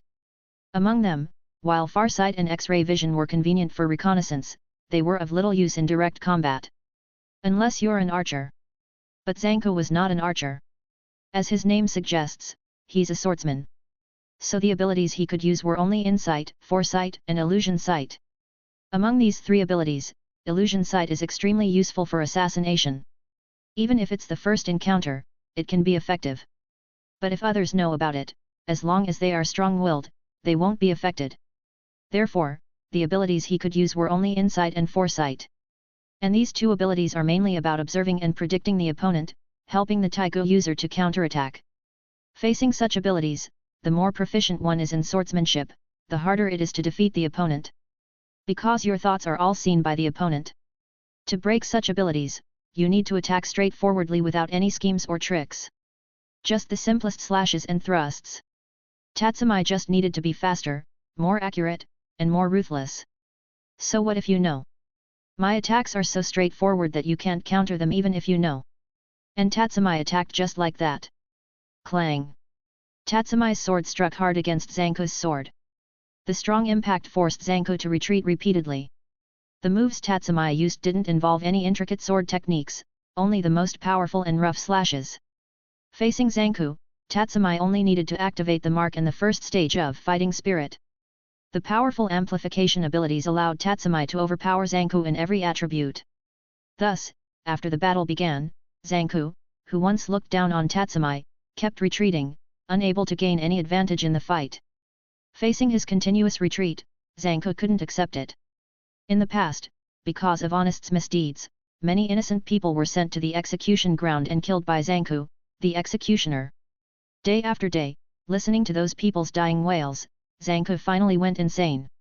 He began to have auditory hallucinations, as if the innocent people who died by his hand were wailing in his ears every moment. Therefore, when he saw Akame's wanted poster, he suddenly thought. Akame, who was once an elite of the Empire's assassination unit, might also have the dead constantly wailing in her ears like him. So he followed Akame's trail to the imperial capital. His original target was Akame. In his view, only Akame was worthy of being his opponent. But he didn't expect that now he couldn't even gain an advantage over one of Akame's defeated subordinates. How could he accept this? You're too weak, Zanku. With a powerful slash sending Zanku flying, looking at his figure, Tatsumi said seriously, Zanku, you're weak, really weak. Relying on your taigu, you've made a notorious name for yourself, but that doesn't change the fact that you're weak. Because the ones you've killed are all weaklings. Swinging your sword only at the weak for fun makes you just a slightly stronger weakling. If you met Akame, you might gain some advantage due to your taigu, but that would be temporary. Your defeat is beyond doubt. Looking at Zanku, Tatsumi said earnestly. At the same time, he sheathed his sword. This sword was a second-tier weapon Mika had given him, a weapon Tatsumi treasured. Earlier, to train himself, Tatsumi hadn't used his full strength. He hadn't even put on his armor. At this point, he found Zanku uninteresting. Moreover, their battle had attracted a lot of attention, and the surrounding police force members were the best proof. So now it was time to end the battle. He drew the holy sword Durndal. Let's end this, Zanku. With that, Tatsumi charged forward. No, I won't lose. Seeing Tatsumi rushing towards him, Zanku swung his sword to meet him. But in the next moment, Zanku's head flew into the air. And along with it, his twin swords were cut into 4 pieces. The sharpness of this holy sword Durndal even surpasses Esdeath, which can cut anything. If the weapon colliding with it isn't a taigu, it will be mercilessly cut apart. Glancing back at Zanku's head, Tatsumi said quietly.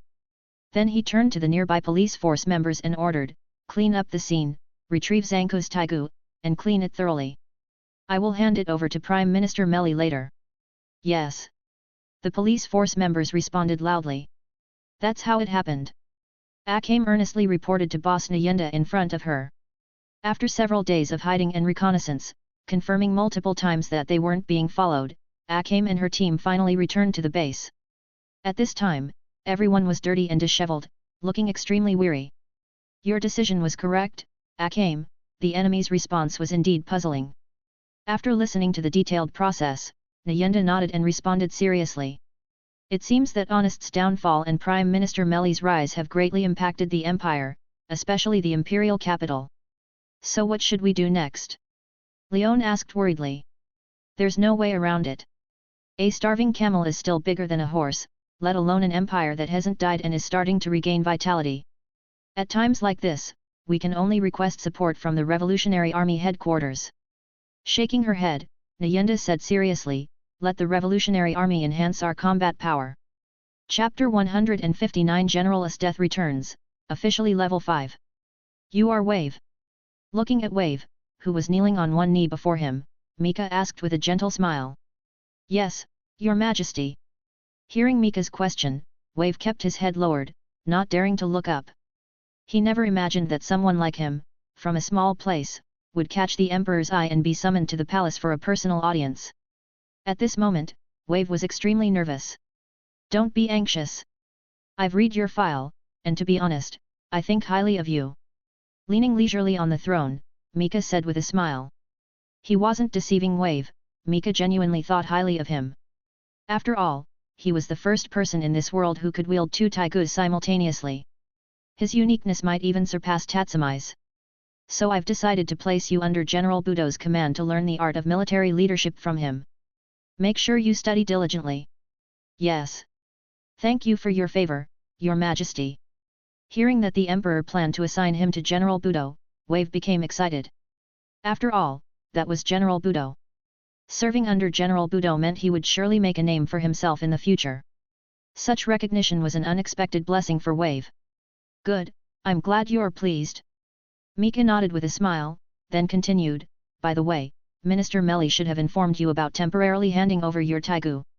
Yes, I have already handed my taigu over to Minister Melly, Wave replied earnestly. He had no objections to Melly temporarily reclaiming his taigu. Though taigu were powerful, the empire was even more so. Originally, taigu were granted to them by the empire and could be reclaimed at any time. Wave had no intention of keeping the taigu for himself.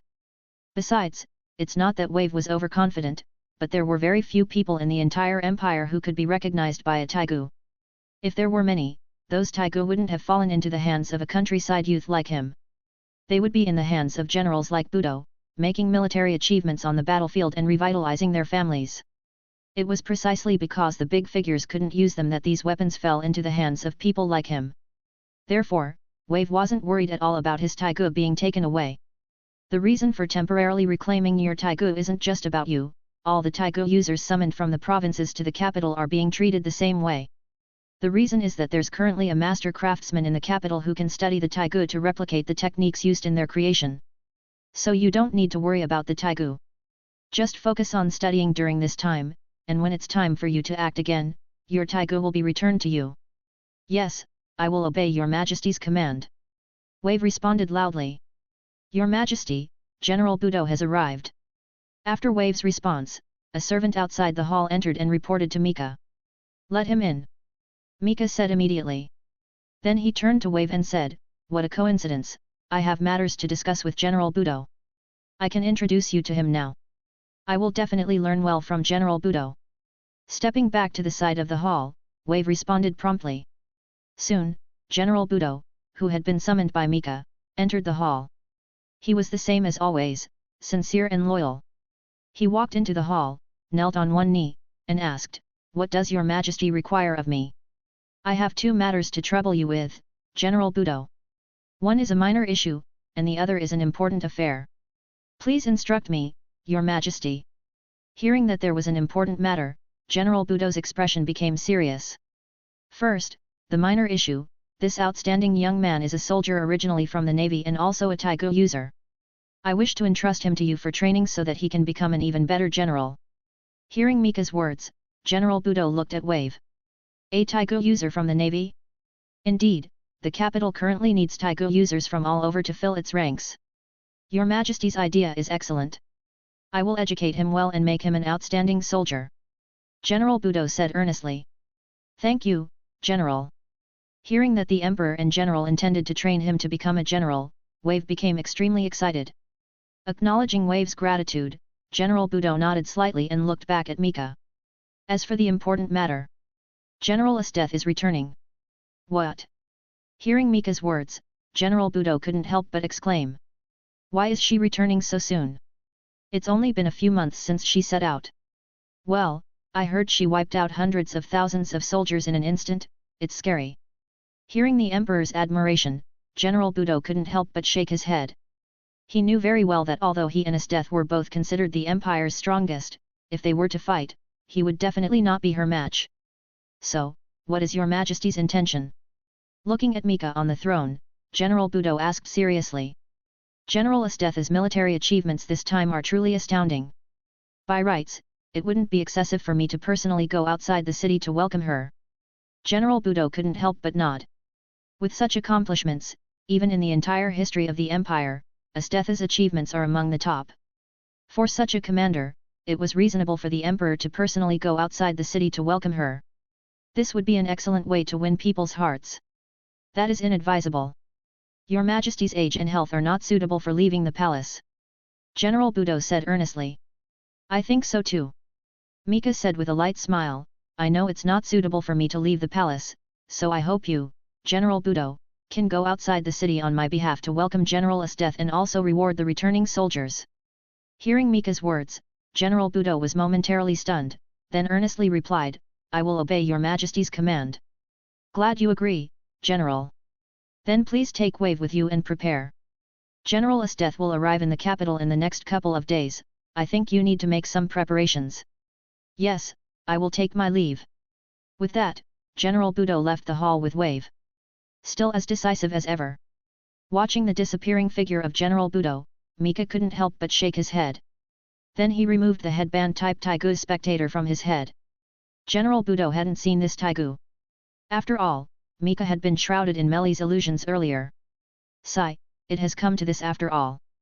After General Budo and Wave had left, looking at the empty hall, Mika couldn't help but sigh. Playing with the spectator in his hand, Mika's face showed a serious expression.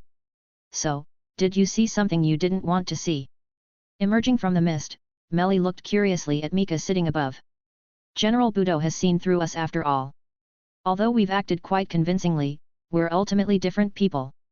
Besides, we have things to do, we can't really behave like the young emperor and play around every day. So even if we've been exposed, it's not surprising. With that, Mika tossed the spectator in his hand to Melly. He wanted her to give this Taigu, along with the others, to Gabriel. so, you deliberately sent him to welcome General Esdeath. Playing with the spectator in her hand, Melly continued to ask. That's right. Since I know he has seen through my identity, I can't let him continue lurking in the dark, so I gave him an opportunity. An opportunity to interact freely with General Esdeath. If he can persuade General Esdeath to take action together, then we can deal with them directly, preventing her from hiding in the shadows and opposing us. Drawing the snake out of its hole. Melly nodded slightly.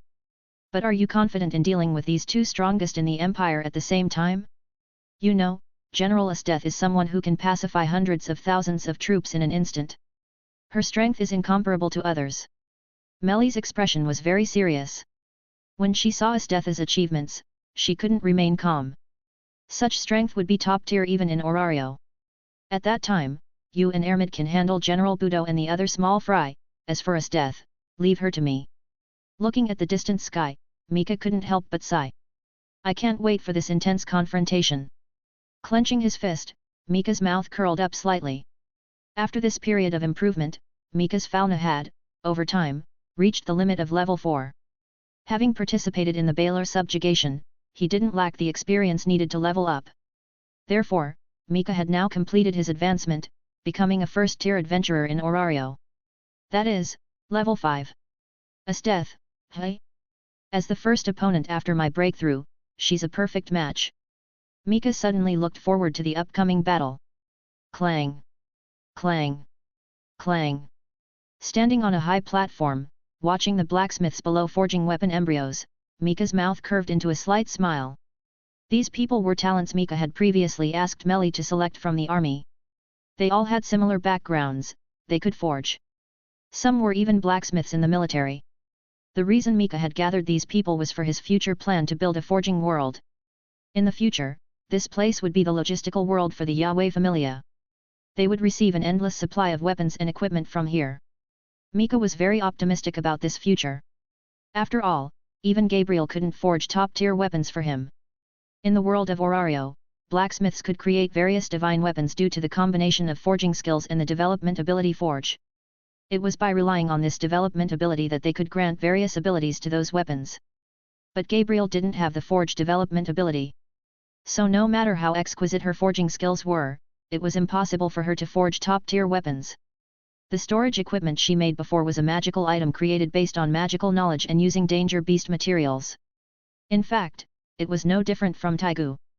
After all, Taigu themselves were weapons crafted by human hands using materials from danger beasts and rare metals, combined with incredible techniques. It was this miracle that gave Mika the idea to build this world into a forging world. This world had such potential. How is the development here? Hearing Mika's inquiry, Gabriel explained, these people study combat techniques in the morning and forging skills in the afternoon, the two don't conflict. After obtaining information about this world, I found that enhancement here is essentially a technique to develop one's potential, which fits perfectly with the fauna. After summarizing and refining it, I created a development method that perfectly fits the fauna, called the Heaven Mending Method. By developing this method, even the slowest practitioner can raise their fauna to the limit in just 10 years. Then they can find ways to achieve godhood. After hearing Gabriel's explanation, Mika was surprised. 10 years? Isn't that too long? 10 years is not long at all, okay. Gabriel couldn't help but roll her eyes. I said 10 years is for the slowest practitioners. You know, progressing has always been a game played by the talented. Take Orario as an example. Who is the slowest to level up in Orario? Don't know, that's too many. Some people wander in the dungeon their whole lives and can't reach their limit, but geniuses like the Sword Princess only need a year. 1 year equals a lifetime for others. Do you still think 10 years is long compared to that? I see, I understand now. Mika suddenly realized. Indeed. In that case, establishing this world as the logistic space for our Yahweh Familia will take a long time. But it will all be worth it. Mika nodded in satisfaction, then suddenly asked Gabriel, what about those 100 sets of equipment? They're already completed. Hearing Mika mention those 100 sets of equipment, Gabriel couldn't help but twitch her eye. After all, this task of making 100 sets had kept her busy and dizzy for the past 2 days. If it were an ordinary person, they might have been exhausted to death. Thank you for your hard work, after all, the matter is urgent, and I really need these equipments. Seeing Gabriel's unpleasant expression, Mika immediately expressed his apology. Hearing Mika's words, Gabriel's expression gradually returned to normal. I heard about your plan from Melly, just go and make a big scene. Will do. Mika said with a happy smile. Chapter 160 Hunt in the Palace, Danger Lurks Within. Oh, so this is the Imperial Palace that the general spoke of, the one supposedly infiltrated by thieves. This feeling, it's just like a monster's lair.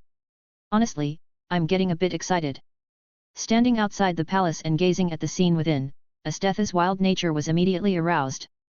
Esdeath was born in the northern border region, the daughter of the chieftain of the Partas clan, a tribe specialized in hunting danger beasts. Living a life at odds with nature, she developed a belief in the survival of the fittest from a young age. Because of this, she was full of wildness.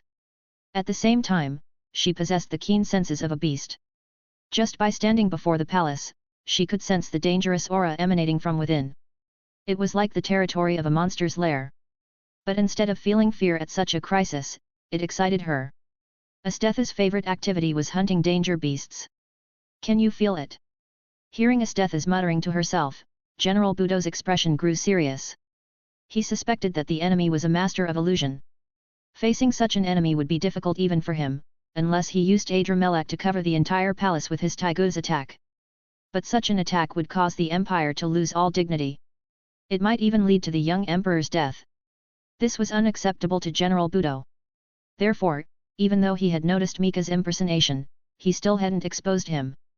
After all, just because he could see through it didn't mean others could.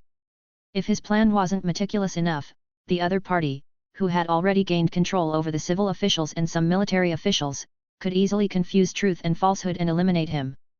This was not impossible, because the opponent still held the Taigu Ira's tone that he had retrieved from the minister. This Taigu had the effect of destroying other Taigu. So he had to think carefully.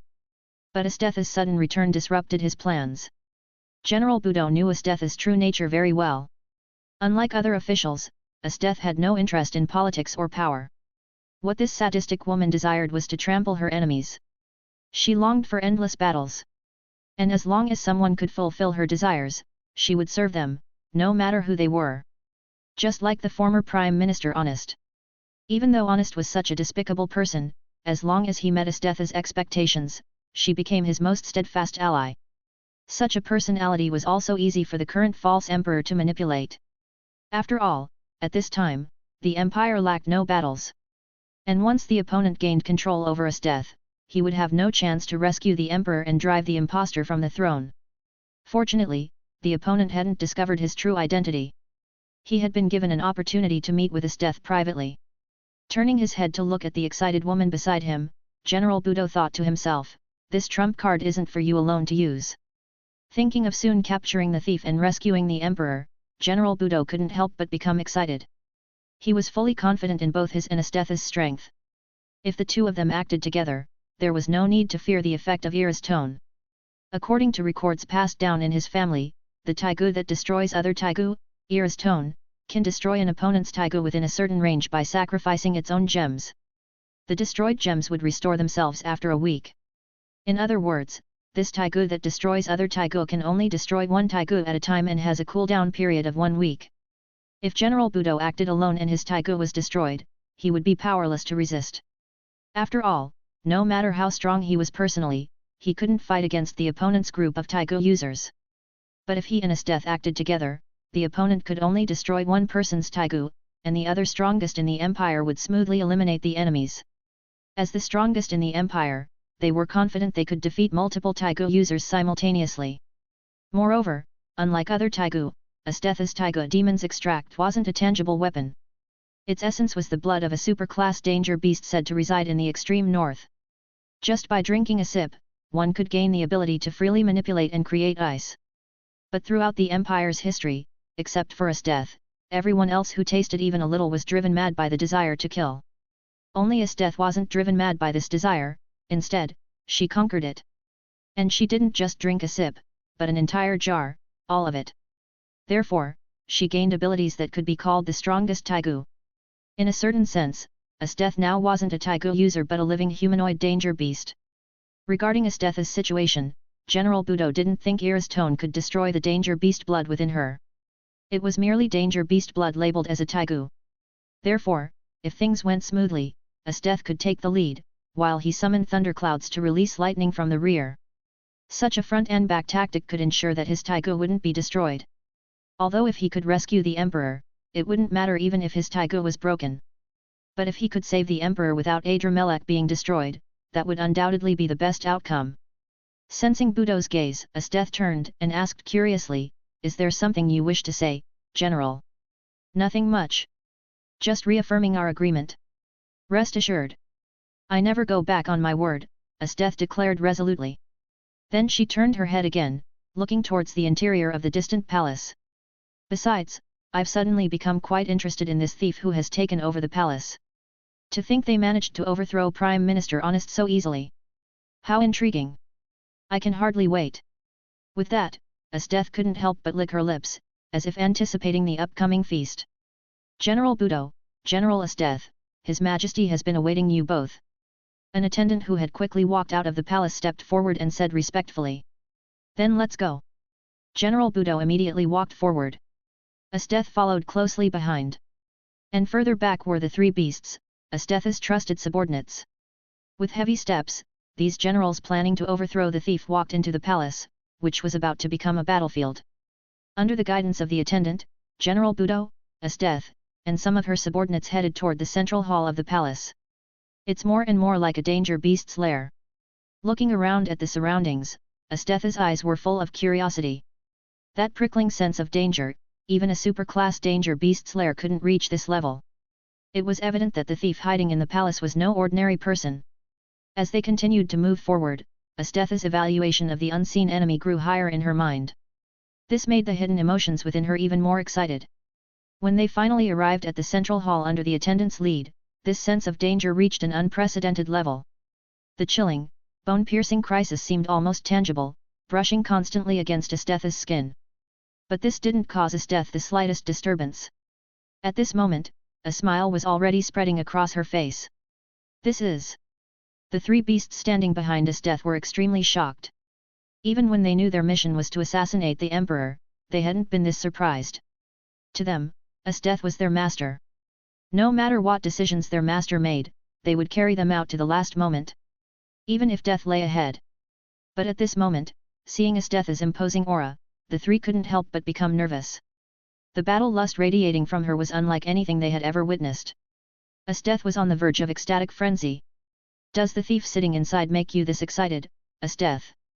Seeing that Esdeath had already entered a battle state, General Budo couldn't help but shake his head. But his expression didn't show the slightest surprise.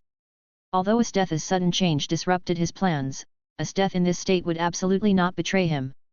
Or rather, she wouldn't betray herself. This heightened state also meant her power was at its peak, increasing his confidence in their success. What seemed like a setback might actually be a blessing in disguise. "General Esdeath, this is before His Majesty." The attendant leading the way also felt Esdeath's imposing manner, or rather, everyone nearby felt that astonishing aura. This made him extremely fearful. After all, the Empire's foremost military genius was displaying such an aura toward the Emperor. This was undoubtedly a sign of great calamity. Meanwhile, the civil and military officials waiting inside the hall for General Budo and Esdeath began to rebuke her one after another. "Esdeath, what are you doing? Esdeath, restrain yourself. This is the Imperial Palace. Stop this at once, Esdeath." But at this moment, in Esdeath's eyes, there was only the young Emperor sitting on the throne. Although the current Emperor looked exactly like the former one, he was definitely not the same. Esdeath was utterly certain. Because that sense of danger could never emanate from the former young Emperor. Ah! The ultimate prey! Even though they hadn't yet crossed swords, Esdeath was already certain. The Emperor before her was an opponent she had never encountered before. Insolent! What are you saying, Esdeath? Hearing Esdeath's blatant words, several military officials immediately rushed toward her, attempting to pin her down and make her face the Emperor's punishment. But how could Esdeath be someone easily subdued by others? Before the rapidly approaching officials could get close, they were frozen into ice sculptures. She actually attacked. Seeing that Esdeath had really acted, all the military officials present quickly assumed defensive stances. Seeing the situation about to erupt, General Budo stepped forward. Everyone, please listen to me. The person sitting on the throne now is not His Majesty himself, I stake my life on this. The real emperor has likely been taken from the palace by the thieves, led by Prime Minister Melly, and replaced with an illusion created by a Taigu. Otherwise, wouldn't you agree that His Majesty's recent behavior has been drastically different? If the emperor on the throne is willing to activate the Supreme Taigu to prove himself, I am willing to accept judgment if he passes. Looking at the civil and military officials ahead, and the emperor sitting above, General Budo earnestly proclaimed. The Supreme Taigu he mentioned was another Taigu passed down through the royal family, and also the strongest among Taigu. But to activate it, one must have royal blood. Others could not activate the Supreme Taigu. Hearing General Budo's shout, the civil and military officials were momentarily silent, then suddenly burst into commotion. If someone else had said this, almost no one would take it seriously. But since it was General Budo speaking, everyone had to consider it. After all, General Budo was famously loyal. He was a great loyalist who, due to ancestral teachings, didn't act even when he had the ability to eliminate the calamity. People couldn't imagine General Budo rebelling. As they pondered, they indeed found many suspicious points. After all, the emperor's changes before and after removing the prime minister were too drastic. Before, because he was the emperor, they didn't dare even think about it. But with General Budo's reminder, they gradually thought of the changes. Then, they slowly turned their gaze to Mika, who was leisurely sitting on the throne, and their voices gradually quieted. Well? Have you finished your discussion? Mika asked with a smirk. Your Majesty, please activate the Supreme Taigu to prove your identity. A single voice broke the silence. Like a spark igniting a wildfire, more and more officials joined in, their voices rising in a crescendo until they chanted in unison, Your Majesty, please activate the Supreme Taigu to prove your identity. Mika responded with a chuckle, there's nothing to prove. I cannot activate the Supreme Taigu. What? Panic swept through the hall as Mika confessed. They stared at him, speechless and bewildered, unsure how to react to this unprecedented situation. Then, Budo's booming voice shattered the tense silence. Then get down from there. That is not your place. As Budo roared, thunder rumbled outside the palace walls, a clear indication of the general's fury. Additionally, if you would like to request novels and access my Google Drive where I have 200+ audiobooks, then you can join my Patreon. Link is also provided in the description. Thanks for listening.